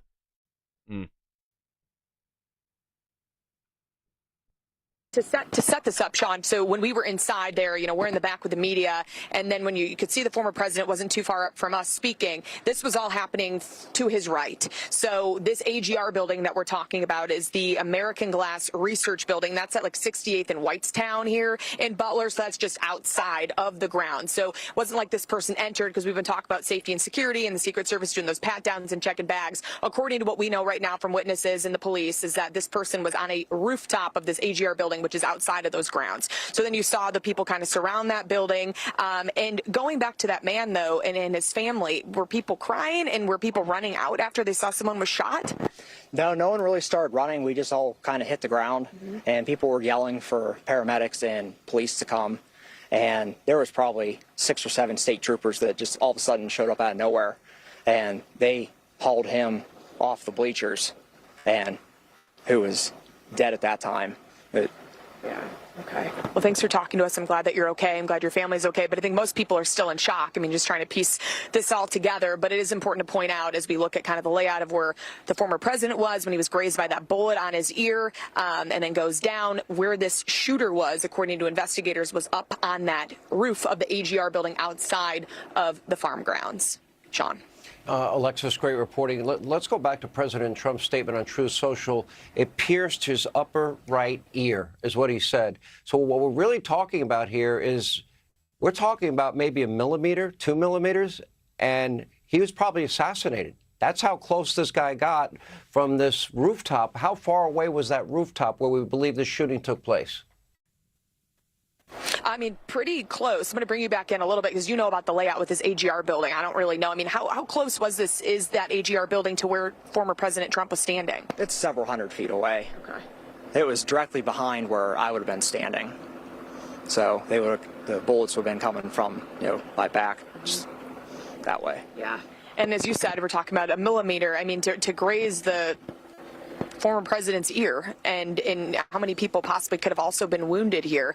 We had heard that it sounded like from a Secret Service source, Sean, that it sounded like there was a silencer on that gun because it sounded like muffled shots, and that's why some people at first were a little slow to react because you didn't know if it was fireworks. I think people thought the speaker blew, but it was a fun and exciting atmosphere. He was working the stage. It was a typical Trump rally. I think people do think about safety and security when you go into a huge event like this, and when there's so much tension around politics, people get a little bit worried for their safety, but nobody ever thought this was going to happen from the people we've talked to, Sean. Yeah, very clear to me as somebody who's been shooting since he's 10 years old. When I heard the sound over and over again, it was very clear to me that that was the sound of a gunshot. Selena Zito was on our air and confirmed that she had no doubt it was a gunshot, now obviously confirmed. Alexis, thank you. We'll check in with you later throughout the night tonight. Now, moments ago, we did hear from President Biden. He did condemn tonight's alleged assassination attempt. Take a look.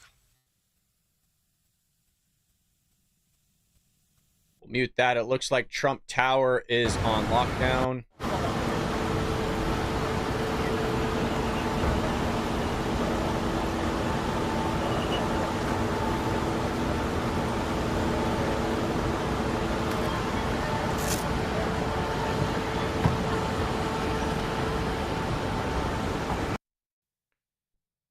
Wild. Peter, what's the latest where you are? Sean, the latest is that President Biden says from Rehoboth Beach, where he's vacationing for the weekend, he does not know enough to judge whether or not this was an assassination attempt or not. He says he has an opinion about that, but he won't share it yet. The press pool that is traveling with him on this out-of-town trip has not been told that they can go home for the night. So it's possible we will hear from him again once more information is out there. It is possible that we will just get some more written information. The president says he is trying to get in touch with Donald Trump. I reached out to a White House official. It does not sound like that has happened yet. They're going to keep us posted. And President Biden, the big point that he was making while he was denouncing this action is he said Trump had a rally that should have been able to go off peacefully without any problem. He said the idea that there's political violence in America like this is just not appropriate. He's asking everybody to condemn it.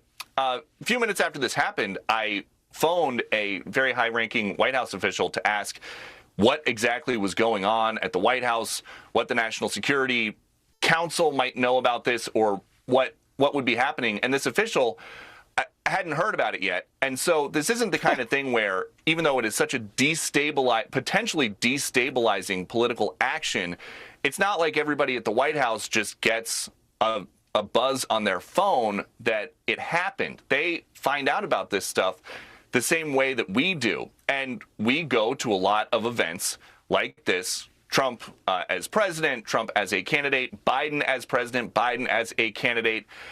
And it's very notable that they're saying now the shooter came from outside the perimeter, because to get in, everybody has to empty their pockets. You can't have a big bag. If you have a small bag, it gets searched by the Secret Service. All right, Peter's telling us stuff we already know. Here's Donald Trump allegedly, according to Benny Johnson, leaving the hospital.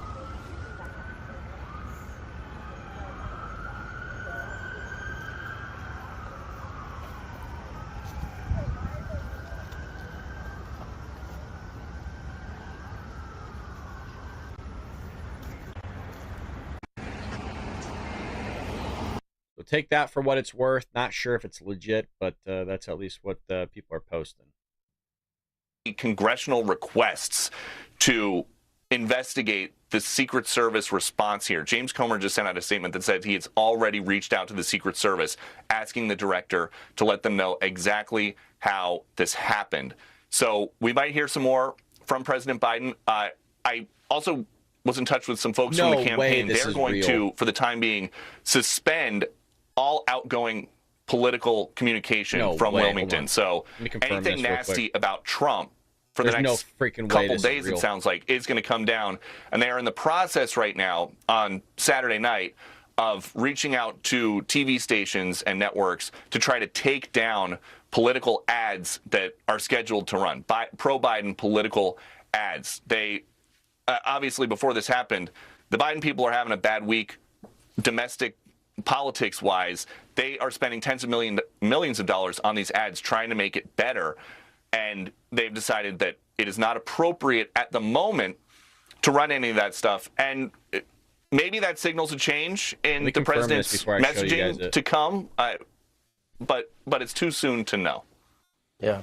You know, Peter, there's going to be a lot of questions in the days and weeks ahead, certainly. We both agree with that. You heard Alexis's report, and Alexis talked about, okay, the shooter was outside of the perimeter, but it was adjacent to the area in which President Trump was. I don't know if this is legit. Take it as a grain of salt. I'm trying to confirm it. But Tennessee State Senator London Lamar blames MAGA for the assassination attempt. While I'm praying for former President Donald Trump and hopes he makes full recovery, the extremism from the MAGA regime has brought us to this moment. I don't know if this is legit, you guys, so take it as a grain of salt. I'm trying to comb the Twitter feed that it was allegedly posted on. I'm trying to find it, but I don't know. I'm not...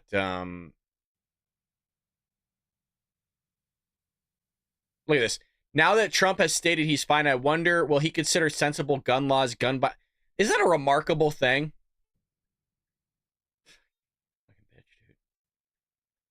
God, man. People.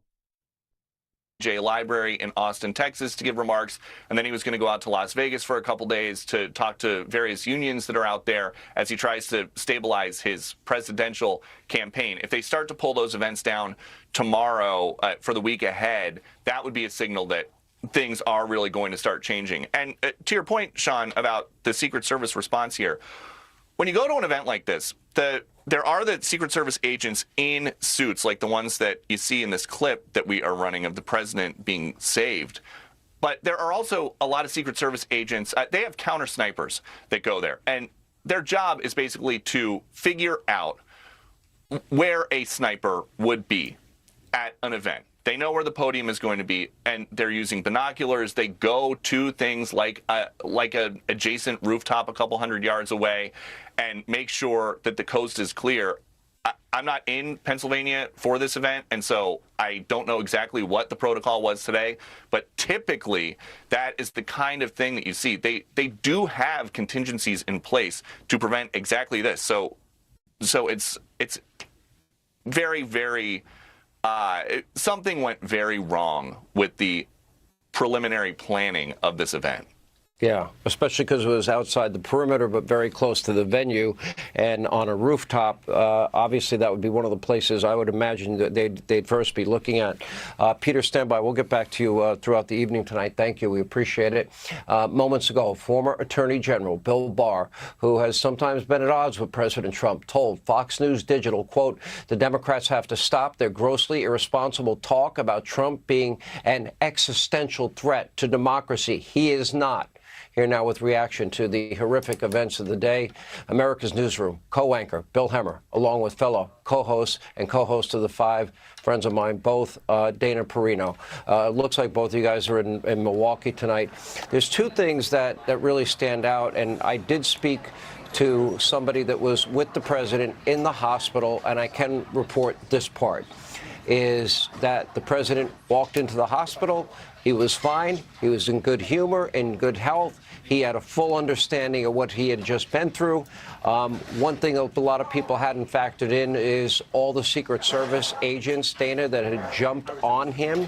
And the other thing that the person noted in typical Donald Trump fashion, and I knew him many years before he ever ran for president, is he got up and he wanted to show this audience that he was okay and he was going to still fight. Quintessential Trump in many ways, and you got to admire that spirit. So I was on a flight on my way here to Milwaukee when all of this happened, and the guy behind me, I heard him start cursing, and I didn't understand what was going on and quickly caught up. So I've just landed, and so this is my first chance to comment. Thank God he is okay. I'm very, very upset for the supporters of him who were injured or even lost their lives. I do think that President Trump's instincts were absolutely incredible. He decided to show everybody that was there, not just, he knew in the moment that he was, all eyes of the world are on him. And he showed the world strength. And it was like watching a warrior president. this country, obviously we have a lot of divisions. Obviously we have a lot of problems. There are probably 1,000,001 questions about how this happened, etc. But the other thing that he did, Sean, is his instincts were to thank the Secret Service. And I know just from my experience that that is always the thing that President Bush would say. And he, of course, put out a statement right away, calling this a cowardly act and thanking God that Trump was okay. And it's so good to hear that he walked into the hospital, but that his instincts were, one, to fight, but also to thank the Secret Service. And there will be a huge investigation. But we also have a big campaign ahead of us. Obviously, he is going to continue to fight. There will be maybe some changes that have to happen at these rallies in order to protect him, because I was thinking, Sean, just 2 nights ago, Barron Trump, his 18-year-old son, was on stage with him. And I'm sure that the family is right now thinking, 1, we are grateful that he's okay. 2, we are grateful that he wants to continue to fight for the country. But 3, they must be extremely worried, Sean, and obviously have a right to be. Some of you are saying, and I've seen reports of it, I don't know if it's true, that Donald Trump did get hit in the chest in his bulletproof vest. There was a picture of it. I'm trying to find it. We suspected live that he did get shot on the side, but I'm trying to see if I can find the image. But I don't know if he did or didn't. I haven't heard any reports. Somebody had a picture of what looked like a bullet hole in his side, but I don't have any proof of that. So what? I just said, you're right that it could have been. There was also another time on May 9th, 2006, I believe, in Tbilisi, Georgia, where it wasn't until afterwards that, as the deputy press secretary, I found out that there was a grenade that did not go off that was just feet from where he was speaking. And by the grace of God, it did not go off. So it is very dangerous. And the other thing, Sean, I would say is that when I would ask President Bush about polarization in the country, he would remind me that when he graduated college in '68, the country was literally in the streets fighting each other. And he said, we have a long way to go until then. And of course, we had the assassination attempt on Ronald Reagan. That seems perhaps a little bit different. But political violence is, we're not complete strangers to it. But this is new for our country. And it feels like the nation needs a circuit breaker. Like, we have to reset and restart, and I'm hoping that we can do that in the coming days. And then, of course, we had the case of Gerald Allegedly, Ford as well. There. I don't know, though. You bring in a lot of historical context, rightly so, in here.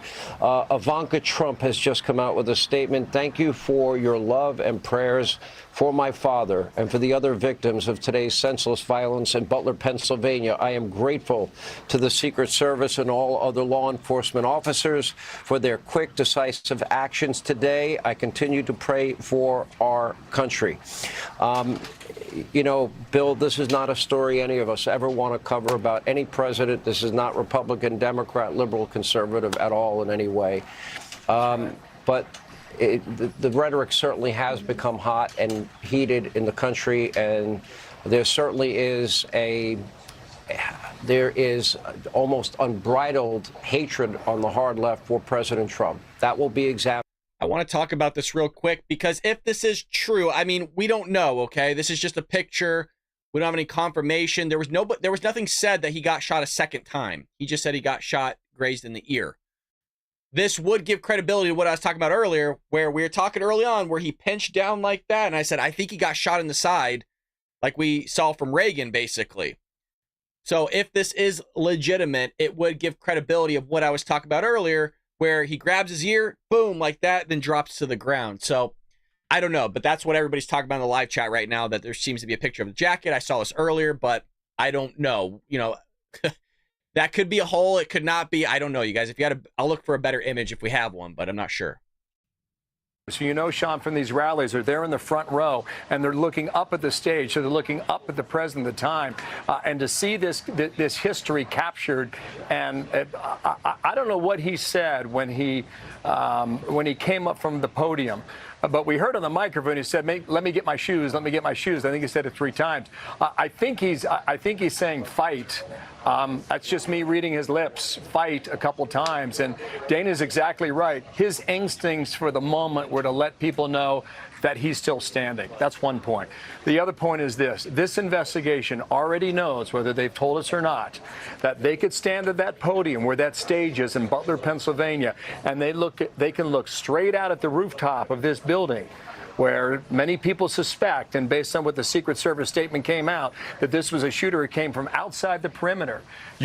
Sean, you can probably see a direct line 200 or 300 yards away where you need to be on the lookout. Now, Dana and I were discussing this interview that's circulating out there that the BBC has. We have not spoken with this man.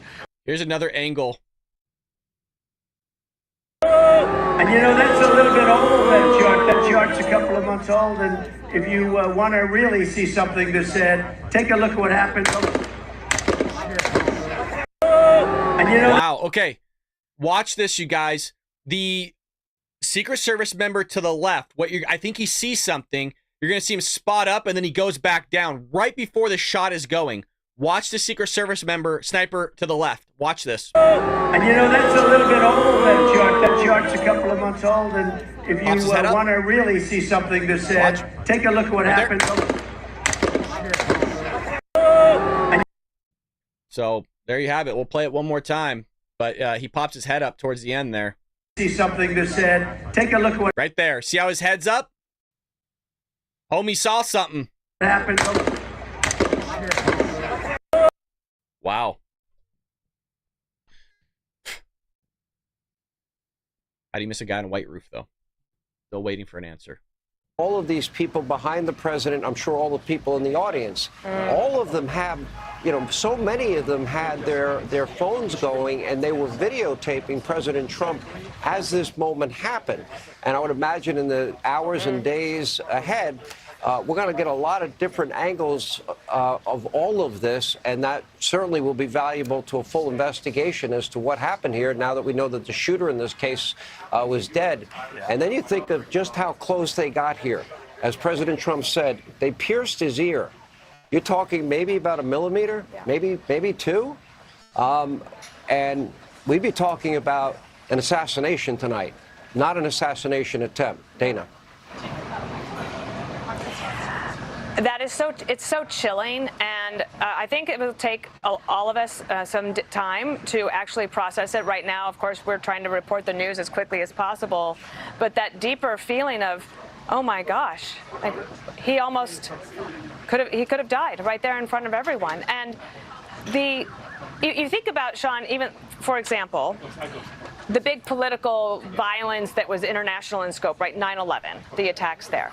And you have so many stories of people who will... Just want to pause for a moment. This is from Representative James Comer. I've already contacted the Secret Service for a briefing, and I'm also calling the Secret Service Director, Kimberly Cheadle, I think that's how you say the name, who Dan Bongino, who is a former Secret Service member, asked to step down and resign to appear for a hearing. The Oversight Committee will send a formal invitation soon. My prayers are with Donald Trump. Needs to resign. Sean, there was a lot of consternation for the family of RFK Jr. because of what happened to his father and the political violence there. And there was a request for him to get Secret Service protection earlier. And as a former president, you might not have enough security. That will probably change as well going forward. And we need good men and women to continue to go into the Secret Service. It's an amazing job. Well, I could not believe that request was denied. And I remember saying, this man lost his father and his uncle, and he is a presidential candidate, and he does deserve Secret Service protection. And I was shocked that was denied. Remember, there was even a proposal to take Secret Service protection, and I'll throw this over to Bill, away from Donald Trump as part of, quote, retribution against Donald Trump, which I thought was insane. Again, that's the political side of it, Bill. Yeah, and Sean, listen, there's going to be a lot of things that are going to be run back now that have been said in recent days or weeks or even months, and it's not going to be a flattering picture, which again, I think is going to remind us to find a way to lower the temperature. Joe Biden could start that. He said he's going to talk to Donald, in his words, Donald this evening. In all likelihood, we'll see whether or not that happens. I imagine the former president would take that phone call. And then Joe Biden also said, I might see you again later tonight. So I would anticipate perhaps another statement from President Biden this evening in Rehoboth, Delaware. With regard to the president, I don't know where he pops up, but we read the statement. But he's going to, because we saw. Director. He's the 27th director of the U.S. Secret Service, sworn in on September 17, 2022. She's responsible for successfully executing the agency's integrated mission of protection investigations by leading a diverse workforce. It always has to be diverse, doesn't it? It can't actually be competence. More than 7,800 special agents, uniform division officers, technical law enforcement, administrative personnel, blah, blah, blah. Prior to her appointment, she served as senior director in global security at PepsiCo.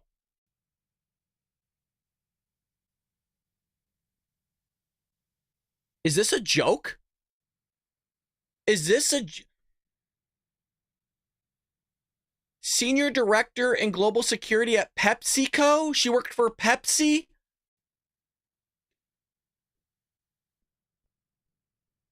That he would be protected. The Secret Service obviously helps him there as well. So you do have that immediately, that instinct, and you think about, here he is, he's giving a huge speech, he's about to announce a vice presidential candidate, he's got a lot of things on his mind, and yet he knew immediately to follow the instructions that he had been given. And I think that's pretty remarkable too, just to think of the presence of mind of somebody who has so much going on, and he knew immediately what had happened. Yeah, there was a statement that came out from Secretary Mayorkas, Homeland Security, Sean. It kind of goes to the question you're asking about lowering the temperature. Here's the quote. We're engaged with President Biden. We're engaged with former President Trump and their campaigns. We're taking every possible measure to ensure their safety and security. Maintaining the security of the president's candidates and the campaign events is one of our department's most vital priorities. So we'll see where that statement goes. Already there are calls from James Comer and the Republican House side, according to our Chad Pergram just moments ago, that he wants to meet with the Secret Service early next week and get this investigation going ASAP. Yeah, he did say, I thank the brave Secret Service members who put their lives at risk to protect President Trump, and for the American patriots in the audience who helped innocent victims. Political violence in all forms is un-American, unacceptable. And then he did add, as you rightly point out, Bill Hemmer, there are many questions and Americans demand answers. I have already contacted the Secret Service for a briefing, and I'm also calling on the Secret Service Director, Kimberly Cheadle, to appear for a hearing, and they will send a formal invitation soon. Dana Perino, Bill Hemmer, thank you both. We're going to check back in with you later on as our coverage continues. But first, joining us now, Dave McCormick. He was in the front row. He was at President Trump's rally tonight, sitting there when this shooting started. He's also the Republican Senate candidate going up against incumbent Senator Casey. Dave, wish, of course, we had you on under better circumstances. You had a front row seat, literally, to what happened. Tell us what you saw. Hey, Sean, how are you? Well, you know, I had met President Trump a little bit earlier when he first arrived, and he had come out on the stage and had actually announced and asked me to come up on the stage. And then he said, no, hold off. I'll have you up here a bit later. And then within a minute or two after that, we heard these shots. And it was almost in slow motion, a series of shots. It seemed like 7 or 8. And the president obviously went down and had the Secret Service covering him. And then, as you said, kind of rose and had the Secret Service as a phalanx around him, and you see him putting out his fist in both defiance and reassurance, and some in the crowd even chanting at that point USA. And then over my shoulder, I realized that someone else had been hit, and unfortunately, someone behind me had been in the stands and had been shot, and it looked like he was very seriously wounded. There were his people next to him were trying to treat him, but there was a lot of blood. And so you have the entire 15,000 people, many of them on their knees, down because we didn't know if the shooting was over. We didn't know if there was one shooter or two shooters. And the president, showed real strength and composure and reassurance as the Secret Service moved him out, and eventually the crowd dissipated. But we really didn't know what was going on. It was very chaotic, as you might imagine. But it was clear that somebody, at least one person, maybe more, had been hurt seriously. To be very clear, as I have listened and watched this 2.5-minute video over and over again, Dave, it was very clear to me there was no ambiguity in terms of what that sound was.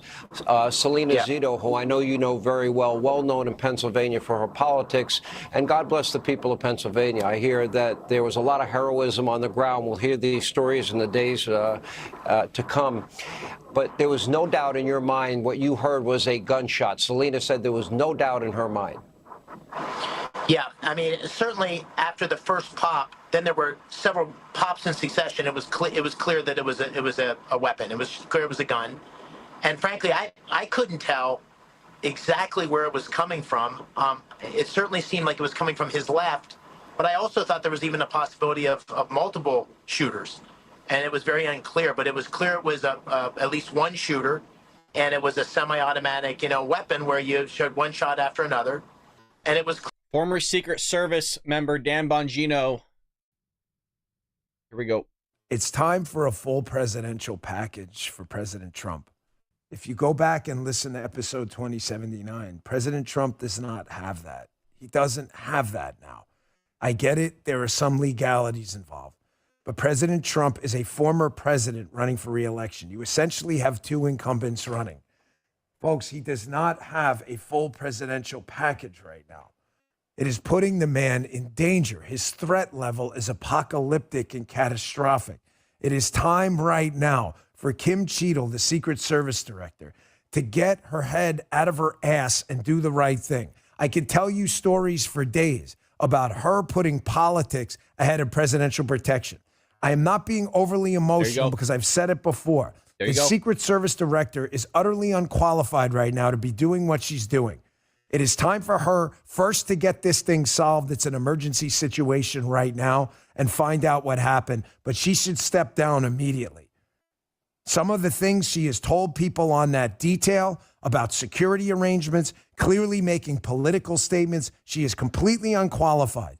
It is time for President Trump to have a full presidential package. I'll leave you with this, and then I'm asking you all, please, again, it's in these times where, I'm not some freaking poet, man, so we don't need to do any of that stuff. I'm just saying, like when these people get lost at sea, they have lighthouses and stuff for a reason, God's that one for you. And he's that one for us right now. Just ask. Just open up. Prayer matters. It's not a joke. It's not some scam. What do you think? This was all created out of some kind of alien mist or something? We need him right now. The nation needs him. We're still the United States of America, even though we got a lot of crazy people. You don't want some foreign country right now taking advantage of this chaos. And on this, listen, I say all the time, maybe put a little smile on your face in a really tragic time. Campaigns are snapshots and sound bites. That's all they are. Donald Trump's got a lot of guts, man, getting up there, exposing himself again to what he knew was an assassination attempt, and pounding his fist in the air. That snapshot's going to live forever. That was a clip from the Dan Bongino. We love freaking Dan here, man. We love Dan Bongino, true American patriot. Gets me emotional, man, listening to Dan. I was emotional when we watched it live. If you're just joining us, we were here live when all of this happened. It's just an utter disbelief. Let's go to the moment that we watched it live here together. What you see on your screen, and I'll play it here. What you see on your screen is what I was doing. Oops, let me fix that real quick here. There we go. What I was doing on my screen was Donald Trump was talking about that graph, the illegal immigration into the U.S., and so I wanted to show my viewers what he was probably showing on the screen. So in this clip, you're not going to see him get shot. You're going to see mostly my reaction, but what's nice is if you keep hearing it, you'll hear the last round ring off after a while, and that was the Secret Service round, I believe.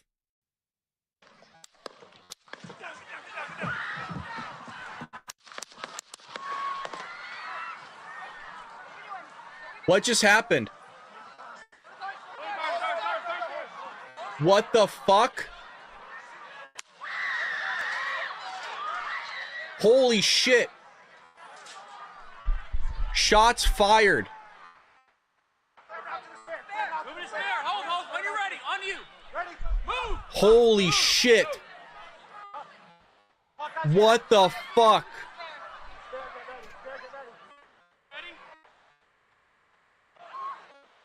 Holy shit.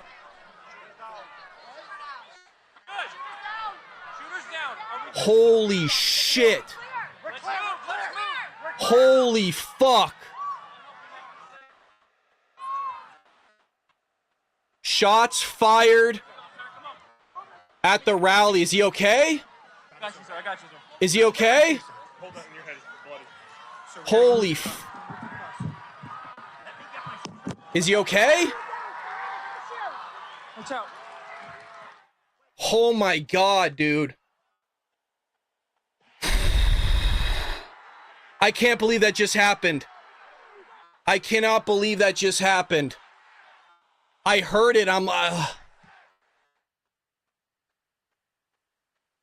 Wow, they just tried to kill Trump. Oh my god. Oh my, dude.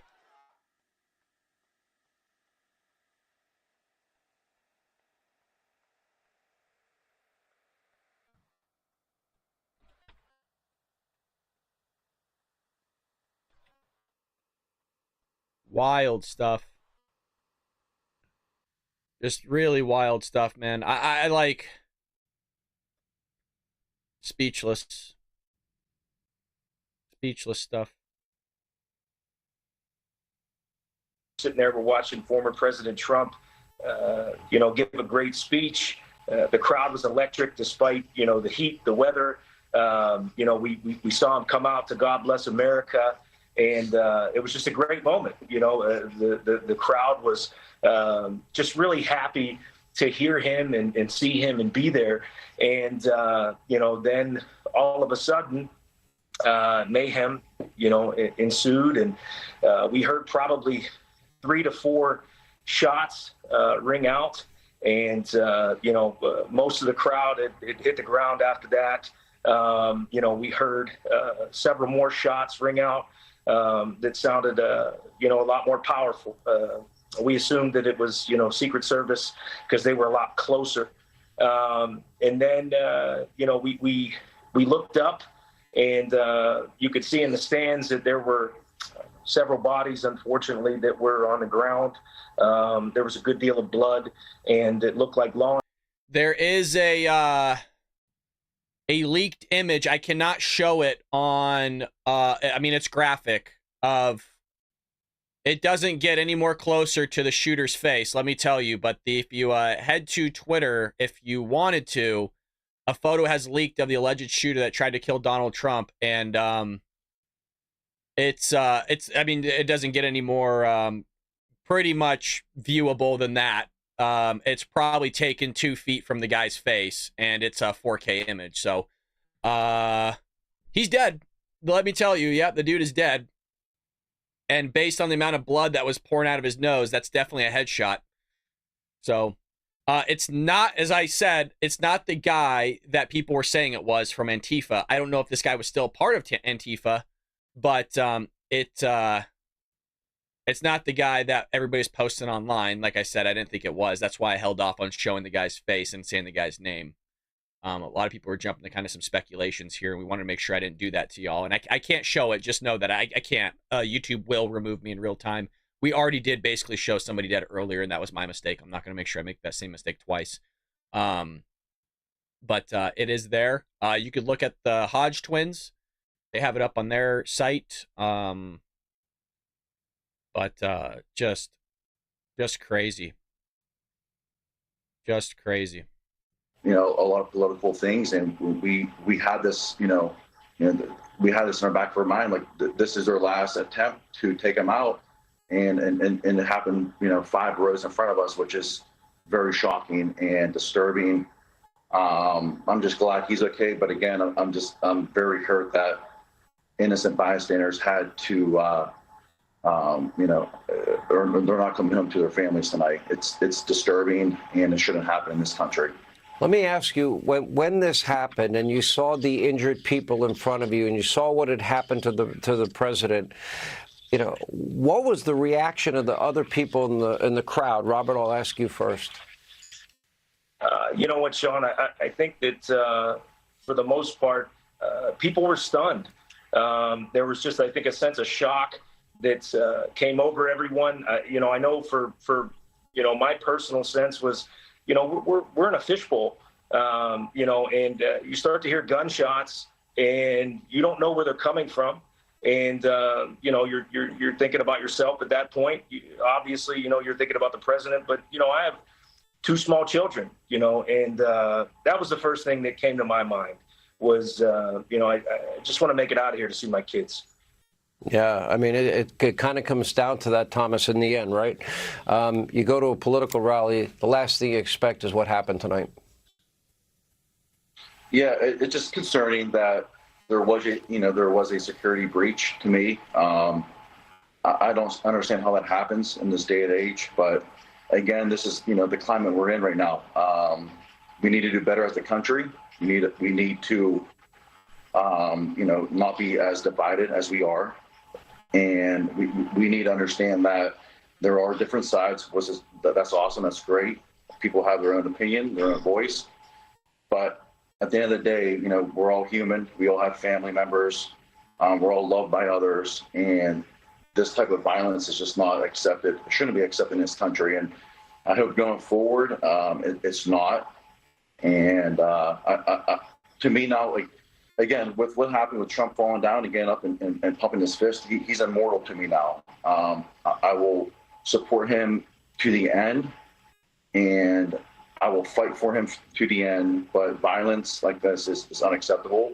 And I just thank God that more people weren't injured. But again, one is too many in the situation. Kind of amazing. You guys go to a rally, and I'm sure the last thing both of you, Robert and Thomas, expect tonight, but we do appreciate you being with us. Joining us now, my friend and colleague, Martha MacCallum.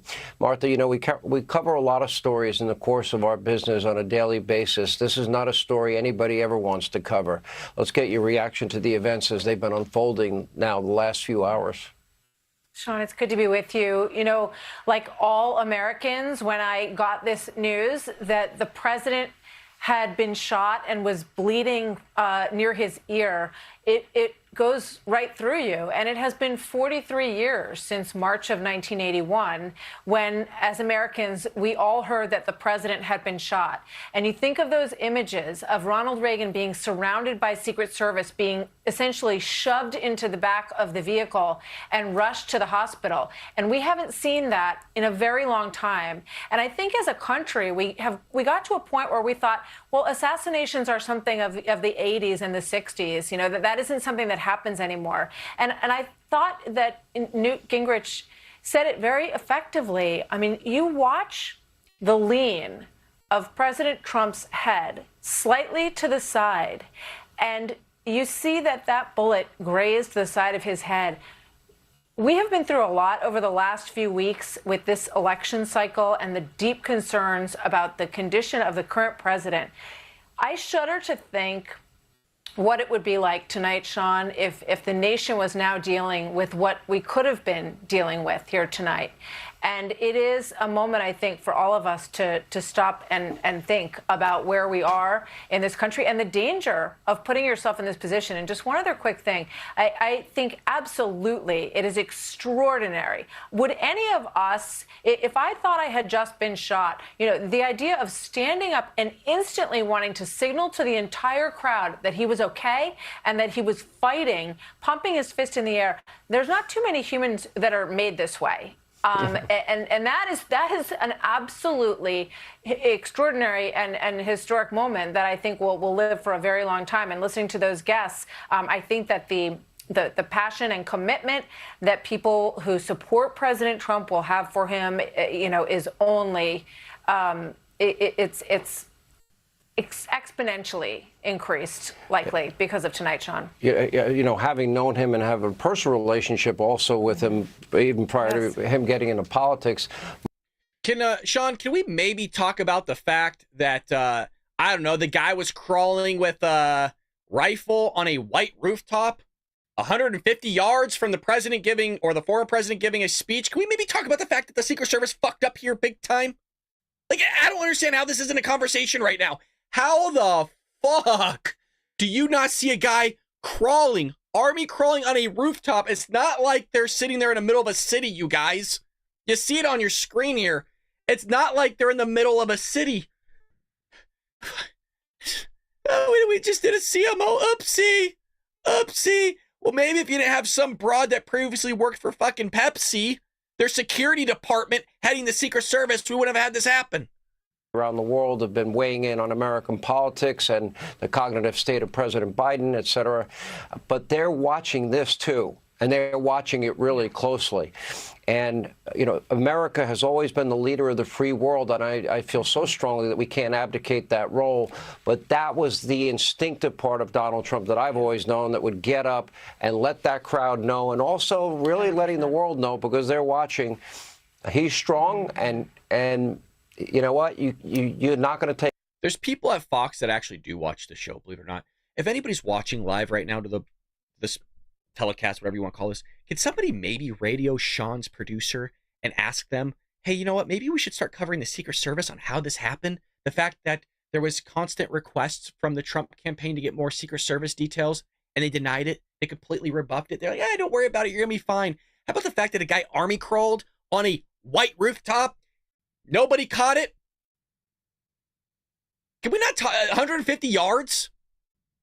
Attempt, essentially, to take him down, to find ways to knock him out of office that went on really for 4 years. He was constantly handling incoming, not in the way he saw it tonight, that's for sure. I use that as an expression prior to what we saw now. But no one, regardless of what people's opinions are of the former president, I think it's tough to find anyone who has handled more onslaught than President Trump. And I think that you're so right about how foreign leaders look at the last several weeks, and that signal of him, you know, lying down and then standing up and pumping his fist in front of the American flag is going to be something that resonates around China, resonates around Iran, North Korea, and Russia as well, Sean.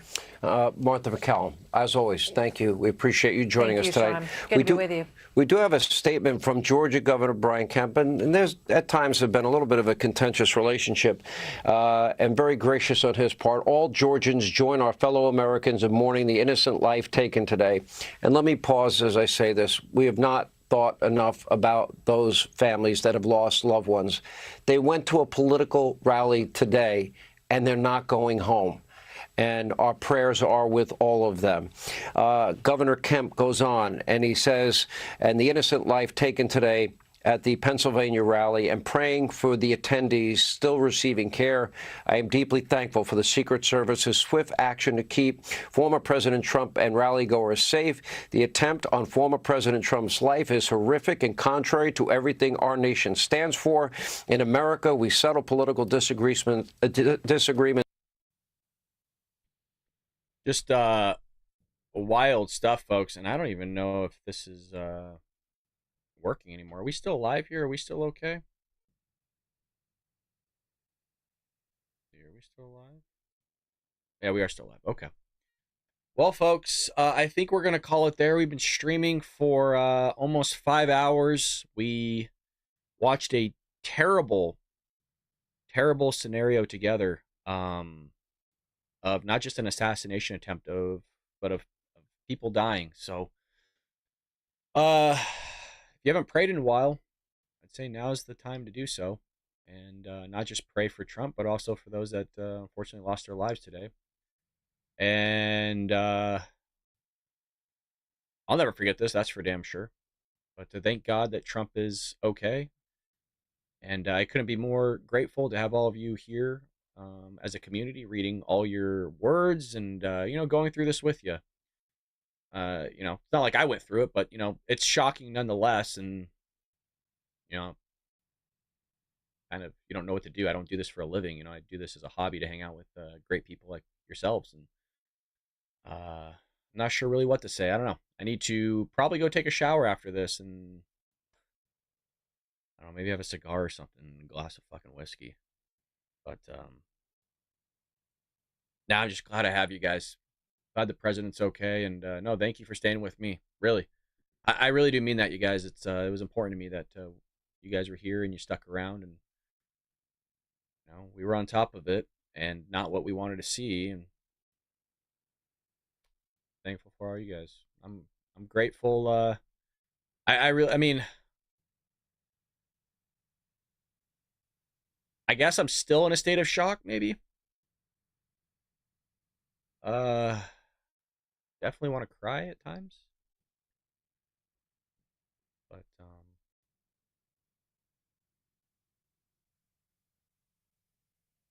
man, I don't know. I don't know. Crazy. Just crazy. You kind of think not just to the people passed away, but Trump's kids and what they're going through. And I don't know. I keep saying I don't know because I can't formulate really any thoughts right now. That's why I was mostly quiet and just kind of listening. But thank you all for tuning in, and of course pray for this country. Don't go out and do anything stupid. The last thing we need right now is more bullshit. Let's not be idiots, okay? Not that anybody will on here, but say a prayer tonight, and we'll be back here tomorrow, and we'll bring you all the news. And obviously, if you're just joining us, hit that follow button. We go live every morning, 7 a.m. Pacific Standard Time. Normally, we do have fun. Today was not very fun, to be honest with you. Earlier, it was hanging out with Trump and going over the news. But folks, we'll be back here probably tomorrow with the latest and greatest. If there's anything that happens tonight, I might go live again. We'll see. But that's not it, folks. I'll see you later here on the Will Brad Show.